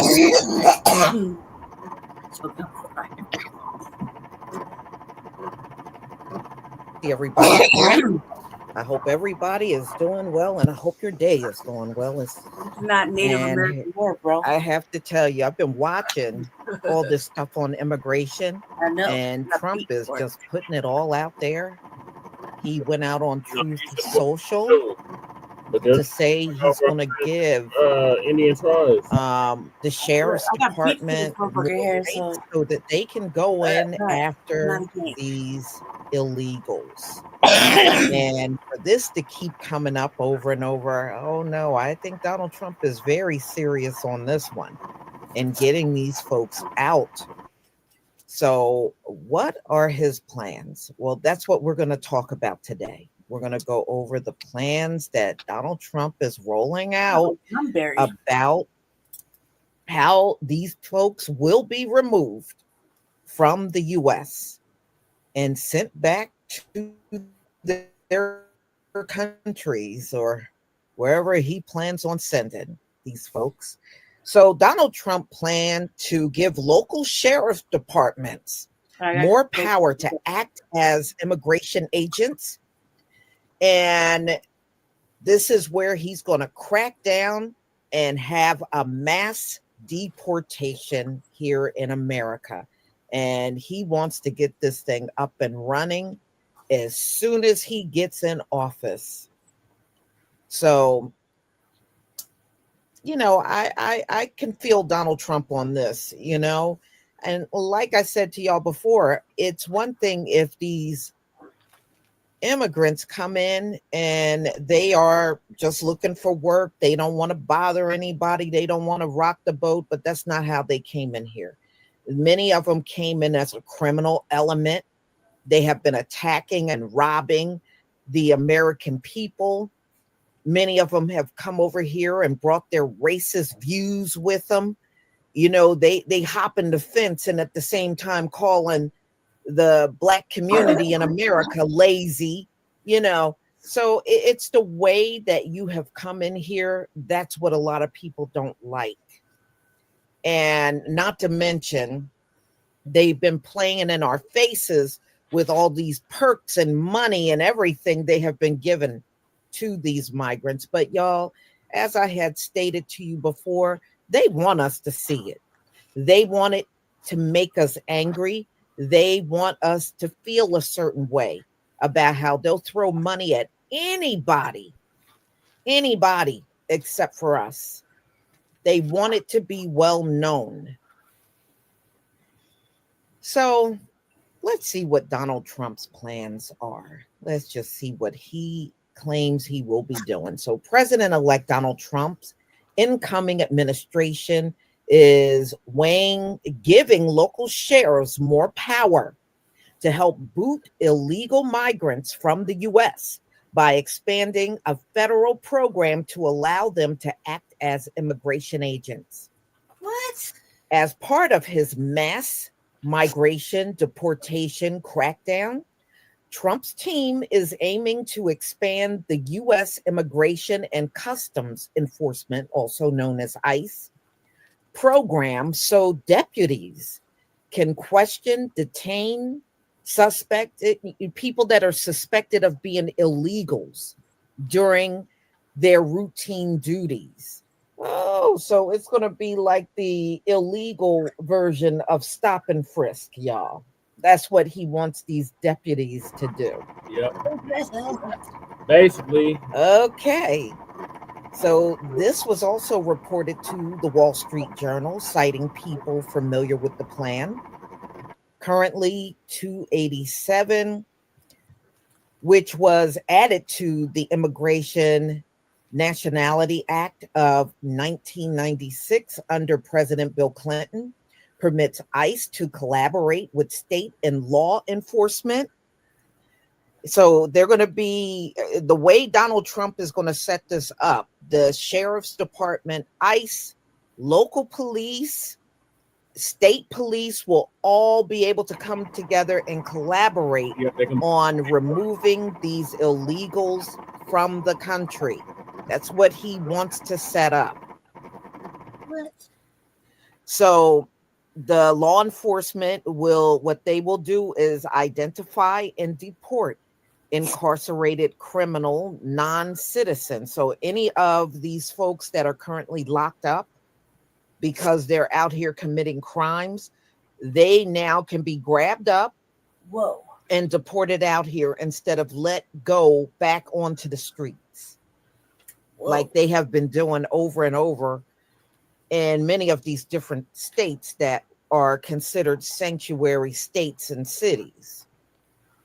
The program, which is voluntary, essentially allows participating local agencies to alert ICE of an illegal migrant in their custody or hold the migrant in jail for immigration authorities. So I guess it's no more get arrested, then get let go, get arrested, and then I guess that's going to be the thing of the past.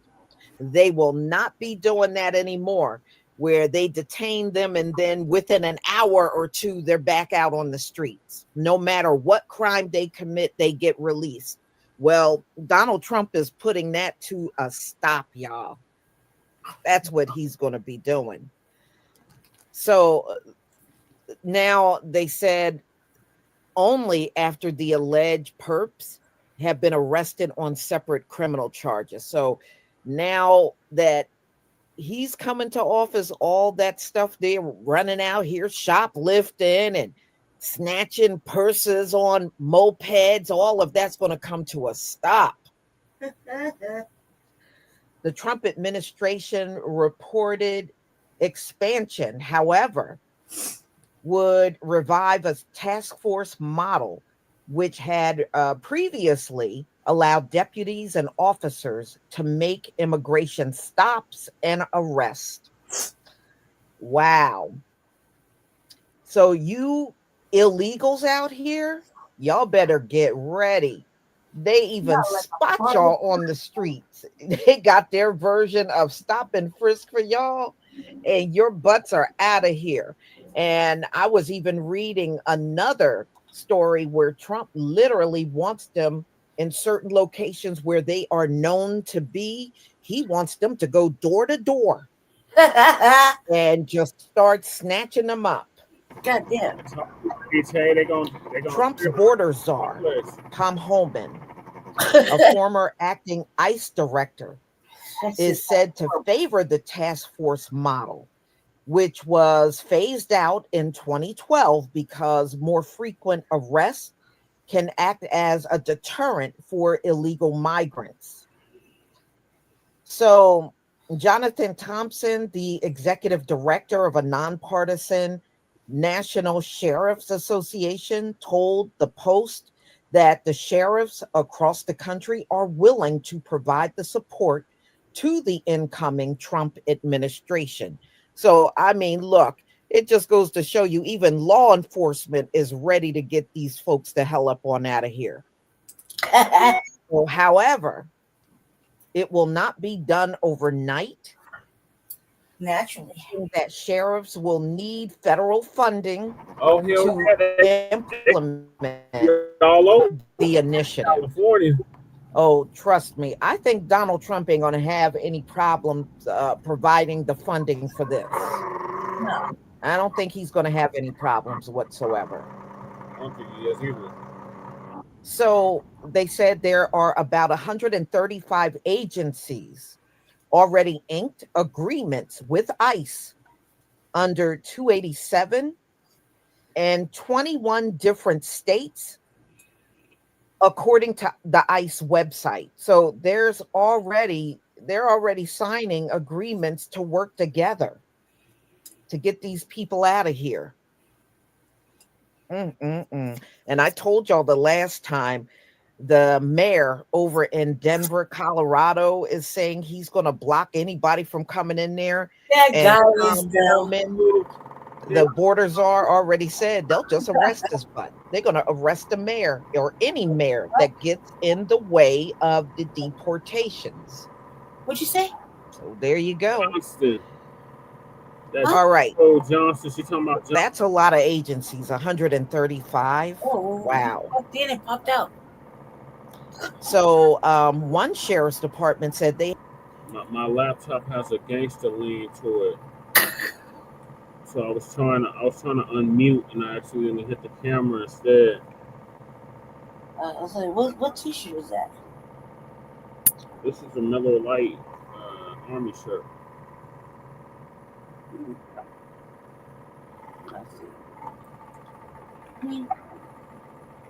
They had 358 encounters with unlawful non-citizens. And, you know, these are people that are committing crimes in America. You know, they're doing everything, burglary, the M word, everything. They're doing it here in this country. And they said their gangs are spreading out more and more throughout the country. So it'll be interesting to see if they go after these gangs that have been a nuisance too. We'll see if that's part of Donald Trump's plan. I'm sure it probably will be because, you know, at the end of the day, they're here illegally too. So an executive order signed by former Governor Andrew Cuomo in 2017 designated New York as a sanctuary city and sanctuary state. She was saying at the end of the day, they're illegal too. And I was saying they are the original illegal immigrants. Oh, yeah.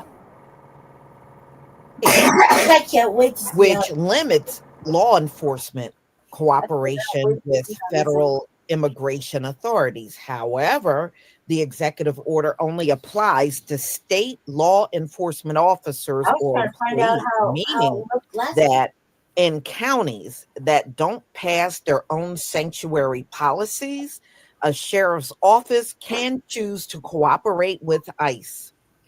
So if they don't specifically have a written policy in certain counties around New York, the sheriff department and ICE can go in there together and get those folks out.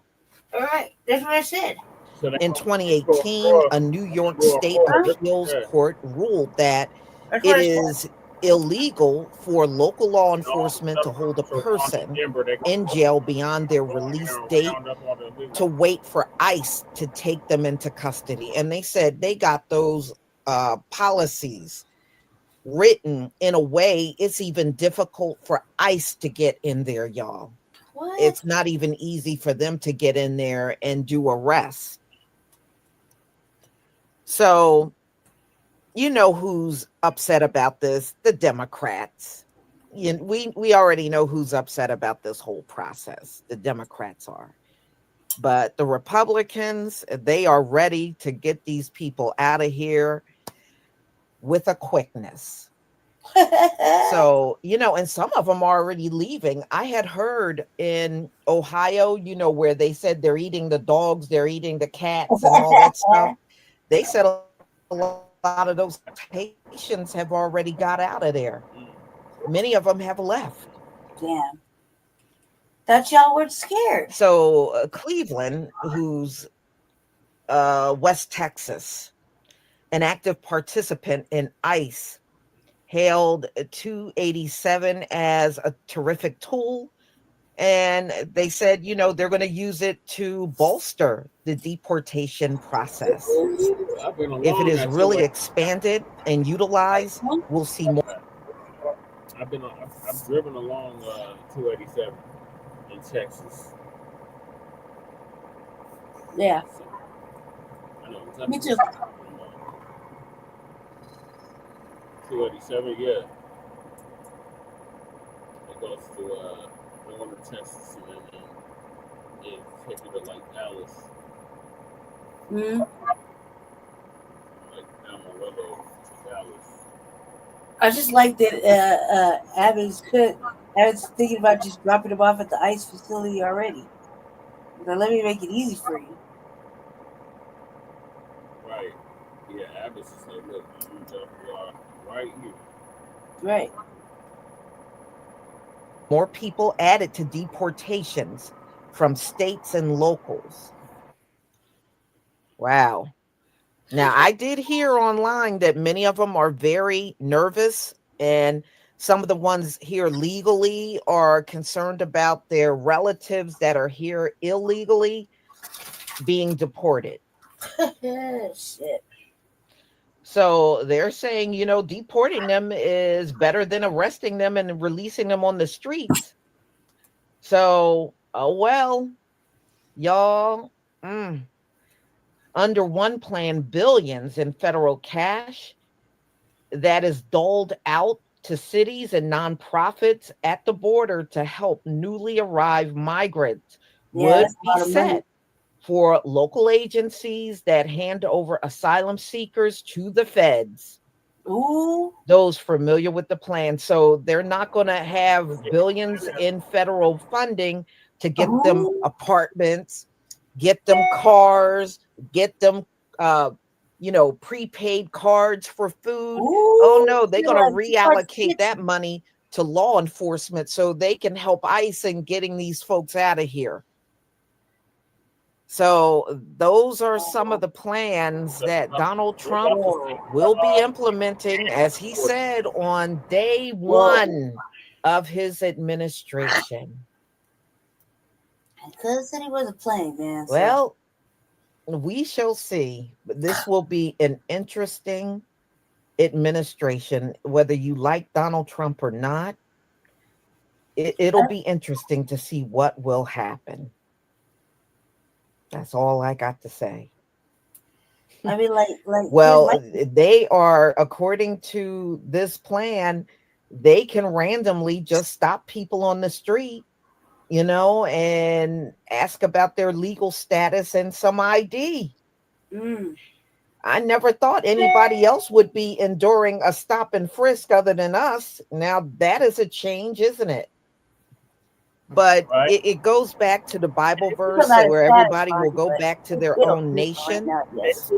Y'all, you got your papers. This time, it's real. It really, truly is real. And, just over the last few weeks, I'm just hearing about so many of these big groups that are here illegally. And they're sounding the alarm to all of them that their time is up in this land. Their time is up. Where's your visa? Where's your HB1? Charjay, yes, I did hear about the Haitians actually were saving the community, Springfield, where they were in Ohio, because they said they had a lot of boarded up homes, and the Haitians actually took those homes, fixed them up, and in many cases bought the homes that were once dilapidated, and they fixed them because they weren't eating them. And they did fuel the economy by taking jobs and also starting businesses in Springfield. I did read about that. Very true. Yeah, we're in those times, y'all. We are in those times. I can't lose I was just over there listening to Big Judah. And, I'm not even paying attention no more to that war talk. I'm paying attention to a lot of the immediate things that are going on right now. And the things to come that we know are more realistic. I mean, come on. Like I said, these folks, these Gentiles are not the people of the book. So why would the Most High give them? Yep, your whole neighborhood, the whole shit is quiet like a motherfucker. I was all cruising around singing and having a just grand old time. Nobody was like, it's about to see real quiet. Wow. The residents come up missing. So I was like, it was like a ghost town when I pulled in. I was like, yeah, it is of late though. You were around like what, midnight when you left? When I left? Yeah. No, yeah, maybe. I don't remember. It was late. It was like 11ish. It was perfect cruising weather. I was all bundled up. I was listening to music. was I listened to Outcast. Oh yeah. And I was like, damn.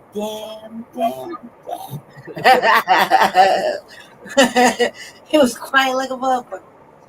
It was like everywhere, every corner I went, that's like pretty much how I was there. I was like, everybody, you'll see everybody out during the day, and then when it gets sunset. Not even that. Not even that. So it's really quiet over here. When I'm out there during the day, like when I left, it was packed. Like it was all kinds of people was out. Mm-hmm. Yeah, I mean, this was gonna happen. I mean, I was kind of looking for some footage from the last time he was in when it was like this, but I couldn't find anything.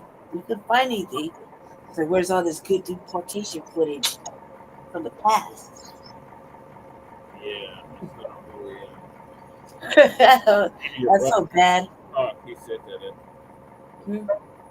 Trump is trying to surpass old Sambo in the amount of deportations. Oh yeah, he won't be able to catch up.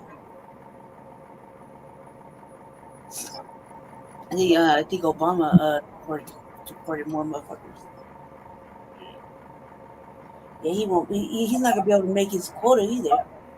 This rate. He's talking about deporting a lot of individuals. Yeah, I was like, I don't know how that's gonna work out, right?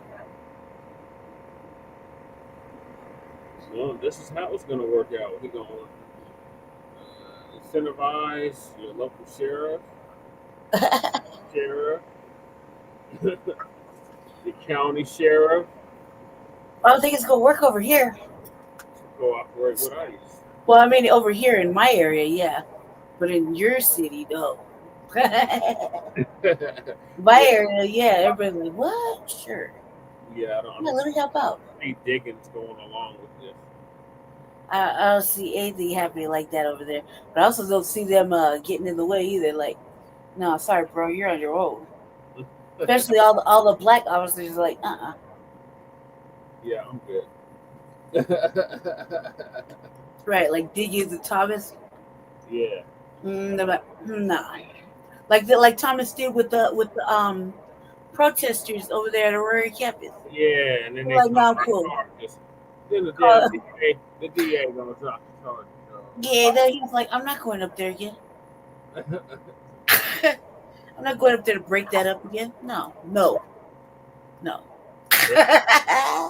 then like the chief said no. He's like, no, I'm not going to do that again. They weren't doing anything wrong. They were trying to crucify his ass because he said no. He was like, no, I don't have to do that.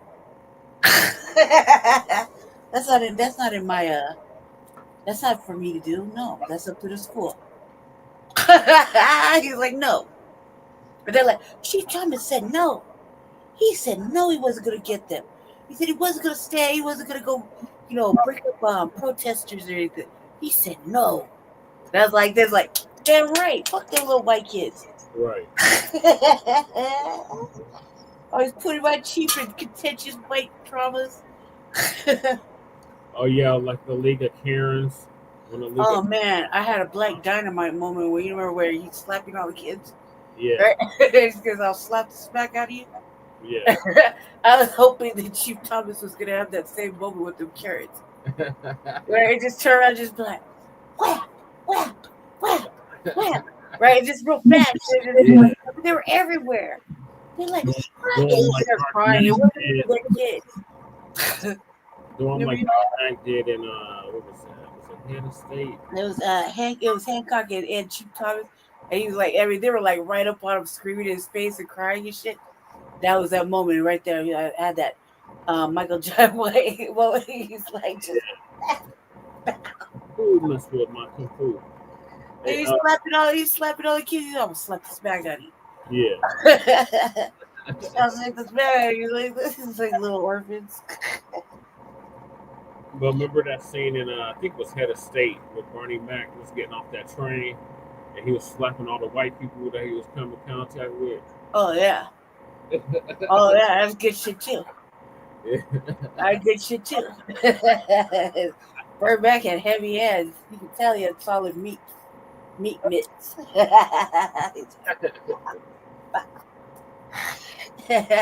All right, so the dump means business, y'all. He's not playing. And his border czar, his new border czar is about the business too. So, I think dude just wants to arrest Johnston, and I'm kind of for it. My brother like let him get some jail cred, to go with his Park Hill cred. You know that. I was like, the white party is not gonna be able to handle a day in jail.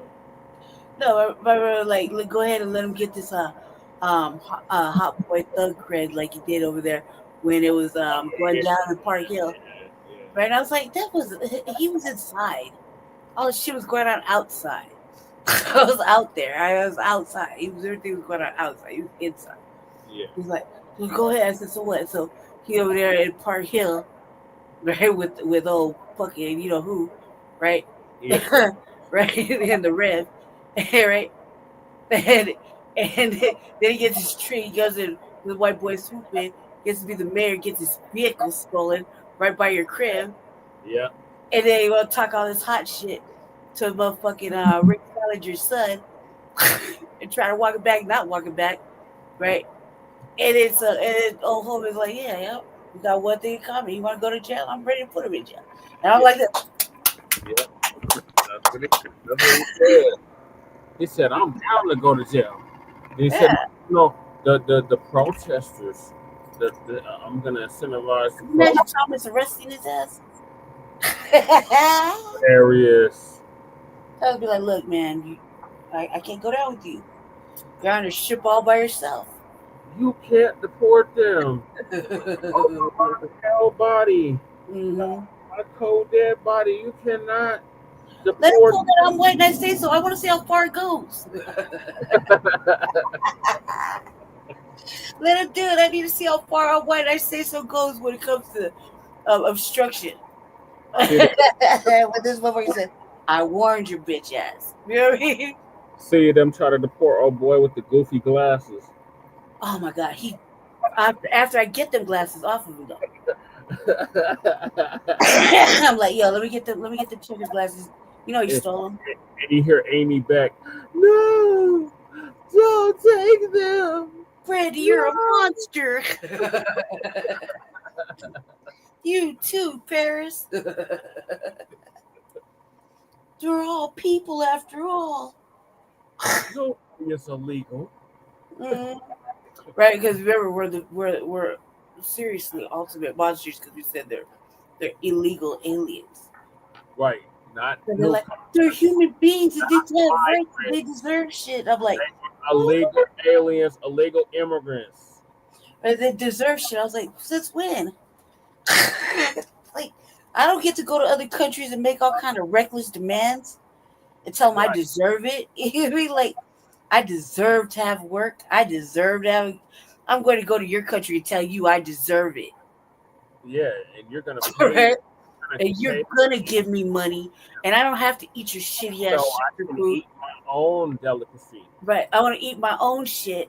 Right. I don't want to sleep outside in 50 million tents together with my friends and family. I'm gonna prostitute my children. And I'm going to sleep in your fanciest of hotels. I'm gonna make you give me $3,000 a month, which is food and everything, and let me just be on my way. I deserve that. I just want to work, man. I'm fleeing economic deprivation,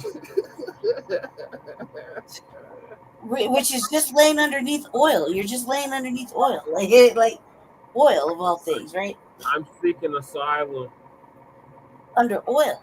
Like that's it. It's oil. It's just oil. It's not like motherfucking, Haiti or anything that's where, like, you're like ducking motherfucking bombs and rocks and fucking acid and fucking who knows what else. You can't deport me yet. I haven't had my court date. Right. I'm entitled to a court date. I'm entitled to one. I was told my court date was in 2029.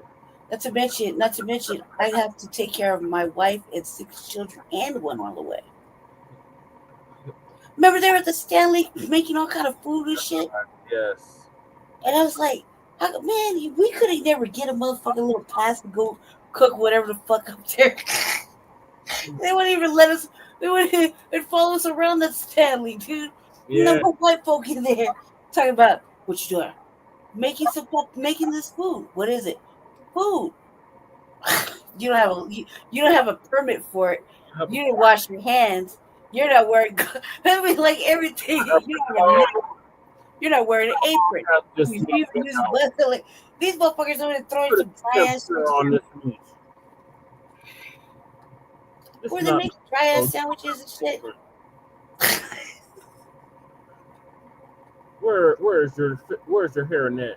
Hairnet, gloves, hand washing, no nails, proper use of utensils. Not to mention sandwich baggies, Ziplocs, like all the shit. They didn't have shit up there but motherfucking dry ass bread and like little mayonnaise, and I don't know what the fuck was going on right there. That shit looked dry as hell. Knowing them crackers, they probably had great coupons. They were like, just open sandwiches, just dry open bread and whatever. I don't like condiments because if I think it's dry, it's got to be dry. Right. I don't like condiments at all. I'm like, that shit look dry as fuck. Like, I don't eat none of that shit. I'm like, god damn, that sandwich look dry. Is it a sandwich? Or she spread all that light mayonnaise, not mayonnaise. What the fuck is going on here? But it looked dry and plain and loveless. But they're like easy, they had a whole news program. That would never happen to us. No. Look at all the little kids trying to sell water and lemonade. Oh my god. That right there is a prime example of why that would never happen to us. Nope. Some little kids for not having a permit. Right. And all they was doing was setting up a lemonade stand. I don't even think they got up like an hour worth of work, man. But just can you imagine if they could do it to the little black kids, what they would do to us? And the fee that you have to pay with it, right? The fines and shit like.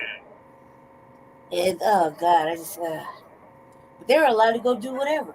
I'm like, man, the fact that you could go in our shelters, I spent 5 years outside to tell the shelter that whatever the fuck they were serving, I don't want that. That's not for me. It's not good enough. Like I can't eat it. It hurts my tummy. The ham sandwiches. All we eat is lettuce and there's nothing, blah blah blah. No, I don't know what else, right? But I was thinking, god damn, dude, like we've been in and out this motherfucking shelter. Like beggars can't be choosers. You better eat them green beans. I'm not eating your sack lunch. Right. I'm not eating none of that. It's not good enough for a dog. I was like, right? Because we could have pulled none of that shit. Like, well, I don't know what the fuck to tell you. I guess you're gonna have to enjoy that hole that's been burning in your side because you want to be special and fancy. So don't eat our little Salvation Army little lettuce salad and these little whatever the fuck this is, and a little dry ass piece of bread. And since you're so fancy, right? That's how they would do us. Yeah. Right. So, hey man, other people are in line. Right. Right. These motherfuckers crying. It's not good enough. It's like feeding a dog. They're not animals. They're humans. Right. Yeah. It's funny. It is. I'm like, what does that really say about us?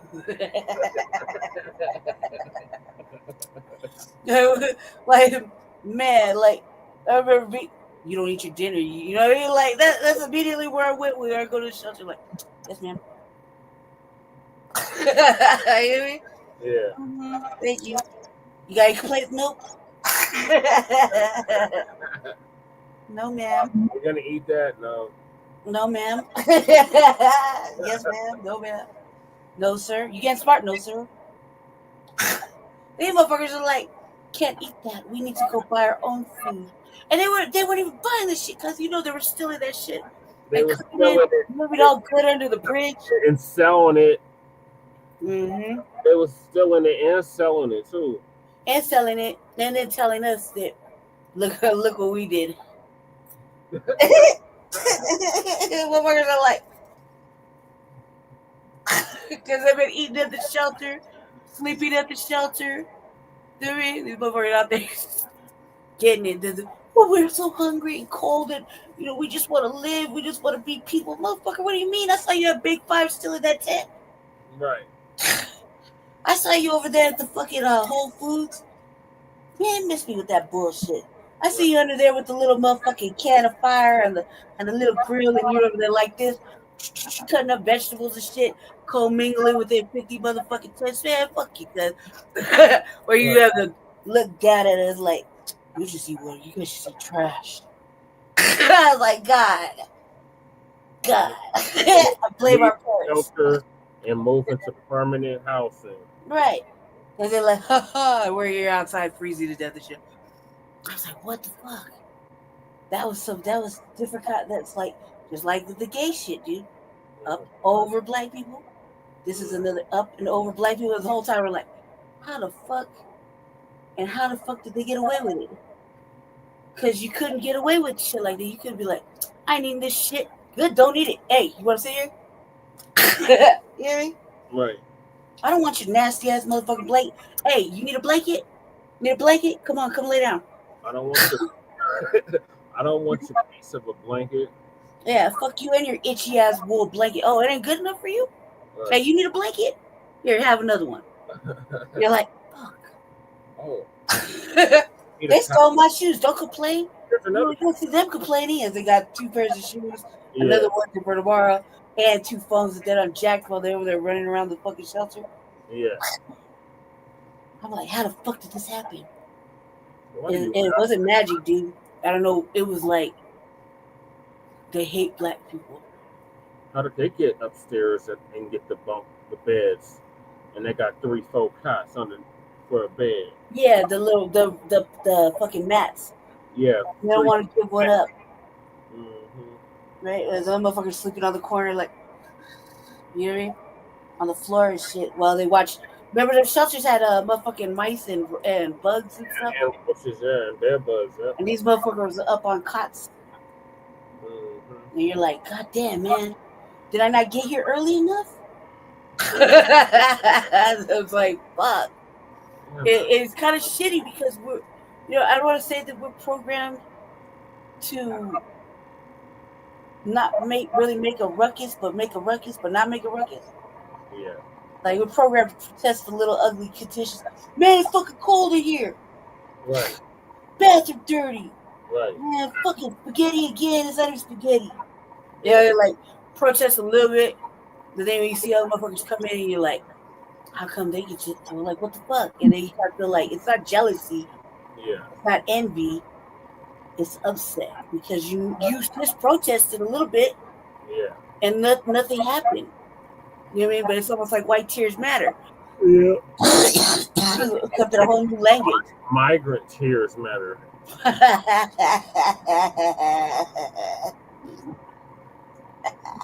And speaking of crying.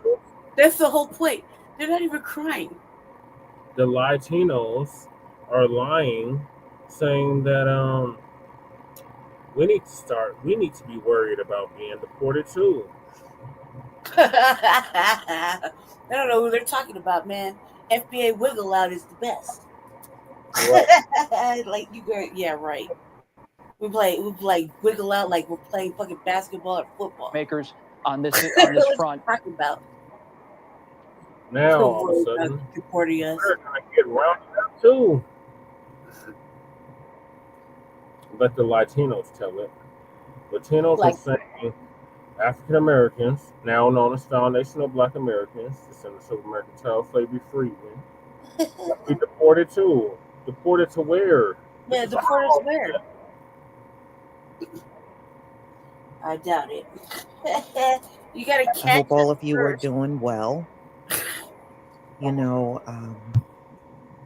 One thing I notice FBA for whenever granted. Like, people they are don't going think through a FBA hard fight back. time, they also always want to apply that hard time to us. What?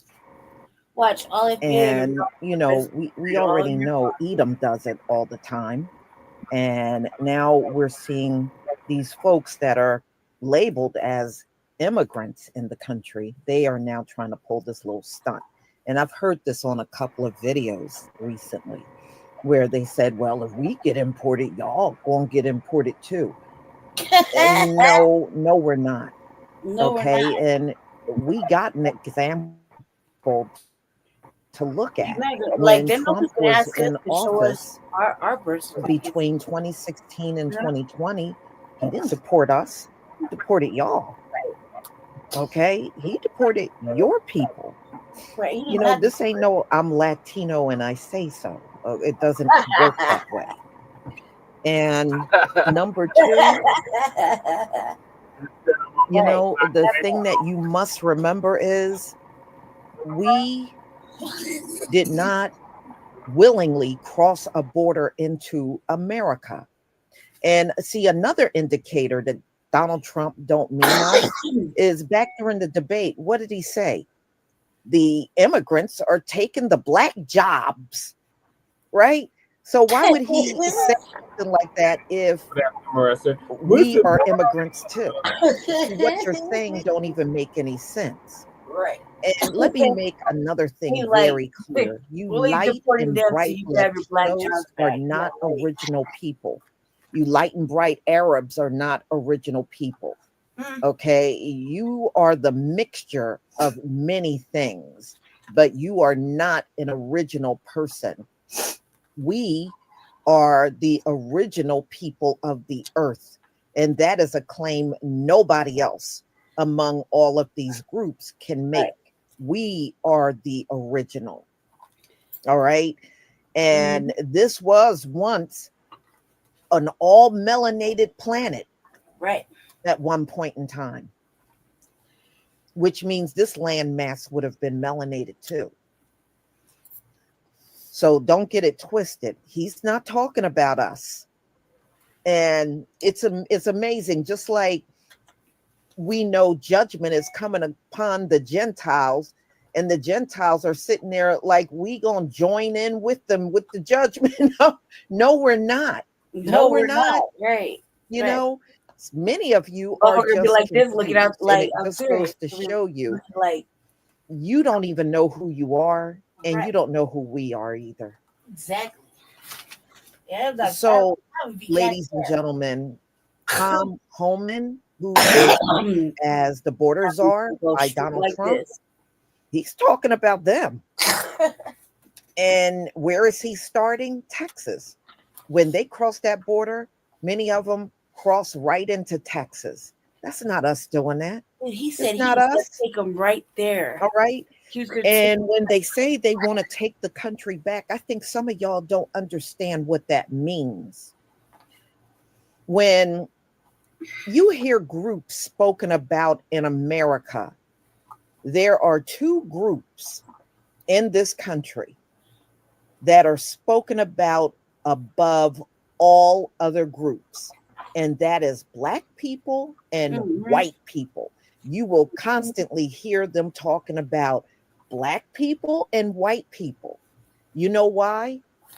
Because at the end of the day, when they say take this country back to the way it was, what they want to see are Black people, white people, and what they deem as natives.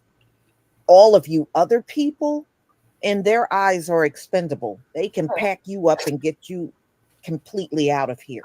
That's what they're talking about. Wow. All right. That's what they're talking about. They're not talking about all of you other little baggage groups, because you just came over here with your baggage. And the reason why immigrants are spoken so badly about in this country is because of the arrogant way y'all come in here. You cross the border illegally, and then you take on this attitude of entitlement when you get here.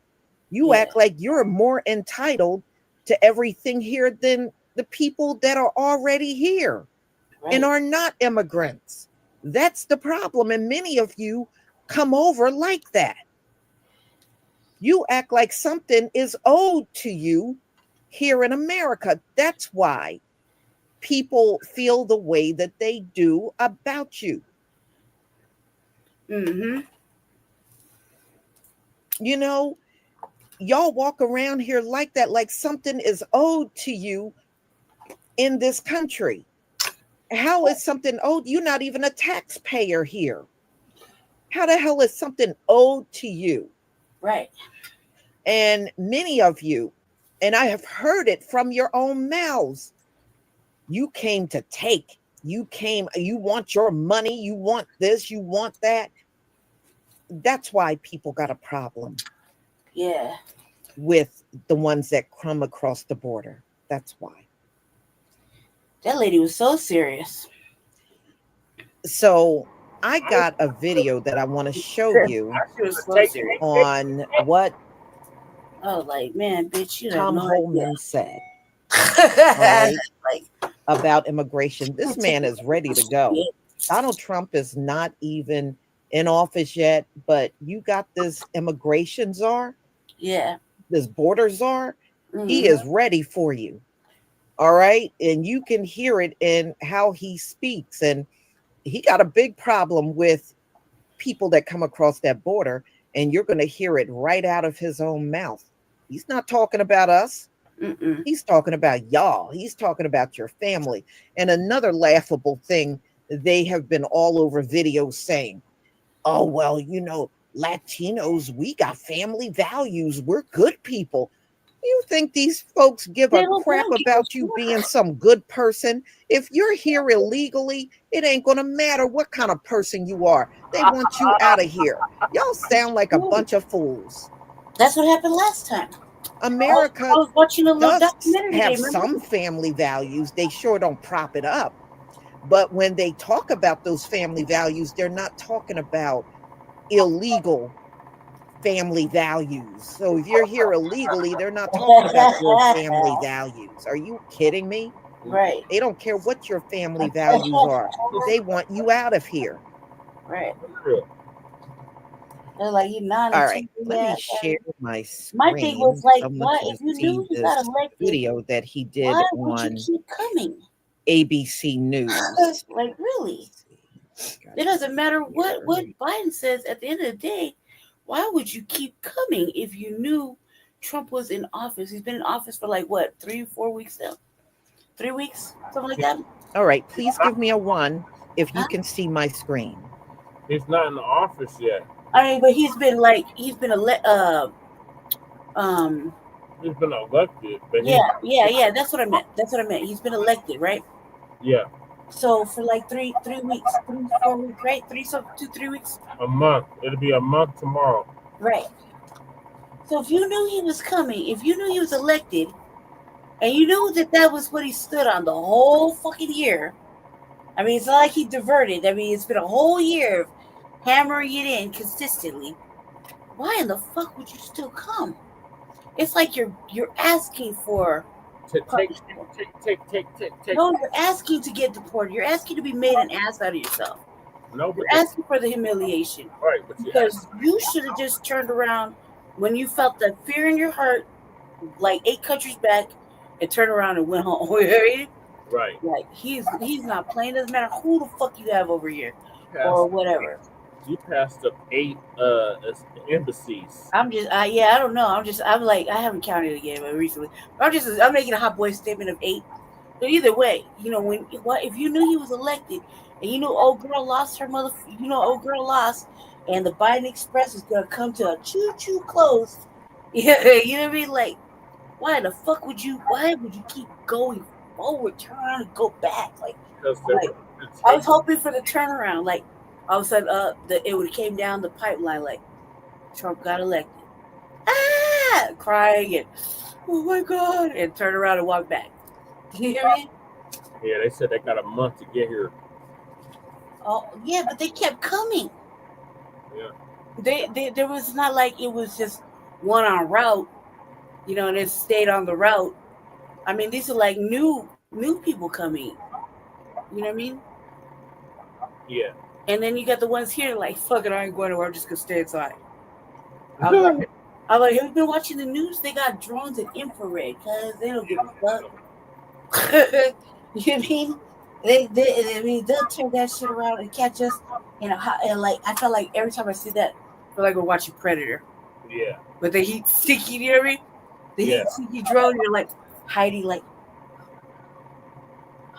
and it's like right there, boop boop boop, hot body right there. Two of them in the corner under the rug. Yeah, like every time, you know what I mean? Yeah. It's like, why would you keep coming? Why would you put yourself through that? And not to mention, why would you put yourself in a traumatic situation? Because it's 90% of the time it's gonna be in a traumatic situation. You know, motherfucker be eating meals or cutting grass, and they see the SWAT. You know what I mean? Yeah. And motherfuckers, how you feel? You know what I mean? Yeah. Let me finish the clip, ladies. Please give me a 1 if you can see my screen. If I'm other either. They're all right there on the desk. I think I put it in my. Thank you. My other. Right, let's get this commercial pass.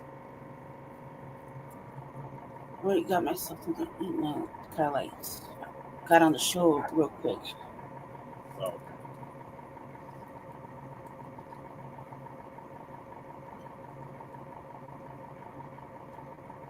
We shut the laundromat down on the facts. Used to be open all night. Border czar spoke to Texas National Guard soldiers and public safety troopers on the border today.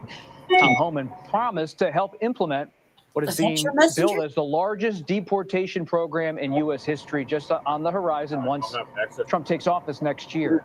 CBS News immigration and politics reporter Camilo Montoya Galvez is at the border tonight. Camilo, always good to see you. Appreciate your reporting. What are you hearing from Homan? You study this immigration issue. You report on the border and policymakers on this front. Homan has a lot of tough talk. What's behind the tough talk? Well, Bob, incoming border czar Tom Homan and Governor Abbott of Texas did not come here to the U.S.-Mexico border just to give out turkey to National Guard soldiers. They also came here effectively to announce that the state of Texas and the incoming Trump administration will work closely together and carefully on the issue of immigration and border policy. As you know, Governor Abbott over the past 3 years has been making an aggressive stance on immigration, busing tens of thousands of migrants to Democratic-led cities and deploying thousands of troops and state troopers to the U.S.-Mexico border to fortify it with razor wire and other barriers. And he is now effectively offering all that manpower and resources to the incoming administration, who, as you know, Bob, is promising a flurry and slew of executive actions on immigration and border policy, including the largest deportation operation in American history. And some people like Stephen Miller, the incoming deputy chief of staff at the White House, have talked about the idea of deputizing the National Guard in friendly states to arrest and deport migrants who are in the country illegally. Texas, of course, Bob, would, of course, be a friendly state who could potentially collaborate with the incoming administration on that front. And hope today that mass deportation operation will happen, because he argues there has been a mass illegal immigration crisis here at the U.S.-Mexico border. And finally, Bob, he issued a stark warning to so-called sanctuary cities that limit cooperation with federal immigration authorities. He said that it is illegal to harbor or conceal undocumented immigrants, saying, quote, "Don't test us." Camilo Montoya Galvez, thank you. He's reporting for us at the border. For more on this, let's bring in our panel. Dave Weigel, a politics reporter for Semaphore. Nicholas Wu is a congressional reporter for Politico. Dave, let's begin with you. We heard from Pod Save America today.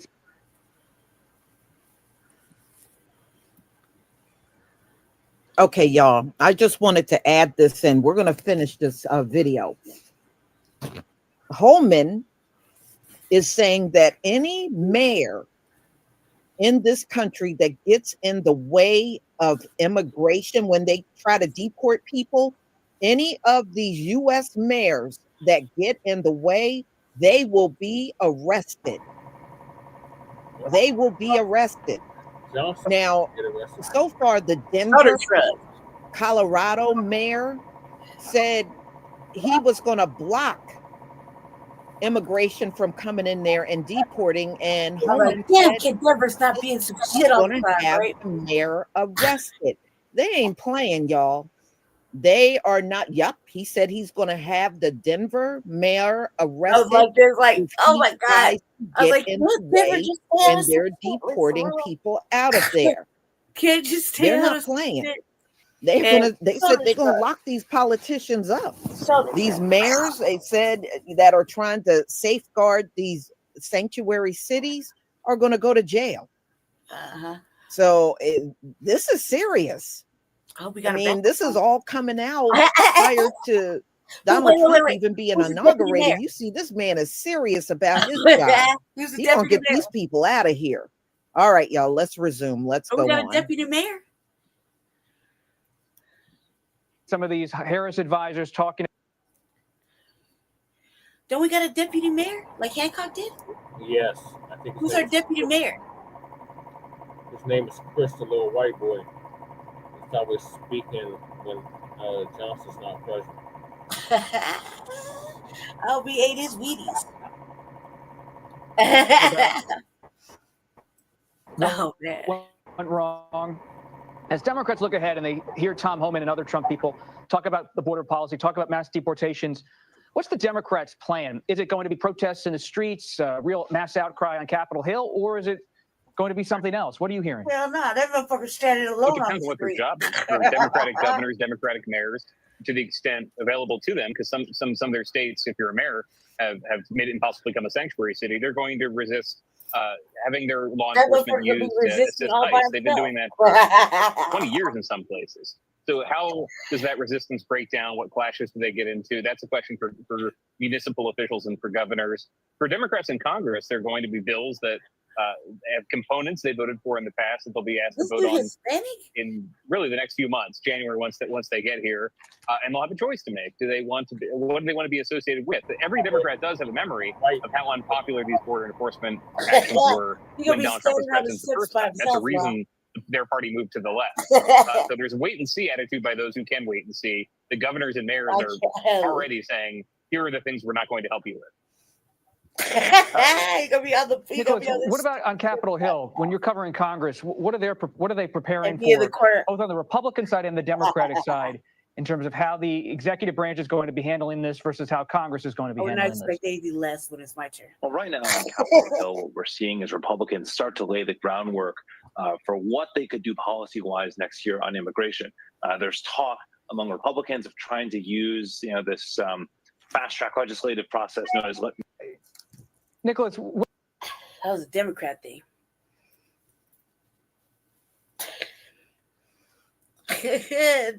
Bo Johnson gonna be by himself.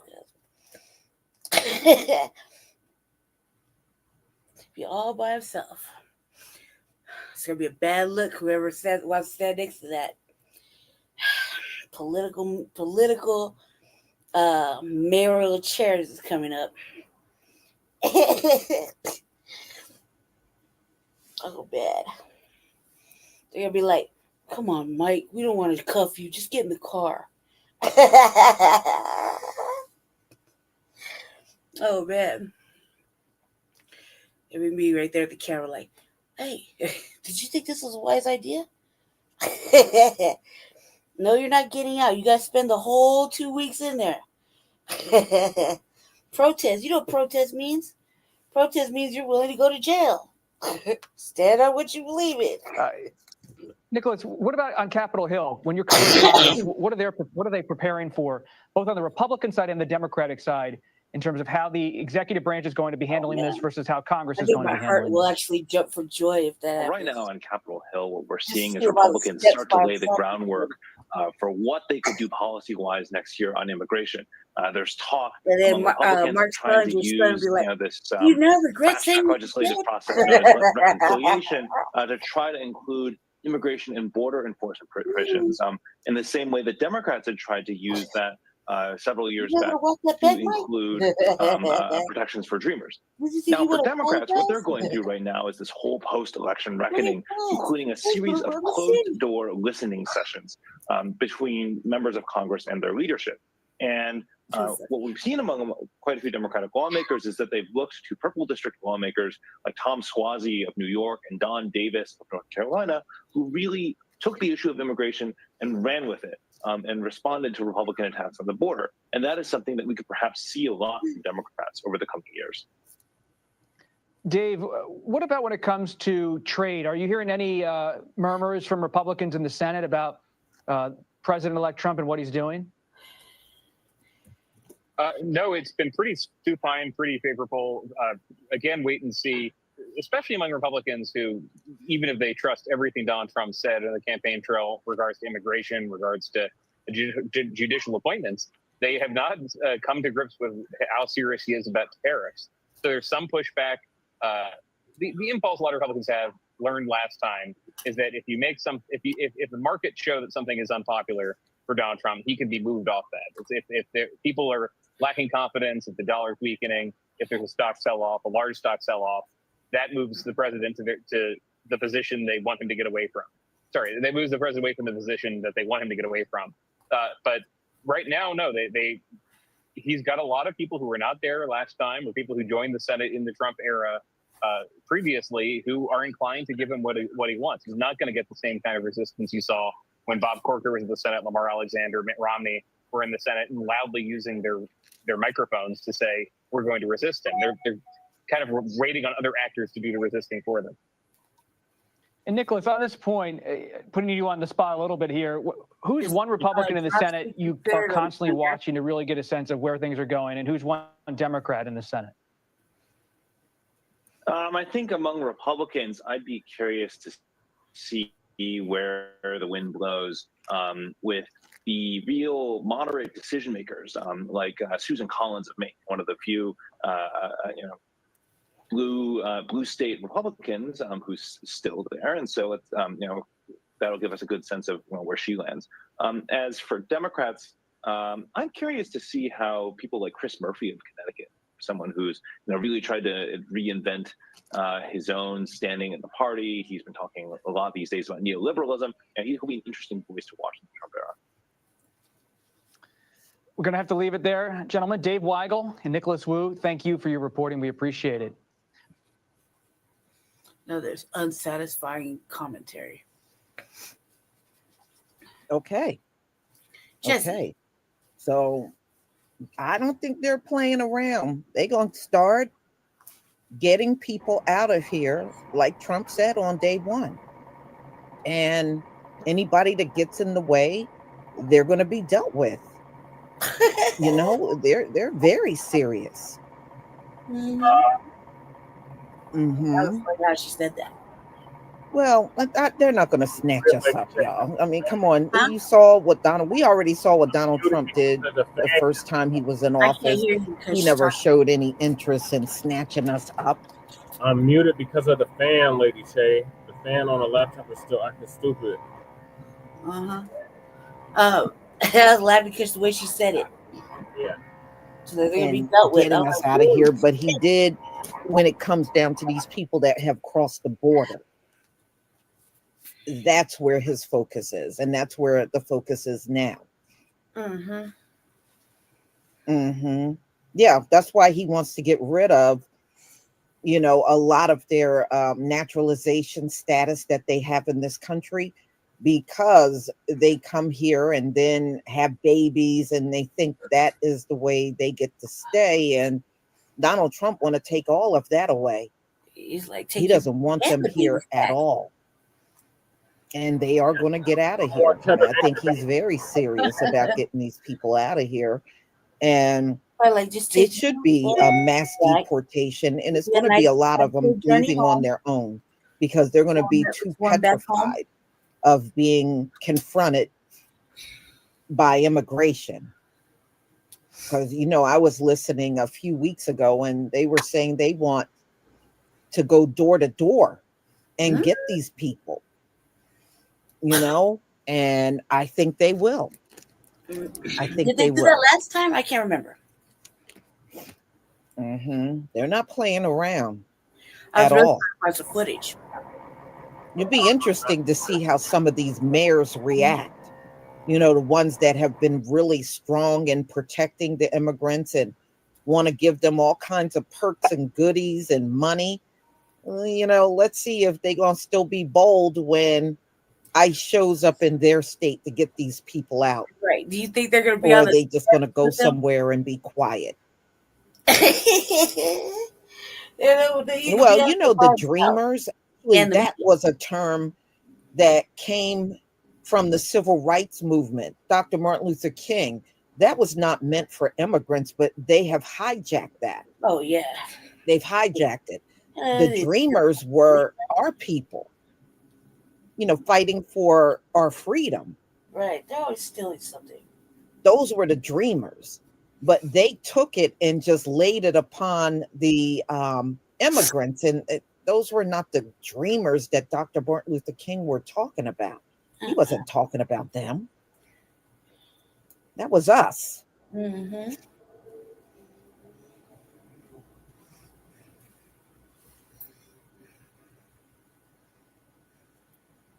Yeah, I mean, like I said, it's the way they come across the border. They come across the border. Number one, they come across the border racist, and come and display their racism when they get here, especially towards us. And to add insult to injury, they come with this entitled attitude. And I think that is what has turned a lot of people off about them. It's one thing if you come here and work. It's another when you come here and you literally are living off to the taxpayer money. And that's what many of them are doing. During that time, they didn't give a fuck about black people at all on the street when they were outside. At all. They didn't care. They didn't care where they were or if they, you know. So, you know, we're not that far off from Donald Trump taking office. You know, the time is going by pretty quickly. We're almost in December. So, you know, when Donald Trump finally take office, a lot of these people are going to try to go into hiding or up and go somewhere else. But what they don't realize is many of them stick out like a sore thumb. So I don't know where they're going to go. Some of them don't, but there are many. Come on, y'all. There are many that stick out like a sore thumb, for real. Oh, wrong ones. But you can't be angry with us about nothing. Y'all were the ones that many of your own people went and pulled that lever for Donald Trump. So you're going to have to just deal with the fallout that comes with that. That's all I'm saying. You got to deal with the fallout now. What's the next one? You know, a lot of people say, oh, well, they're voting against their best interests. And no, actually, they know what they're doing when they voted. That's what I said. They know what they're doing. That's what I said. I was like, they know exactly what they thought they were going to get. Or what they wanted to get. And I'm still kind of like. So you can best believe behind the scenes, I'm kind of wondering. They are putting together big operations for all of these states that these migrants or immigrants or illegals are in. And they, trust me, by the time they get this thing off, it's going to be hitting several states at once. That's what they're going to do. They're going to hit several states at once. If you think they're not organizing behind the scenes, how they're going to do this whole thing, you better think again. So instead of worrying about whether the melanated people here are immigrants or not. You better worry a little more about yourself. That's all I got to say to y'all. Right. So y'all, I'm going to go ahead and end this live stream. Thank you so much for being here, and keep your eye on the sales. I got I'm going to take another 5% off starting Black Friday into Sunday. So instead of 25% off of my products, it's going to go to 30% off. Whoa. So take advantage, especially before all of these tariffs go into place. And I don't know if any of you heard, Donald Trump want to make the tariffs 25%. 25%. You know how crazy that is? That's a lot. 25%. So, yeah. So, just be prepared once he takes office to start digging deeper in your pockets. So, everybody, please enjoy the rest of your day. Shalom, family. Shalom.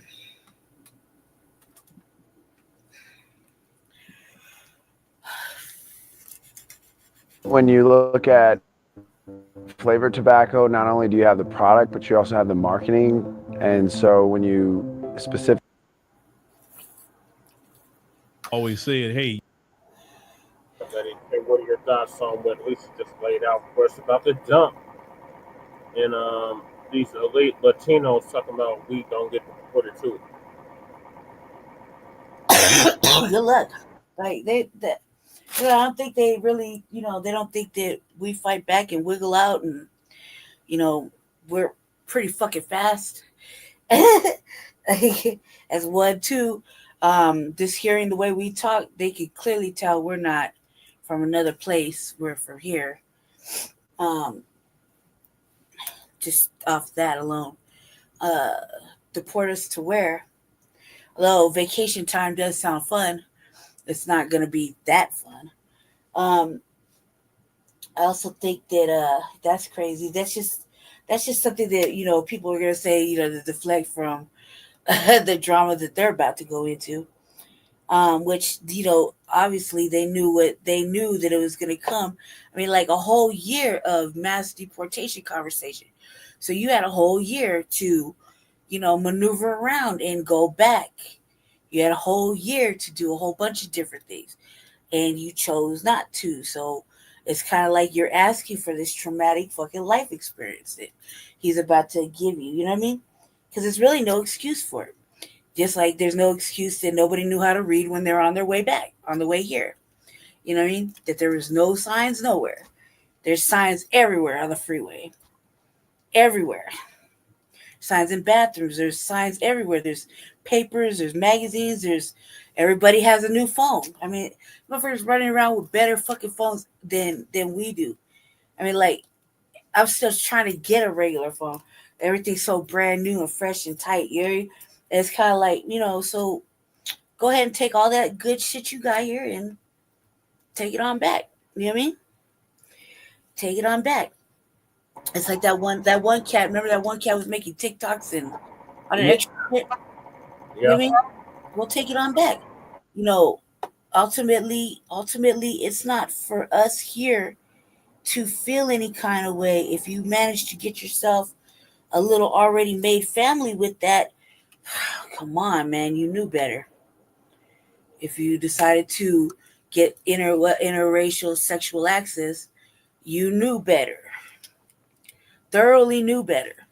So you can't cry now like, oh my God. You knew not to do that. You know what I mean? You knew better. So it's like you are putting your people at a level of discomfort unnecessarily, intentionally, and now you want to be upset. You can't be upset when you knew what you were doing when you came in and breached the borders anywhere. Anywhere that had access. You breached it, you came in full force, and then acted like, well, what you gonna do about it? This is what you gonna do about it. You know what I mean? You knew better. You knew better than to start relationships, interracial relationships or racial cohabitating, commingling, creating families when you knew you weren't supposed to, because that wasn't a guarantee. That's not that's not from our soil, from our lineage. And you knew that there was a possibility that for the whole year, the fucking, Trumpster over there been talking about deportation, mass deportation, mass. He's going to secure the fucking borders. That's all he said all year long. He may have said it in the ugliest way. He may have said it kind of funny. He may have said it really derogatory. He may have said it like, typical Trump status, or typical Trump way. But he said it, and when he kind of noticed that he wasn't really playing around when he says shit, you know what I mean? So he may not do all the shit he says, but at least some things like that is fucking serious. He is going to do something with that. So I don't understand why everybody's like, oh my God, they're going to deport us. You had a whole fucking year. You knew for a fact that this was going to happen for a year. I mean, even if you didn't think Trump was going to win, somewhere deep down inside, everybody knew Trump was going to win. Trump was just guaranteed the win. Everybody knew, whether they said it out loud, it was a motherfucking selection. So you knew what comes with Trump. Comes deportation, some derogatory fucking comments about your country, tariffs, some major threats, economic climb and decline, uprisings, some handshaking and, all kinds of shit. Everything that comes with Trump. So for everybody to act stupid now is like, just like when they came, miss me with it. Just like now, miss me with it. Because even I know I wouldn't have shown, if I knew I was coming over to some other country and that motherfucker said he was going to deport every motherfucking buddy I was around, next to, came with, was inside my stomach or body, we're all getting deported, fuck it. I would not come. I would turn around and be like, well, you know what? I have overstayed my welcome. How the fuck do I get back out and go back that way? You know what I mean? Do I catch a boat? Do I get in a cargo ship? Do I climb under the tunnel? Do I swim under the fucking river? Do I climb under the wall? Do I hop the fence? Like, how the fuck am I getting out? Can I get on this bus out? You know what I mean? Because I don't want to get deported. Not to mention, I don't know what's really out there. They came, they didn't really sit in no detention facilities. You know what I mean? So those kind of facilities are like jail. You dig? They came, they walked, they had fresh air. It was kind of strenuous. It's like whatever. But just imagine when they capture them and they put them in cages and fucking keep them there until an available ICE transport can take you back to your country, which could be like 2 weeks to 3 months. You were in there. You're in there. You're in jail. So why would anybody want to put themselves through that shit unnecessarily on the premise that he may change his fucking mind? He's not going to. You know what I mean? And the fact that the rumor is that everybody's like, well, come on over before he gets into office quickly, so you could go through this little process faster. You're dumb if you think that's the way in either, because he could just go right back over all of that and have Tom Homan or whoever's in charge of fucking paperwork to go and renege on all those fucking temporary passes for asylum and be like, look, I've been to your country's just sitting under oil. You get around and have that motherfucking president of yours clean this shit up and figure out a way to, produce economics for your country specifically, instead of fucking doing pageants and I don't know what else, fix the motherfucking roads, go home. You know what I mean? Like, he needs to do something else. And if he's going to incentivize all these motherfuckers to do roundups, he needs to incentivize these other countries to take their fucking people back, like right now. You know what I mean? That way it's not so traumatizing for these people that decided to breed with our people. You know what I mean? Because like Tom Homan's like not giving a fuck whether or not you had your kid here or not. Think about that. You know what I mean? Whether you had the baby here on your way here, it's whatever, right? But say you got pregnant in between with one of our people. He don't give a fuck. That baby and that person are gone, and you stay your ass here because you don't have a passport.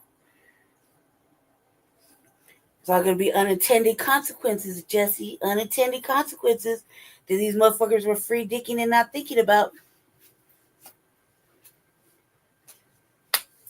And I think too, Johnson's going to be sitting on the porch all by himself with the news crew, and Mark Salinger's son's going to be talking about, "Now, do you walk it back? You really want to walk this back, Johnston? Do you regret saying that?" You know what I mean? And nobody's want to put the cuffs on him, but they'll just open the back door of the police car and let him in. That's what I think will happen. And our junior, what is his name? The deputy mayor. Did we vote him in too, Jesse? Did we vote on the deputy mayor, the new one? He's not from the other administration, right?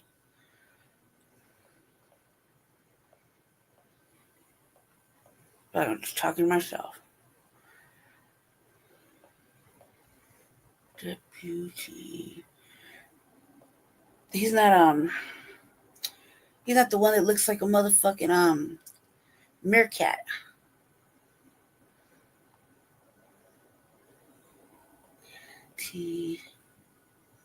Mayor. Let me see. Let me look it up. Yeah, our sanctuary status is kind of like written on a napkin. I just fucking with you. It's kind of like a note. It's just like a little short letter. I feel like it's written on a napkin. It's just so, it's like self-proclaimed, you know? You really don't have I don't really see him having a lot of pull right there. I'll tell you right now, while we sit here and wait for one or two things to happen. Let me see. Let's see. Where's the new deputy mayor? March 13, 2018. Forces mayor. Tell you right now, I don't know much about this guy. The other guy was like, computer planning development speaks to reporters. And Michael Hancock has picked Laura Albright, the executive director of the community planning development, as this next deputy mayor. Whoa, wait, hold on. That's not the right one. Wait, is it? No. There's a new deputy mayor.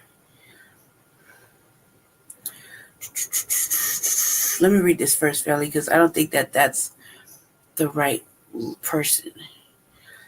I don't think that's the right person. Mike Johnson, Mayor Mike Johnston. He's so serious. He's not. I don't think he's serious. I think he just didn't think that he was I don't think that he was gonna get held accountable for the little hot boy statement. I can't wait, family, to read you these salacious little audits. I can't wait. There's like 3 or 4 of them, and they're salacious. So I've been, me, I'm all about everybody gets an audit. Everybody gets an audit. You get an audit. They get an audit. 10 years and back, and man, fire everybody. Finally, somebody, the Orishas, have answered me. And this is after I kind of had words with the actual auditor in the chat. They didn't let me talk because that's the way it goes. That's the way the cookie crumbles because I'm contentious. So they want to, be polite. So I have to type it in. And I was like, who punishes you? Who holds you accountable? I was like on that auditor's ass. I was on his ass. If they could show my name, it would show Brandy Marie Majors all over fucking Tim O'Brien's ass, like all over his ass that day. I don't think he could have got a question off without me asking him another contentious question, like, Well, who holds you accountable? Who's monitoring you? Who's going over your work? You know what I mean? Who do you answer to? Oh, and you're smug? Oh, I love smug little attitudes. I guess we'll find out during election season. Yes, could get replaced. Oh, you turned out. Fuck. I was like that. It's kind of funny when you think about it, because I was trying to have fun with it internally, but I was so fucking serious. So serious. I'm trying to find it now. I don't know who our deputy mayor is, and that's kind of shitty.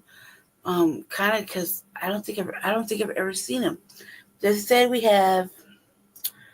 I don't remember. I mean, he's kind of like insignificant. However, if the mayor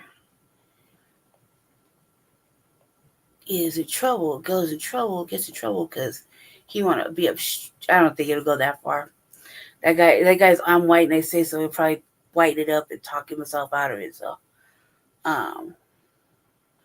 you won't go to jail. But man, it'd be like my birthday if that happened. I think that's why I want it so bad, that you know it's not gonna happen. I would love to see that shit happen. Like, just let him white and I say so play itself out. You know what I mean? City attorneys, Department of Public Safety. Okay, I think I found it. Let's look. Probably has a mission statement. People, document, show opportunities. Municipal code. Oh man, you guys want to hear something crazy? Oh wait. Jesse said he told me, but I don't believe him. So I don't believe him. Today I saw that Aurora was doing interviews for city council at large, which I ran for. Attempted to run for. Let me take that back. I just attempted to run for it, and before they can take any of the other signatures and whatnot, they flat out told me personally, no. And it was kind of still in my bag about it, because I just couldn't fathom in my mind. I'm like, why would you want to hinder somebody trying to change and not standing up to racism and white supremacy? I just could not fathom it in my brain, because it just didn't seem like, it sounded like such a fucking injustice all of a sudden. And even though I know better, I just couldn't fathom that I was actually hearing this shit. And it's like, it was so stupid. And when you think about it, you play it back in your mind, you're like, how could I be so upset? You know what I mean? And nope. It's just this dude. And no deputy. There's a letter. I'm looking. I don't see nobody.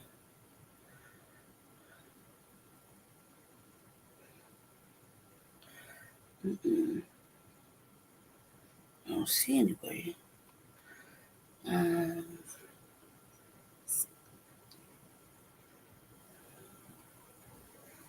There's the qualify for.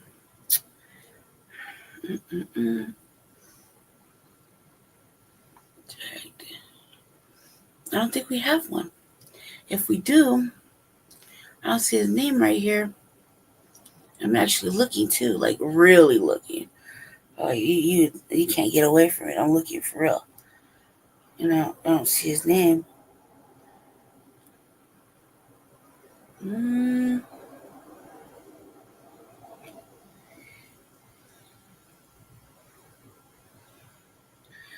Oh hell no, that passed.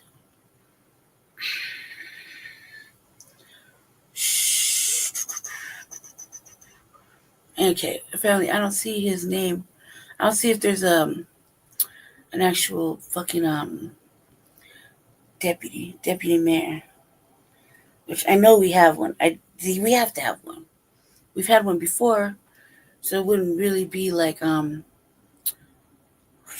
surprising. I just don't see it. I don't see his. I don't see him, his name, a motherfucking picture, anything. Oh yeah, that's right.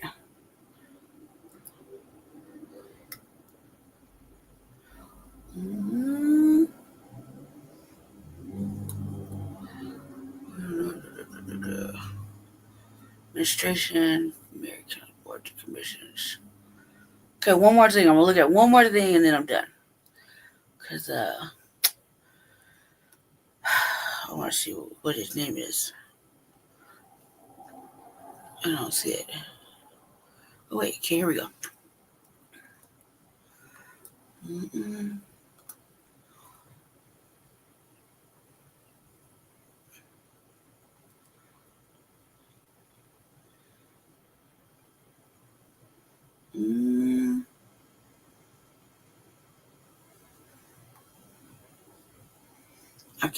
I can't believe for some reason I thought it would be a rip to try to get in on the mayor's office until that feeling of being a sellout kicked in, and I was like, oh no. But man, at first I was like, we could really use a job, you know, till I thoroughly had an understanding that was not the right thing to do, you know, especially with somebody who stole my motherfucking intellectual property.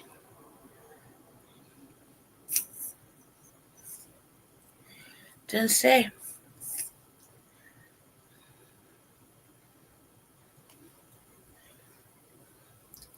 It doesn't say. I wish it was just something really serious. Executive mayor or mayor motherfucking deputy mayor.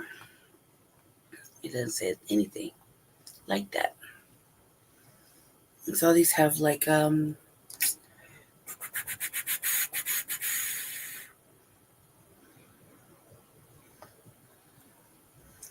have titles and boards and stuff. Boards and things and whatnot.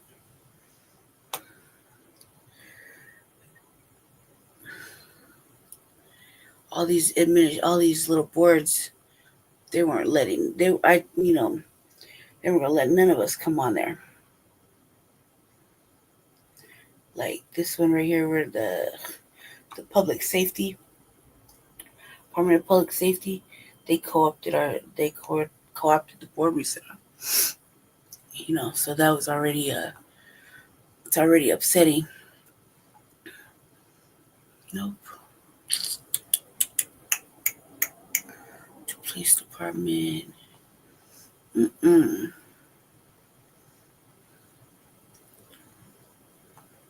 don't see a family. And I really looked.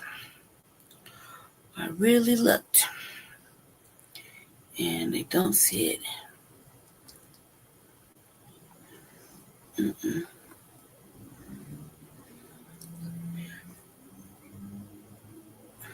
I guess I'm gonna look up this. I'm gonna look it up some other way.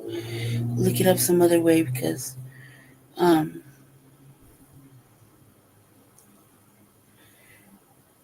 don't like not knowing. I think we're supposed to have one, or we're not supposed to. But I don't even mean to say, but we're not supposed to. Yet we had one before. So I don't understand why we don't have one currently. You know?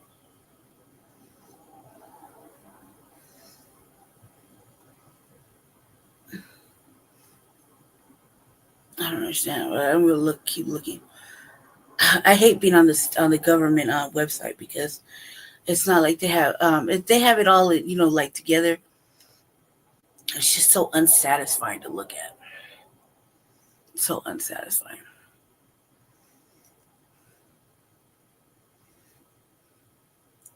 Yeah, like the elected officials is only 4 people or 4 things: city council, auditor, clerk, and recorder. Right? I think too, the clerk and recorder should get fired immediately and have a city council.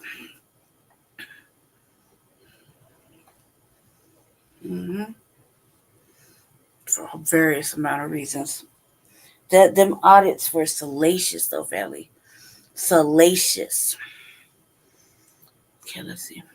I think is he sleeping? Maybe. They were salacious. Jesse.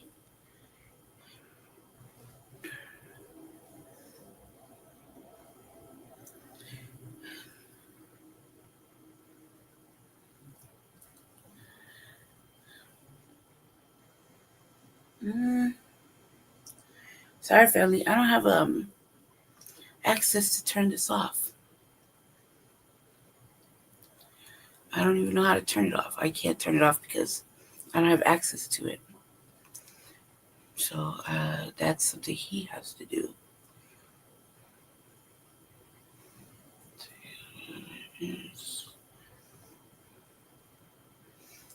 Yeah, I would share this audit with you guys, but I don't think you're ready. Audits were like, whoa, that's crazy.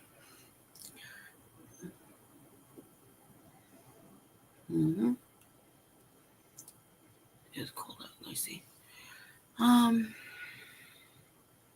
He just straight dipped, huh? Typical. All right. Yeah, family. I don't know what the next topics are. I don't know anything about nothing. So I am going to close it out for you guys. Well, I'm definitely gonna leave, so because it's late and I don't really know what the next topic was or what his plans were or what we're on. So and I thought he was just gonna be right back. So I was killing time. I can't find what I was looking for. And this is in the RVA. So, thank you for watching Frontline Black News, Season 4, Episode 36, Part 3 of the Frontline Black News. I'm your host, Seduction Doll. Forgive the wildness of my hair. I was outside. It was really like 27 degrees. And I left to go peruse the neighborhood, like patrol our neighborhood, you know. And it's kind of cold. I was out. I have masked up and stuff like that, and I was cruising. It was cool. I was listening to music. I was having just fun outside. So I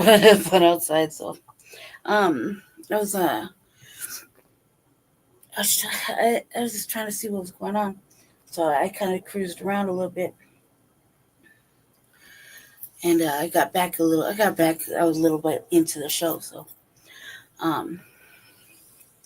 thanks for hanging out with us, or thanks for hanging out with me anyway. to later on today, we'll have Shabaka's Black Experience Enhanced. Special edition. I don't think it's special edition, but I'm not sure. Let me look very quick because I think he wrote it in the back. He's always putting stuff in the back. Let me see. Tomorrow's episode is How Can We Build? Okay, so yeah. 6 p.m. Pacific, 7 p.m. Mountain, 8 p.m. Central, 9 a.m. Eastern. Call in at 516-418-5996. Guaranteed to be contentious, argumentative, and loud. So, call in tomorrow or later on today. Thank you for watching Season 4, Episode 36. Part 3 of the Frontline Black News. I don't know what Jesse's doing, but I hope it's worth it. So, I'm sure you'll see him tomorrow for Shabaka's Black Experience Enhanced. So, I'm going to go ahead and go. Stay black, stay dangerous, stay favored, don't get scared. Just stay focused on FBA activities and FBA things. Steady pressure. Don't get deterred. and fuck it, let everybody implode on themselves. Biden-Harris administration only got themselves to blame, and everybody who's brought this on themselves. So just stay focused on FBA activities and the goal of the Black agenda: reparations, and cutting the check, and having a little bit of amusement in the meantime. Stay Black, stay dangerous, stay favored, and stay out the way. Okay. Talk to you soon. Thank you, everybody. Sleep well, or grand rising, or whatever you want to say. I'm going to go ahead and leave. Whenever Jesse comes back, just go ahead and tell him, to go ahead and close himself out. Let me go ahead and do this.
Oops, my bad.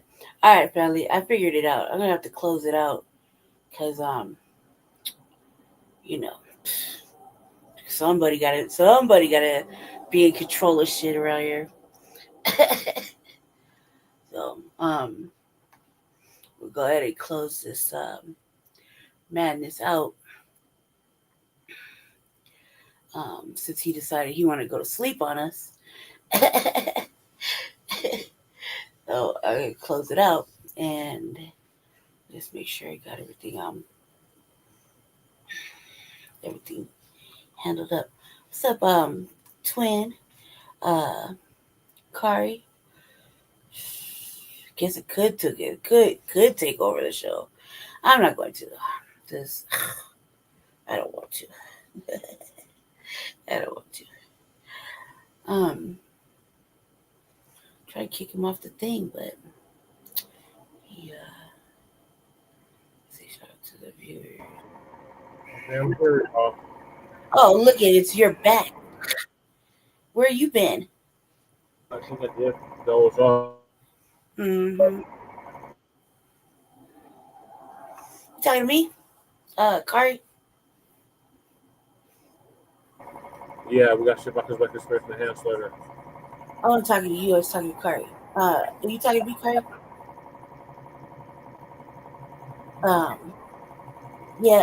Jesse, yeah.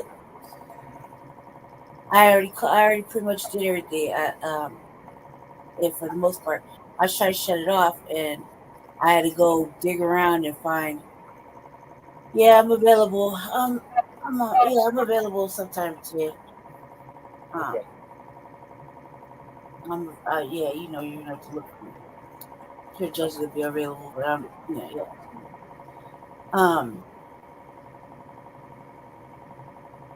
What you talking about, Kari? I'm talking about both of us. For what? The money making project. Oh yeah, no, that's more for that's more of a thing that you're involved. You're in. All right, y'all. Well, thank y'all for tapping in. I'm gonna end the live now. Kari, hit me up on the message on the email, cause I want to talk about something different. I'm on a different thing, whatever he's on. So, yeah, Jesse, yeah,